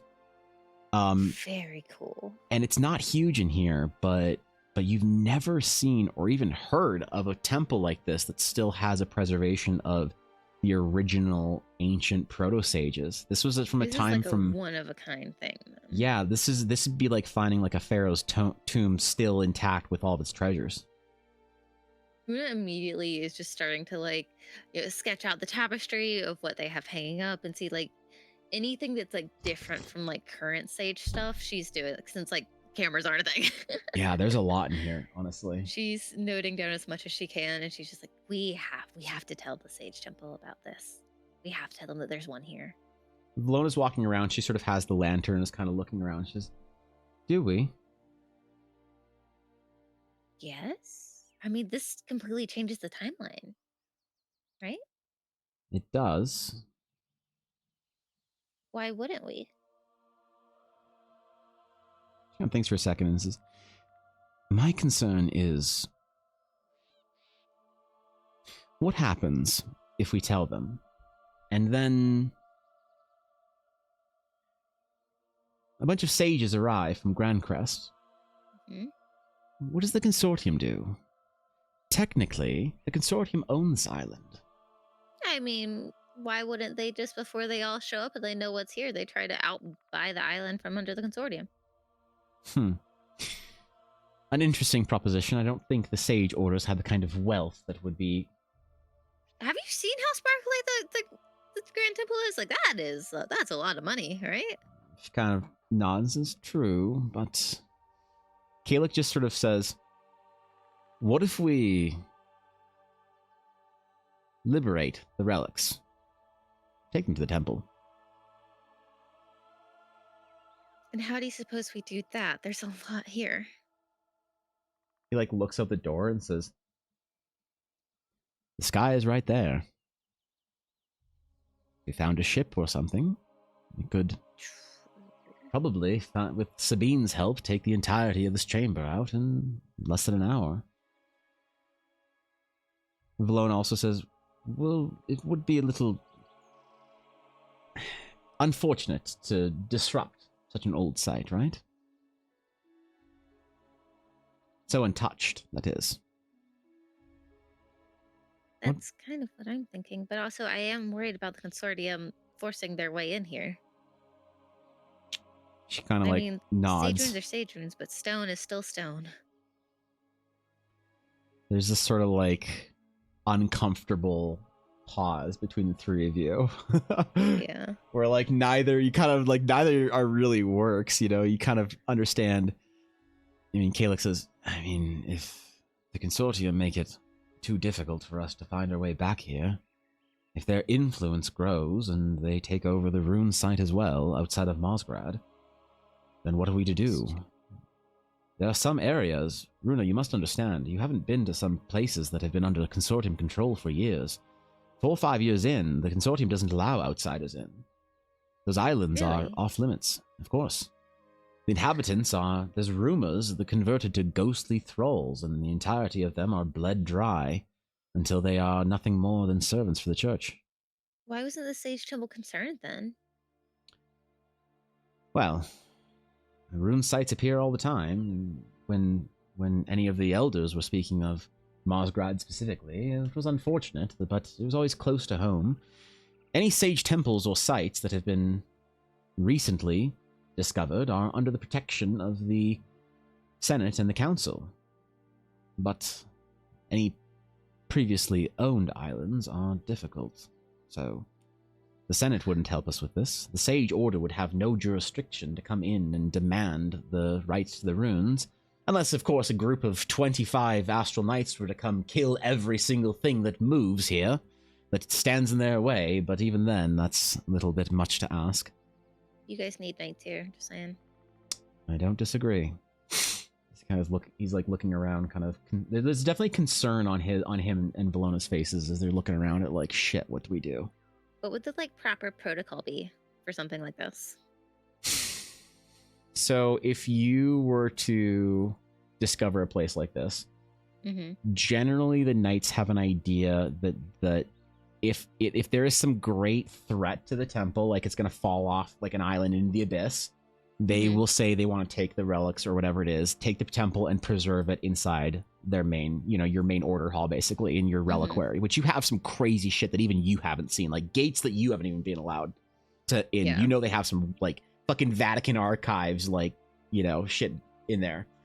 But generally they try and preserve the sites as much as they can and open them up and make them accessible to sages and orders that will like preserve them. And so if the knights were to deem this place important enough, then they would probably come and make a giant fucking fuss for the consortium, but that's difficult because usually the knights are fairly well respected and feared. And even you are thinking the consortium's a bit of a different beast. Yeah. Than like local kingdoms and stuff and local lords. I mean, there's no such thing as an Ashasari, queen that would lock off the runes in Ashasari or whatever. They're just not that dumb at a high level. and that at a small level, yeah, they can just take care of anything. But the consortium's kind of different, so The consortium's like the one thing that really stands against the knights. Then yeah, you kind of don't know how they would react to it, to be honest. I feel like they would just start all out war genuinely. Look, sometimes they just, The knights would absolutely just start all out war. Let's be real. they fear no one is the good part of the knights. They don't give a shit, man. They're like just a Yeah. giant order of honey badgers, all right? Yeah, they are. We're just like, I know exactly what the knights would do in this, but like, eh? Yeah, it's also far away from the orders hall, so Mm. talking to the knights sending a message back to the knights would be it would take a while, basically. And it would also be kind of unheard of, really, Mm-hmm. because then like their power would be weakened there for them to come here, and it would be like a whole big thing. Yeah, it's never the knights don't really do much in the Shadowed Sea because then part of your sort of knowledge of like, oh, what do we think the Shadowed Sea is like? There's like runes and shit there, but they always fall into the abyss anyway, and there's not much there to begin with because We can't protect it anyway, so I try. well, it's not just that we can't protect it. A lot of it is that so a rune like after the Aldarian Empire exploded, there wasn't much to protect. So anything that was old before that, like proto-sagey stuff, they're just kind of old. No one from the knighthood would believe. Well, they would not. It's not they wouldn't believe, but no one would have assumed or thought that a place like this would still be here. Got it. So a lot of thinking about Runa's goals long term with all of this looking in and potentially changing the way that history has been thought of here kind of changes also the Astral Knights perception of an entire continental area, basically. Potentially. Jesus Christ. Okay, cool. She just kind of has this moment where she realizes this whole thing that she's doing is a lot bigger than she originally thought. Yeah. There's while you're sort of considering this, maybe you're pacing around or just sort of the three of you are just sort of observing things, and there's this kind of tense, kind of sad tension where it's you're all trying to copy things and read through tomes while not destroying shit and whatnot, but do you want to preserve it or whatever? Someone's gonna rock And up. then- No. And then what's gonna happen, whatever.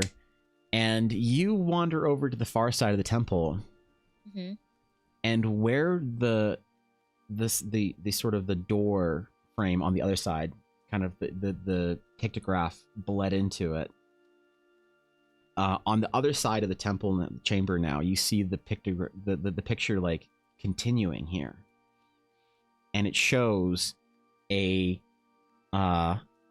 sage with the sort of the staff Mhm. walking up this sort of mountaintop, and now they have their sword, right? And as they're Mhm. going up, people are sort of bowing down to them, and the dragons as well from the other image are now bowing down to them, and they walk up with a group behind them that all carry different weapons and are armed knights of some variety. And there's an inscription in a version of Old Aldarian that you cannot read because you don't read Aldarian. But there's Caleb something inscribed above it. Does Caleb Caleb? does though. Didn't you say Caleb did? Or he was trying? He was learning. I could be wrong, but I thought he was. Caleb reads we talked Aldarian. about it. I thought Sabine Yeah, did. I thought Sabine did. No. Ha! Kayla, and she's taking out her big sheets of paper and already doing rubbings again. Kayla, I need you. He walks up and he just kind of stares at it and takes it all in, and then looks up at the inscription and just looks at it in confusion. What does it say? He just kind of turns to you and looks to you and says, well, it's in Old Aldarian, so... Yeah, but you know that, right? Well, yes, but the Eldarians did not have proto-sages. They were Yes, they did. arcane casters. They Yeah, but okay. used the ley lines and other...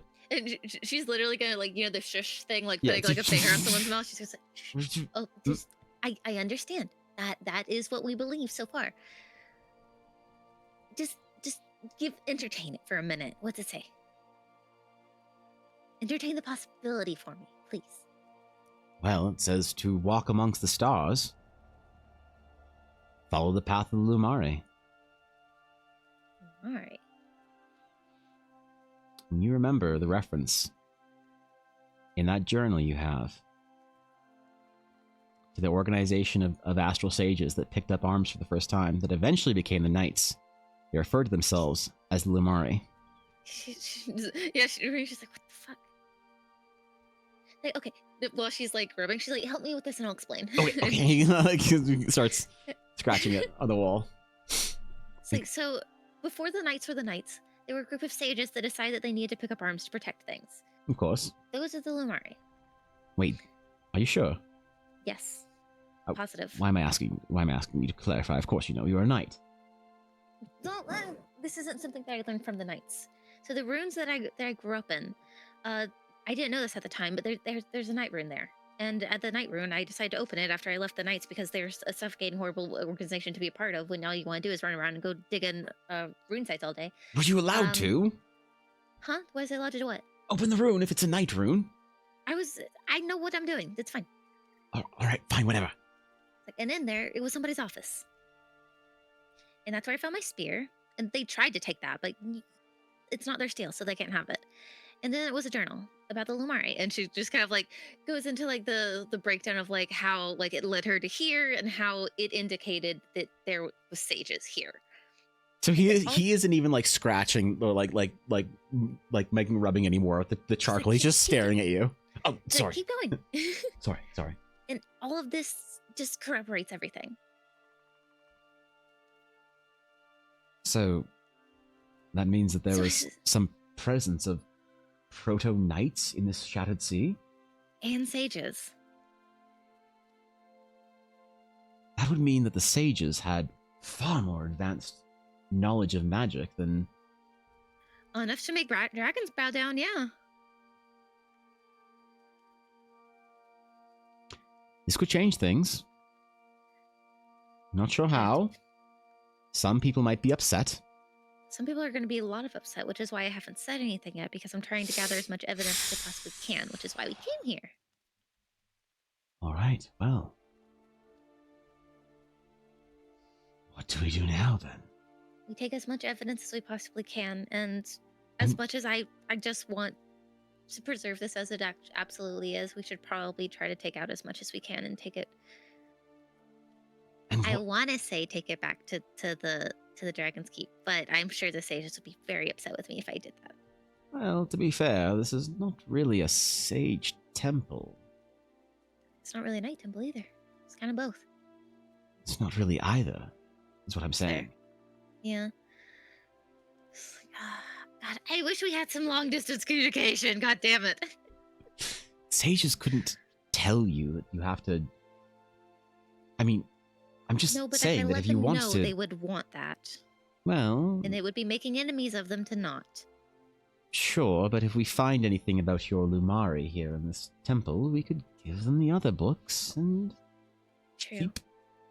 He kind of looks back and says, Valona, did you find anything about knights or whatever? And she's like looking through one book very carefully, turning the pages. And without looking away from the page, she just picks up another book and just kind of like waves it above her head. This one. Thank you. Okay, let's see if we can flip through some stuff and see what looks to be the most important and take that with us now, and then we'll probably try to get with Sabine. You can seal this back up, right? I should be able to. Okay. Sounds good. And she'll like finish doing the etchings and like stack everything up together and like fold it to put in her bag. All right. So there are, I'm going to say there's tapestries and furniture. There are what you could call like kind of an astral sage astrolabe. You know, like the cool like astral sage device that they use that like calculates the runes and fucking star positions and shit for them to do their magics that you just do with your like soul basically as a knight.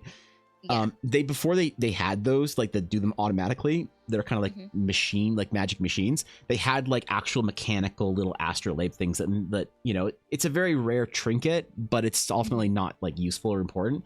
So there's a bunch of those too. Then there's a whole bunch of books. There's books recounting some of the history of the ancient sages, doing Aldarian things. You don't know. It's all in fucking ancient Aldarian. Then there's the one book that Valona said she saw night rune stuff in. And then there's a couple of other books of just sage stuff. So what do you want to take? I definitely want to record, because like I can't take the tapestry with me. So I just want to record what it looks like. And potentially like draw it out or just write like a detailed description of it. Make sure that there's no secret passage behind it. Because yeah, it's a tapestry, you never know. Not behind that one. Okay, and then probably just books then, because those will be the most helpful to us. Okay. As you're going through the cabinets and like finding the books and like there's probably like 50 books, you know. So there's a ton of like these tomes. But when no, go ahead. I was gonna say whatever books like look like they, I know I can't read it, but I guess like having Valona like skim, be like, okay, this says it's about this says it's about that. Hopefully, maybe just like titles or something. Yeah, sure. Well, she doesn't read Eldarian. She just knew because she saw a sage ring and then a pictogram of a dude holding a sword. So she's like, night stuff. Got it. Okay, cool. So I guess enough to kind of like put a few books each in our bags, probably. Okay. And then like my rubbings, and of course, but. There's also, while you're going through the like cabinets and stuff looking for books, his tomes are stacked up on top, and then you open it and there's a couple of tomes, and that's where you're finding like these like astrolabes and stuff like that. One of the cabinets you like crouch down, open in front of you. There's a small like lockbox made of stone. It has one of the sage rings on it that like you need to activate to like open. Is it one of the sage rings that I can open, or one that a sage needs to open? No, you can open it.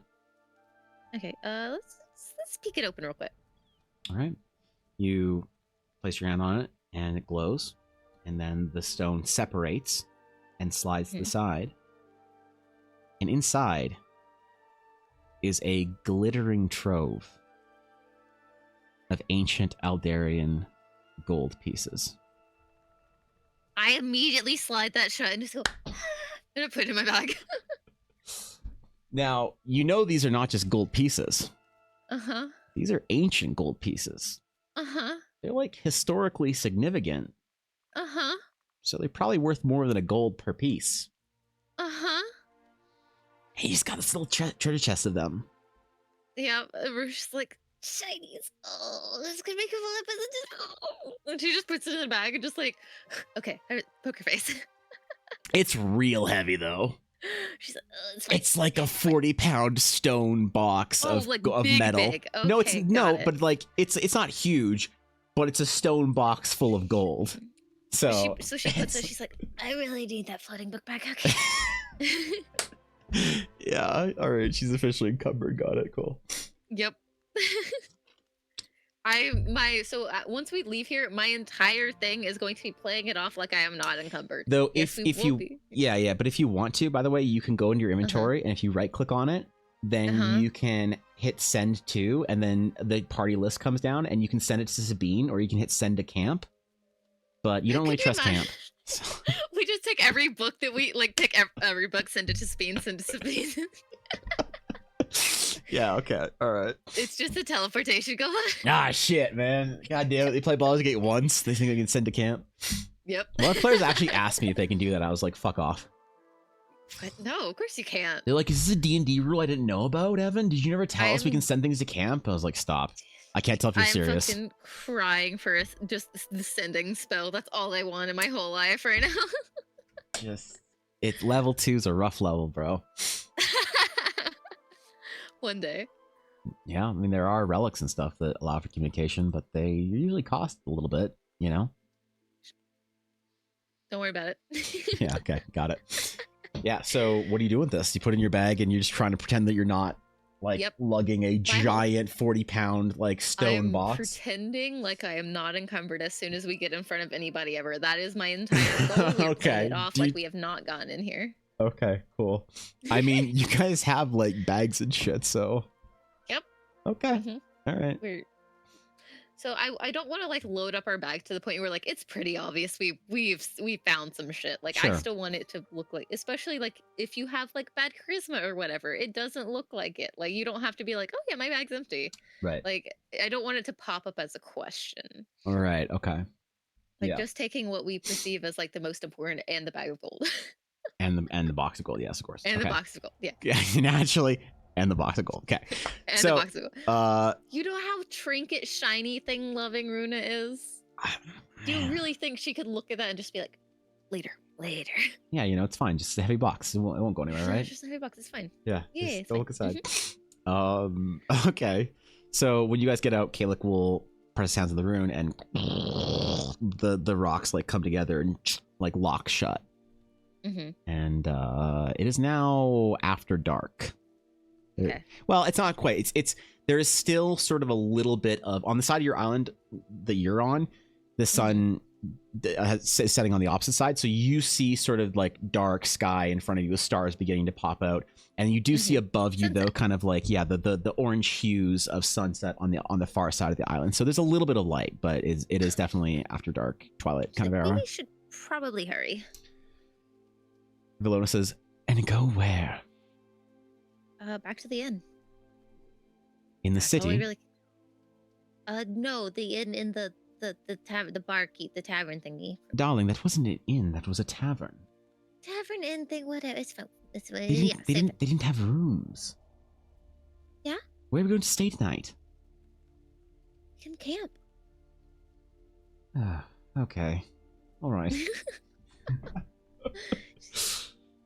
It's don't worry. One night. All right, fair enough. I don't want to go back to Marsgrad, so Exactly. we'll be walking for hours anyway. Mm-hmm. Do we make it back to the tavern? Yeah. Like with everything. Okay, cool. When you get back, though, Mm-hmm. there's a sort of heavy atmosphere when you walk into the tavern, and people kind of look a little bit. The jovial, laughing, loud archaeologists are sort of sitting around their drinks, kind of staring into the candlelight in front of them and not really saying much. The farmers have retired back to wherever they go for, their evening suppers and their homes and stuff. Mm-hmm. And Sabine is at the bar. There's a couple of the people sort of in there quietly, sitting around. Sabine's at the bar, and the barkeeper is just kind of like leaning against the bar, kind of looking a little distraught or whatever. And when you walk in, they kind of like look over to you and give you an acknowledgement. Is everything okay? Sabine says, the consortium came. Did they leave? Yeah, they left. Did something happen? No, I just kind of feel, Mm, I don't know. the bell thing. Oh, yeah.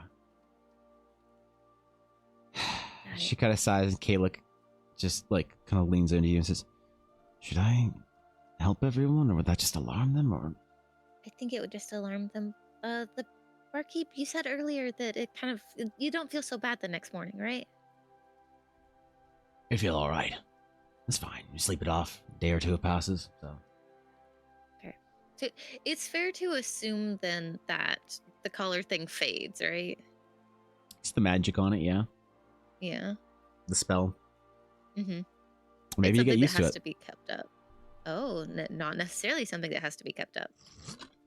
You know how magic works. So That's fuck. Okay. Like, well, we know that 4 summons a thing, and there's a lot more than 4 people here. yeah, good point. That'd be bad. I don't really feel like fighting right now. Do you guys find anything cool? Is it? I like. Oh, I does it mean, f- the does it ruins were feel- they? She like realized she's talking with the bartender right there. She Yeah, immediately she- shuts up. She's like, does it feel worse than it did this morning? Nah, I don't think so. It's kind of groggy. Okay. Maybe when we get back to camp and Kalik, she's like, yeah, Yeah. Okay. where are we I just wanted to staying? make sure. Well, I assume we can probably set up a tent or so. Bartender Do you says, have any? yeah, there's lots of campers around here. Okay. I did hear something about potential banditry earlier. Is everyone okay?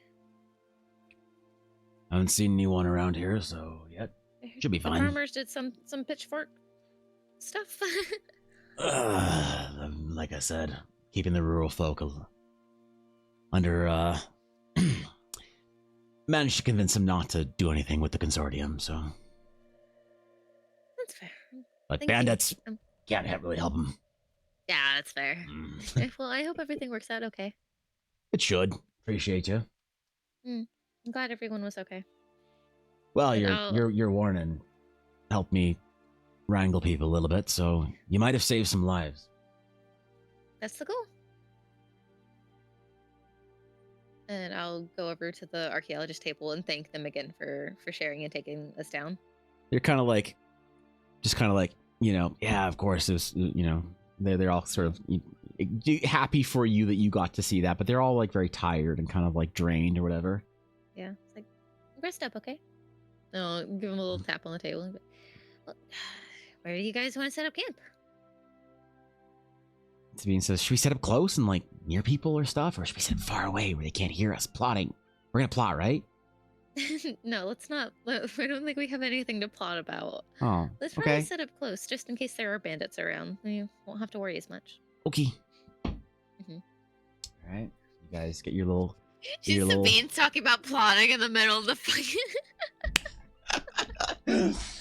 Yeah, she I did. She love just her didn't even register that. Yeah. Listen, she's so relaxed. Look at her. Look so at how fucking relaxed she chill. is. You know, she's not worried about anything. So She's not worried about shit. she's just chilling. Okay. All right, cool. So you're gonna go find a little space. You got 2 tents. You're setting up a little campfire in between, kind of thing, or how you doing your camp? Yeah, like I don't actually know how many tents we have. Well, 2. Kayla and Valona have 1, and Sabine has 1 as well. I don't think you yeah. do you? No, I don't think so. Well, you have your bed. Yeah, you're right. Because I asked you. You said you had a bedroll. and that was Bedroll. it. Yeah.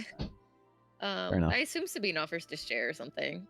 Does it still look like it's gonna rain? Yeah. So yeah, it does quite heavily. Okay. I assume the tents are waterproof. Are Mhm. the backpacks waterproof? Yeah, pretty much. Not Okay, cool. like they're rainproof, but they're not like deluge Submerge proof that or shit in water. submersible Yeah. proof. Yeah. Got it. Yeah. Don't chuck it in the river, but if you're rained on, you're fine. Probably. Yeah. Wax canvas or something. Yeah. Some fucking fantasy shit like that. I don't know, man. Yeah. Well, I just wanted to check because like we've got old ass books in there. That's true. You do actually. Yeah, I forgot about that. Yeah. Yeah. Like, Yeah. okay. Your tents are good though. Okay. Cool. So do you guys want to take first watch, or you want us to take first watch? Or I don't mind going first. I'm still pretty awake. Valona kind of nods and says, should be all right if you wouldn't mind taking first watch. You can that's fine. wake me up and I should be able to take second, and Kalik will take third. He just kind of like Sounds looks at her and says, I guess I'll take third. Thanks. I feel like the 3 of us are all like, Sabine will not be taking watch by herself. So Sabine has access to a large amount of blankets and you don't know where she had them, but you do notice one of the blankets she has definitely has the embroidered crest of the skyship that you took on the way over here. It's a good blanket. It's a great blanket, so she kind of nests in there and just kind of follows her way in there. We definitely like put the bags like together in a place where like we can very easily like they're like within reach of the person like doing guard stuff the whole night, just in case. All right. I don't want any of the shit going missing or anything. That's fine. You guys have a late night meal, maybe some chit chatter on the campfire, and then retire in, as you guys are all pretty exhausted from the battle you had earlier and to start the day, and then all the delving and stuff. So you guys go to sleep. It is your watch, and I'm just gonna have you real quick roll a perception check, please. Okay, that's pretty good. What is my modifier? I think it's +1, right? I'm starting to remember. 15. 15. All right. There's my list. The list? Yeah, I have a list. What kind of list? Should I be concerned about your list? Of cool stuff that happens at night in the Shattered Sea. Oh, okay. Great. Do you want to roll a d20 or do you want me to? You roll it. I don't want to be responsible for whatever happens. Okay. I'd rather be able to fuss at you for it.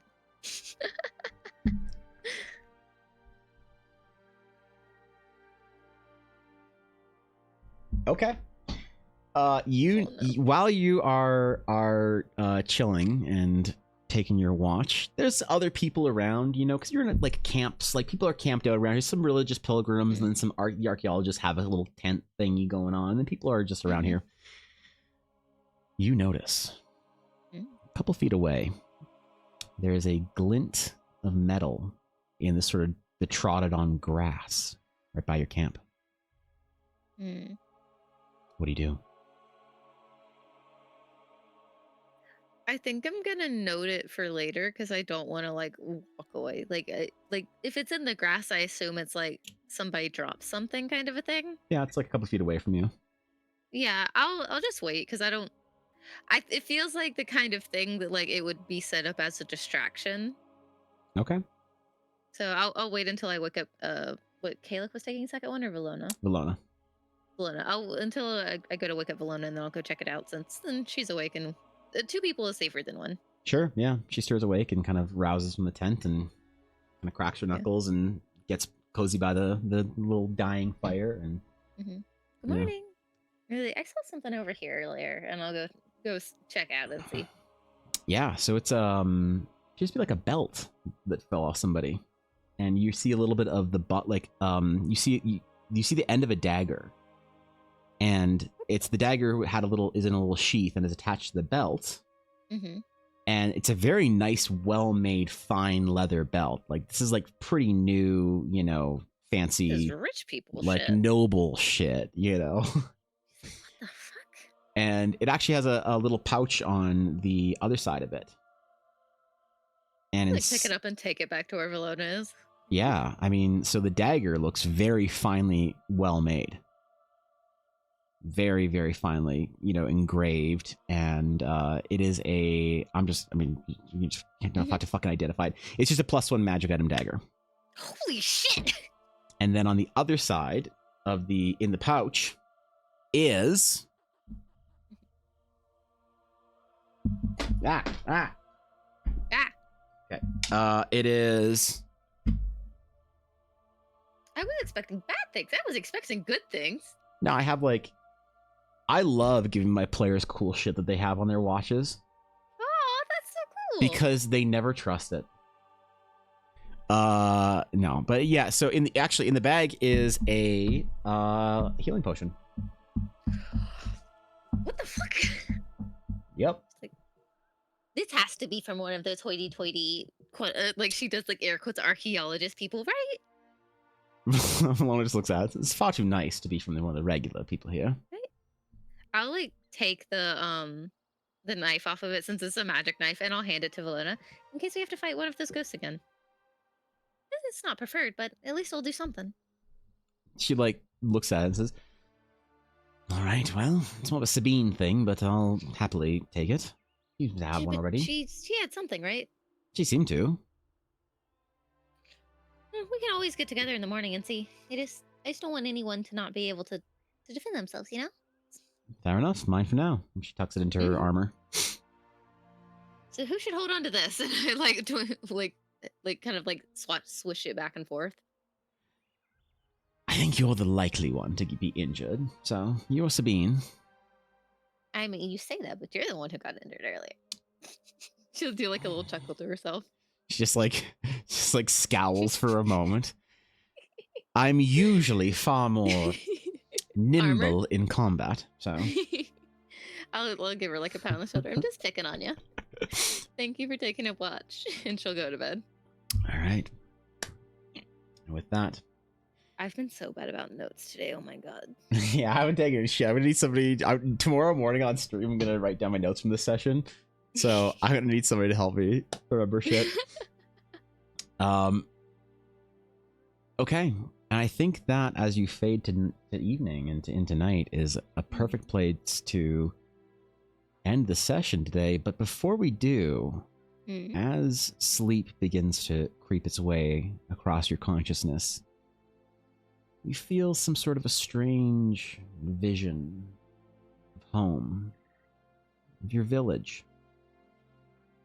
Whether it's a vision of the current events or a memory or a wistful, imaginative desire, you just see this sort of scene of your village nestled in its little valley area with the river kind of leading down, the small little waterfalls in the village that sort of transcend the steps down.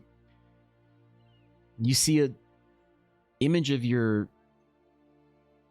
Well, does Runa have siblings, older or younger?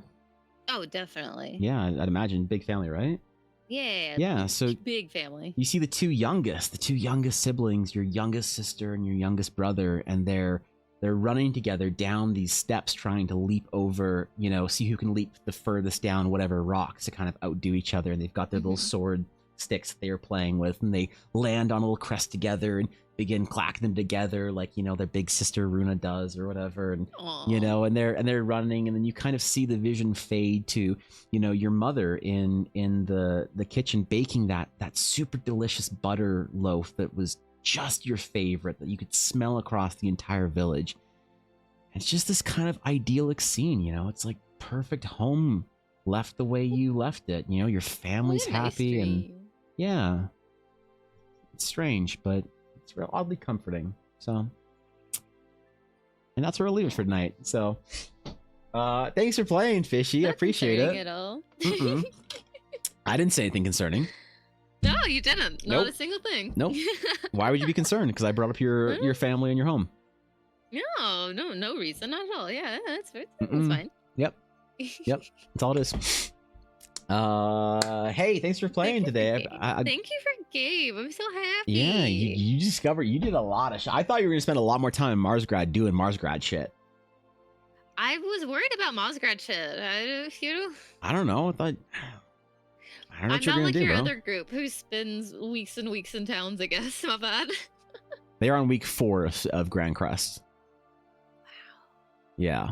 So Like, I'm very happy to like spend a bunch of like downtime and stuff, but like if I'm given a direction, I usually tend to follow it. yeah, that's fair. Well, it was fun. I'm glad you got to the ruins and saw some cool shit. Thank you guys for watching. I appreciate it. Hope you had fun today.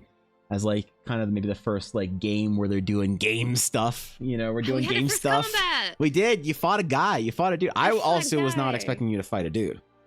Oh, really? That just happened? Or was it because Caleb rolled a 20? Caleb got high enough on his Arcana that like I was expecting to have you guys just sort of feel lethargic, and eventually when you got to the Sage Temple, then be like, Yay for let enlisting me help you or NPC whatever. helps. So I didn't actually anticipate you guys to fight a fucking consortium guard. But That was fucking rough, man. yeah, they're tough, but you astral smacked the shit out of it, which might need some balance. I don't know, but I think it's a pretty good spell. So I mean, I used a once a day ability in order to fight it, so. you can use it twice. Oh, twice, sorry. Yeah, that or Granted, Apogee like, there's Tether two or your... abilities, it's one per. Yeah. Yeah, that's the way it goes. Yeah. All right, let me get my outro shit here. So, ooh. Wait, did I do it? Did it? I did it. So, Let's go. thank you guys for hanging out. Thank you for Fishy for playing. I appreciate it. If you guys aren't following, if any of you are new here, because we got some raids today, so thank you for the raids. I appreciate that. Thank you for the follows. Thank you for all of that. If you guys aren't following Fishy, she's amazing, and she's my player, and so you should go harass her about the game and talk to her about all the things that she did wrong and backseat game her all week when she's live in the evenings. So that'd be a great pastime Definitely. for you to do. Just so you got Evan's nicer than I am. I'm way nicer than you are. Evan's so much nicer. Go ahead, try Pulling it. up some shit. Yeah. So probably game next week. Streams this week are gonna be some cool shit. I got a lot of stuff to do. Patreon, other things. So are you streaming tonight, Fishy? Tasty today? Yes. Cool. Today battle pass is done. I'm getting fancy league skin. We're doing Because it. I'm a fucking nerd. Yes. All right. We're Perfect. getting the prestige warrior skin tonight. It's happening. I'm excited. All right, cool. I'm I'll a look forward to fucking that. nerd. I'm sorry. Listen, sorry. bro. I'm not gonna judge just because you play League. I'm not gonna I think want less to of put you. the werewolf in a dapper coat. I know you will. Don't worry about it. Okay. Thanks for chilling, guys. I appreciate y'all. Thank you. Hope you enjoyed your stay, even if it's just for the day. Until next time, my friends. Farewell.